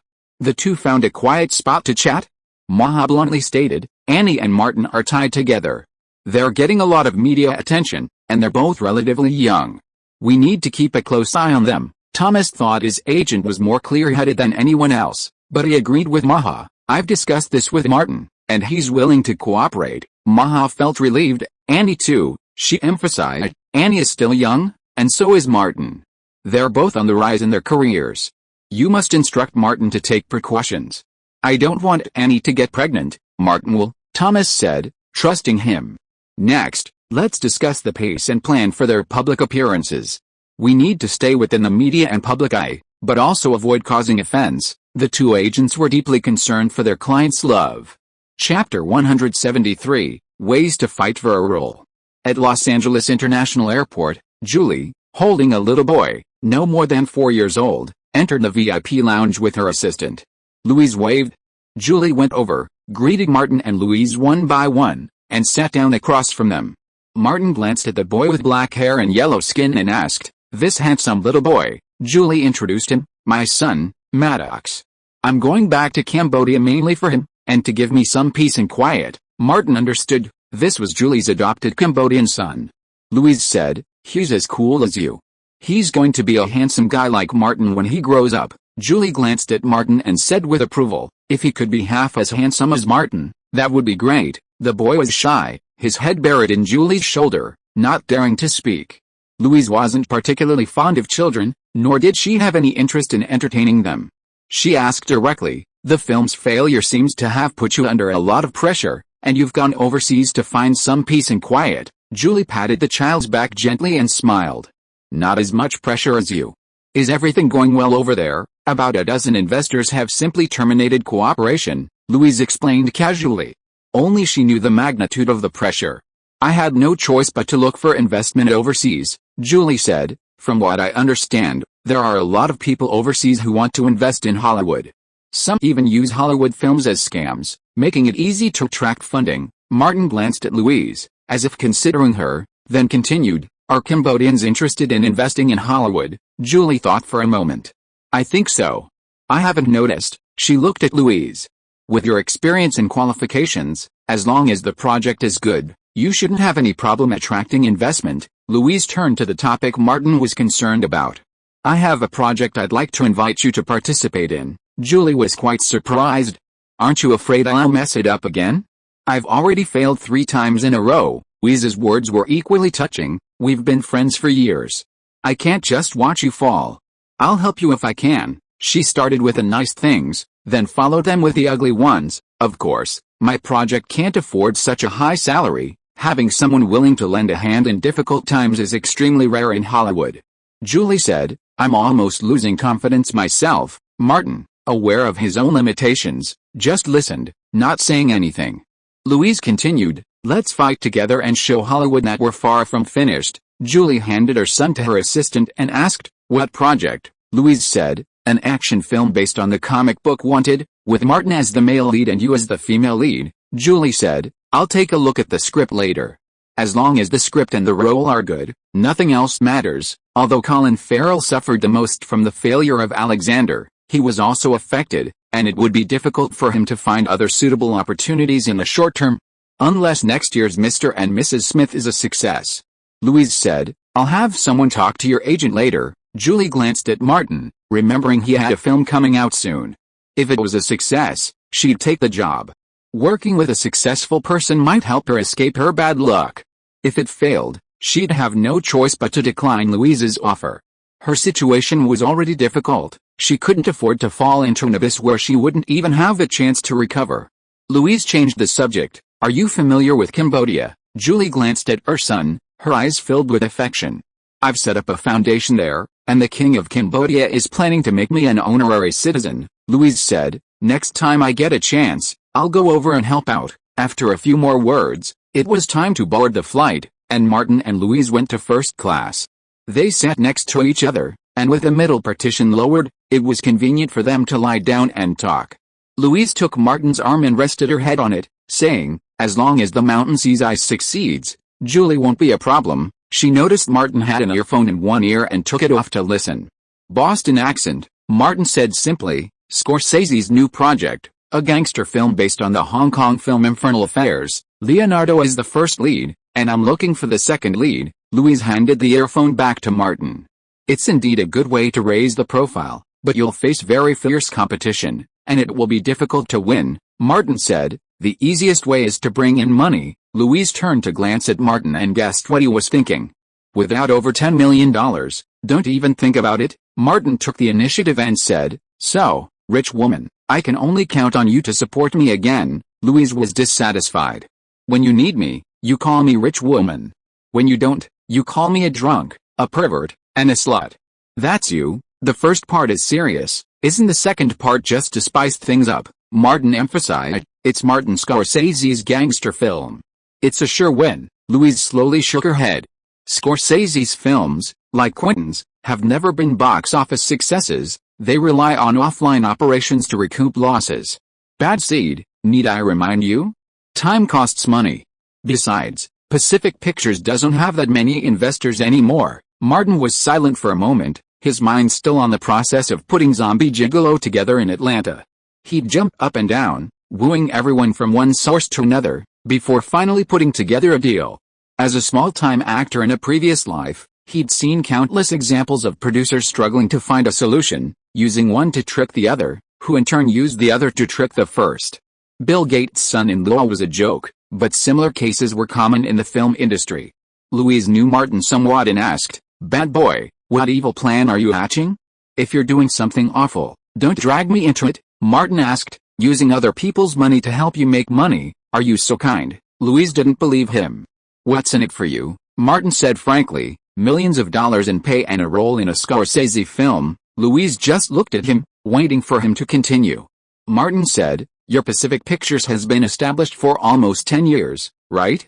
It has participated in the filming of many films during this period, and the Pacific Pictures logo can be seen in the opening credits of many films." Louise sighed. "Most of them are low and medium investment movies, A-level compilations. The only time it messed up, you told me last time that you wanted to jump out of North America, jump out of the area most affected by the failure of Alexander the Great, and attract investment overseas." Martin thought about it carefully. "What if you add the names of Martin Scorsese and Leonardo? What about using their projects to attract investment?" Louise had participated in many compilations, and she understood what Martin meant as soon as she heard it. Pacific Pictures attracts investment in their name, and then you take the investment to the crew and use it to get a role. Martin said, "I have definite information that the crew will be established in February. That is a movie starring Leonardo DiCaprio. I believe there must be many people willing to invest. Pacific Pictures can get management fees and profit commissions, and use other people's chickens to lay its own eggs." Louise had recently been considering attracting investment from abroad. After a moment's reflection, she said, "We can only do it overseas, preferably not in Europe. With Leonardo's charisma, and the establishment of a Hollywood studio, once the news breaks, attracting investment won't be difficult." "Who dares to underestimate Jack's charisma?" Martin stepped in to fill in the gaps. With your operational capabilities, even if investors want to visit Hollywood and see the crew, you can take them to Warner Brothers and handle them without any problem. Louise still had some confidence. It's no problem. She had already begun to think about how to proceed. For this project, Scorsese is collaborating with Warner Brothers, and it won't be difficult for me to obtain the official documentation from the crew. Since we're attracting investment, I can ignore the time cost. Martin knew that his current fame and charisma weren't enough. More precisely, he hadn't established a brand, so he could only rely on Pacific Pictures. Louise looked at Martin. But this only puts you in a huge debt again, honey. Think about it this way. Martin was now very self-aware. While he had ample physical capital, he was seriously lacking in brand capital. When I become famous, a movie star with market appeal, you can use my fame to attract investment. Louise laughed, then shook her head. By then, you'll abandon me. Martin dropped all his frivolity and asked seriously, do you think I'm that kind of person? Louise was about to say yes, but then fell silent. The failure of Alexander the Great had left her with an unprecedented setback. Most investors had abandoned Pacific Pictures, but Martin and Kelly had not. Although she knew Martin's complex nature, her feelings towards him had improved significantly. She said, we'll talk about it later. The flight arrived safely in Hong Kong. At the airport, Louise called Pacific Pictures and had them immediately contact Warner Brothers to express their interest in Martin Scorsese's new project. With an investment in the tens of millions of dollars, it was normal for negotiations to take months. The International Bartenders Association sent a special person to greet them, and the two stayed in a luxurious suite at the Four Seasons Hotel. Martin, conscientiously acting as a silent companion, met with Louise, including the president of the Bartenders Association and several veteran bartenders. The International Bartenders Association Conference, which would be held at a prestigious convention center, would bring together bartenders and experienced drinkers from around the world. Martin specifically asked the president's assistant for a copy of the meeting agenda and guest list, then returned to his room to carefully review them. Louise also came into the study, preparing to write a plan. Seeing Martin diligently reviewing the documents, she asked, why are you looking at all this? It's my idea, so of course I have to contribute, Martin said. See if there are any potential clients, Louise said, very conscientious. Keep up the good work. After reviewing, Martin identified several key targets and, through Louise's connections within the Bartenders Association, obtained more public information. The third chapter should be coming soon, and I'm currently coding it. Chapter 174 Action Objectives. Last year, a master mixologist rose to prominence in Los Angeles. With her ingenious creativity and skill, she created a variety of new cocktails, including the paper plane, the penicillin, the expansion screw, and the Italian cannon. Hundreds of people gathered at the conference hall. The president of the International Bartenders Association was on the podium, preparing to present a major award. She's Louise Meyer, a new master, a new legend in the bartending industry. Therefore, we will officially confer the title of master on her and present her with this special contribution trophy. He raised his voice, welcome Louise Meyer to the stage. Martin stood and applauded. Louise stood up, hugged him tightly, excitedly biting his ear, and said, thank you, in a voice only two people could hear. At that moment, she smiled brightly. There was no greater joy in life than this. Filmmaking was just work, but bartending was her passion. Louise, dressed in a long dress, strode toward the podium. Martin motioned for everyone around her to stand. The number of new cocktails created by international bartender Louise in the past year was astonishing. The bartenders around her rose one after another, leading the entire venue to rise. When Louise took the stage and accepted the emerald trophy shaped like a wine glass, most of the crowd stood up and applauded. The atmosphere in the hall was incredibly lively. Louise raised the emerald trophy, her eyes slightly moist. She stood at the microphone and said, thank you to my assistant, Martin. Without him, I wouldn't be where I am today. Also, I've brought 2 new cocktail recipes, the Godmother and the Overturning Rain. I've also got 3 reimagined classics.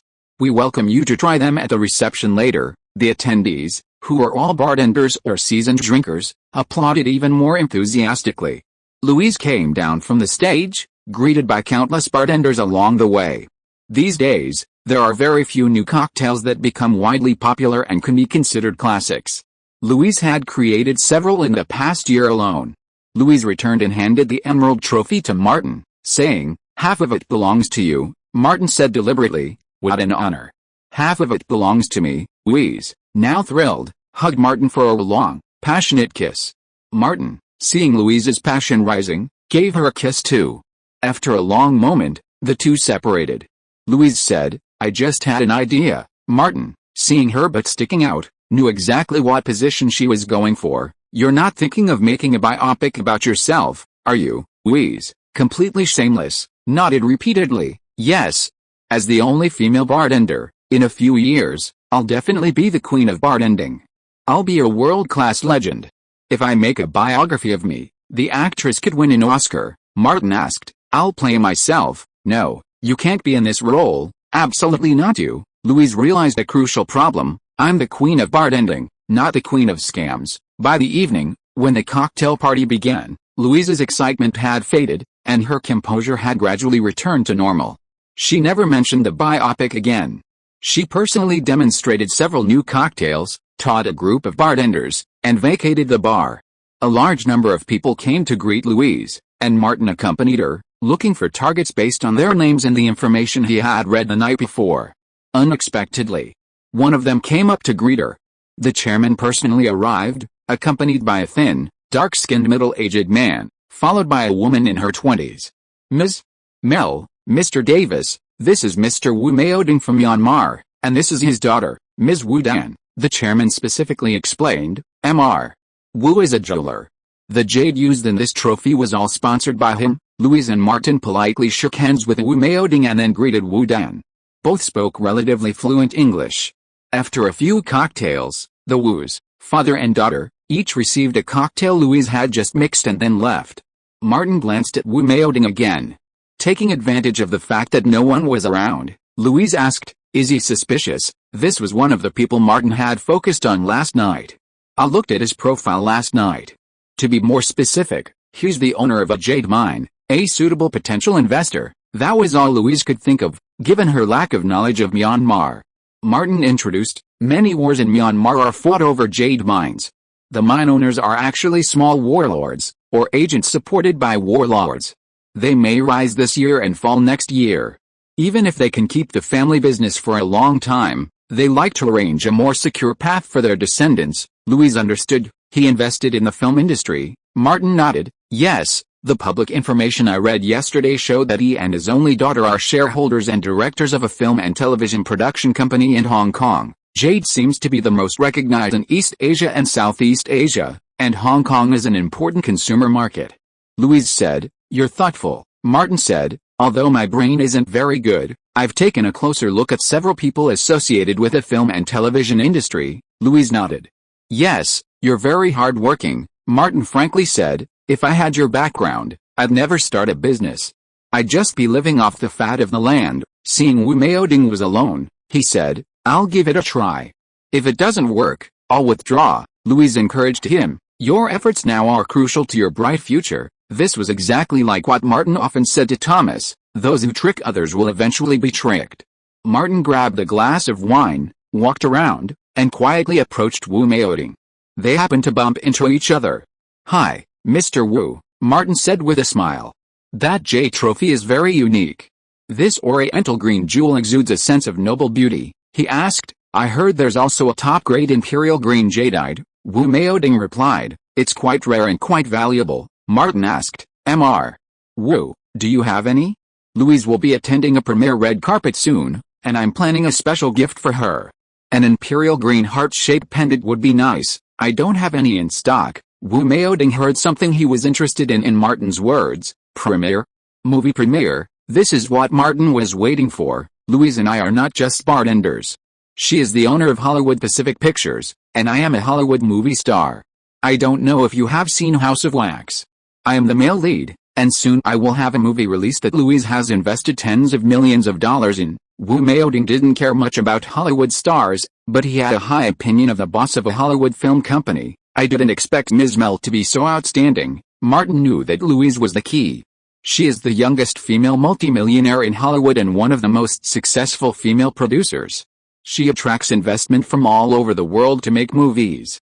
She is an outstanding businesswoman and artist. Remembering that Wu Maoding only has one daughter, he added, She is also a distinguished alumnus of the University of Southern California School of Cinematic Arts. After The Big Ship, Hollywood movies dominated the world, and Wu Meoding was quite curious about Hollywood, attract investment from all over the world. Martin smiled and said, "Hollywood is an open film and television production center. It absorbs talent, technology and funds from all over the world to produce one wonderful film after another, promotes the development of film art, and gives back to all investors.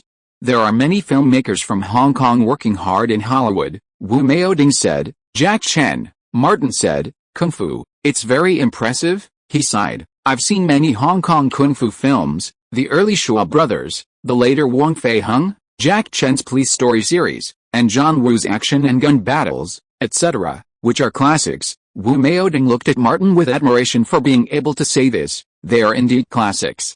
My daughter and I are both movie lovers. It's a pity that the Hong Kong film market has shrunk, and there have been few good works in recent years," Martin continued. "Many filmmakers from Hong Kong have gone to Hollywood to develop their careers, and most of them have done well.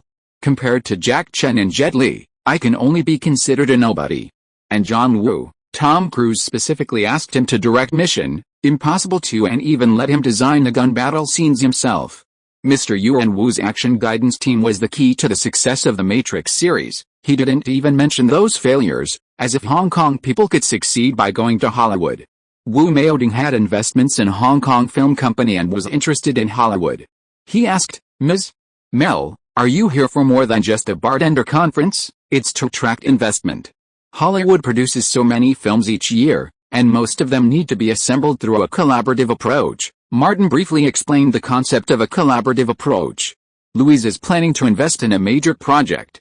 I wonder if Mr. Wu has heard of two Hong Kong filmmakers, Zhuang Wenqiang and Max Weifei." Wu Meoding nodded. "I know them." Martin thought to himself, "That's perfect. The project is related to them. Warner Brothers has bought the rights to the Hong Kong film Infernal Affairs and is preparing to film an American version." Wu Meoding recalled, "I think someone mentioned it before." Martin continued, "The American version will be directed by Martin Scorsese, starring Leonardo DiCaprio, one of the four great Hollywood directors." Wu Meoding wasn't just interested, but very interested. "Leonardo from Titanic, yes, that's them." Martin revealed the key point. Louise's Pacific Pictures is planning to invest and has already been in talks with Warner Brothers. The total investment could be around $100 million. "So Louise and I are out here looking for like-minded investors." Wu Meoding immediately understood why the other party had contacted him. Martin said this, pulling out Louise's business card and handing it over. "If you're interested, Mr. Wu, you can contact us." Wu Meoding thought for a moment and accepted it. While Martin went to find the others, Wu Meoding left the reception, called his attendants, and started making calls on his phone. He knew Zhuang and Mai, but not intimately. However, someone at the film company involved in the investment could contact them. The next morning, Wu Meoding received detailed information, along with relevant information faxed from Los Angeles. "Here comes the third update, please give me your monthly votes." Chapter 175. Something unexpected happened. Wu Meoding carefully scanned several fax documents on his desk. With so many Hong Kong movie stars and behind-the-scenes personnel now working in Hollywood, obtaining relevant information was easy. First, there was information on Martin Davis, whom he had contacted the previous night. He had starred in 2 theatrical releases, both as the male lead, and was widely rumored to be having an affair with Disney princess Anne Hathaway. Wu Meoding examined the photo in the newspaper clipping and confirmed it was the young man he had met the previous night. Then there was bartender Louise Mayer, owner of Pacific Pictures, which had been involved in numerous Warner Brothers film compilations. The DVDs whose staff had found based on the list all had the Pacific Pictures logo in the opening credits. Several of her previous films had been successful, but her most recent, Alexander the Great, had received a poor response. Wu Meoding, however, didn't take it seriously, as she was planning to work on a film project with Leonardo DiCaprio and Martin Scorsese. Zhuang and Mai personally replied to the friend Wu Meoding had asked to speak with, stating that Pacific Pictures had long been a partner of Warner Brothers and had recently been in formal talks with the company to invest in Martin Scorsese's new project. Hong Kong films aren't doing much these days. The market is small, the audience is small, and there are few projects and few productions underway. Wu Meoding knows his own business. While Myanmar is still manageable, It's only a matter of time before things falter. Even for the sake of risk sharing, they can't concentrate all their resources on Myanmar and Hong Kong. They need to develop an industry that can provide their daughter with a comfortable life. At Wu Maoding's age, it's inevitable to consider future generations. He found the contact information Martin had left yesterday and called, inviting him and Master Louise for afternoon tea. The kumquat afternoon tea on the 45th floor of the Four Seasons Hotel was excellent. At 3 p.m., Martin and Louise came downstairs and arrived promptly. Wu Maoding and his daughter had already booked a private room and were waiting inside. Unlike last night, Wu Maoding was much more polite this time. Even before the afternoon tea arrived, he presented Martin and Louise with a welcoming gift, a full green bracelet for Martin and a full green bracelet for Louise. Martin didn't know much about jadeite, and judging by his eye, the quality wasn't particularly good, but it was still worth over $100,000. He gently kicked Louise, who remarked, "That's too expensive." Wu Maoding smiled and said, "It's just a small token of my appreciation, not a formality." He got straight to the point. "Besides my jewelry business, I'm also investing in films in Hong Kong. I've always wanted to visit Hollywood, and my daughter is curious about it, too. Last night, Mr. Davis told me you have a film coming out soon. Would we, father and daughter, be honored to attend the premiere?" Martin exchanged a quick glance with Louise, and then he took over. "The film opens in early February, with a premiere at the end of January. You two can come to Los Angeles anytime. When I get back, I'll have the production team send you a formal invitation." Wu Dan was delighted. Great. Like many people of her generation, she was deeply curious about Hollywood and America. Wu Maoding pushed the gift toward them again. "Please accept it." Martin took the two gift boxes and put them away. Afternoon tea arrived. The atmosphere became quite lively. During the tea, Wu Maoding specifically discussed Hong Kong filmmakers in Hollywood and hinted at his own investment intentions. Louise naturally wouldn't refuse. They agreed to discuss the matter in detail in Los Angeles after attending the premiere of The Hills Have Eyes. Martin was primarily focused on answering Wu Dan's curious questions. An hour later, both parties departed. Martin accompanied Louise upstairs. "They won't feel comfortable spending the money unless they see it with their own eyes," Louise asked. "It involves an investment of more than tens of millions of dollars, and there is a Pacific Ocean between them. If it were you, would you feel at ease?" Martin specifically reminded. "You must be prepared to deal with it." Louise took it very seriously. "Pacific Pictures has already started preparations. Don't worry, I have handled similar combinations many times." She then asked, "Are you going back to North America tomorrow?" "I also want to stay here with you," Martin said affectionately, but with guilt in his eyes. "But Warner Brothers needs to take a lot of promotional photos, so I have to rush back." Louise didn't force it. "I'm going to Cambodia. Julie has contacted some people," Martin said. "You have to be careful. Southeast Asia is not like North America." Louise pointed back. "Bodyguards have been following us." Martin noticed it when he was in Los Angeles, and suggested, "Go out and see the night view of the port city." "No, I'm not interested." Louise grabbed Martin and walked quickly forward. "You owe me a large debt again. Go back and pay it back." Martin, who owed a debt, had no money, so how could he repay it? 30 is really like a wolf. After coming to Hong Kong, Martin spent the rest of his time paying off his debts, except for participating in the organizers' activities and soliciting investments. Fortunately, his ox is strong enough. The next morning, Martin and Louise came to the airport, boarded their respective flights, and left Hong Kong almost at the same time. When they came, they flew first class, and went back to the economy class alone. Martin had no place to reason. When he returned to Los Angeles, as soon as he arrived at the apartment, Harris called and said that the new Star Express had been sent. Martin dragged his suitcase to the door of the apartment. Antonio, as always, was sitting under the parasol. "Did you go to East Asia? Back so soon?" Martin pulled out a locket and handed it to Antonio. "It's for you, a souvenir," Antonio said. "You're so polite." Martin shrugged. "I was afraid you'd sell me to the paparazzi." "Don't worry, I won't sell you for less than $100,000. Antonio wasn't tempted much. "You're not worth that much anytime soon." Martin was helpless. "No way. I'm not worth a fraction of Julia Roberts' twins." Last month, Big Mouth gave birth to twins, and several gossip magazines offered millions of dollars for photos of the children. Martin dragged his suitcase upstairs and passed the door across the street when it opened. Jessica came out with a package. Martin, from Atlanta. Martin accepted the package and handed over 2-piece lockets, little souvenirs for you and Emily. Jessica was surprised. I have some too? That's great. Thank you, Martin. What's going on at the studio? Martin asked. Why did they suddenly call me back? Jessica said.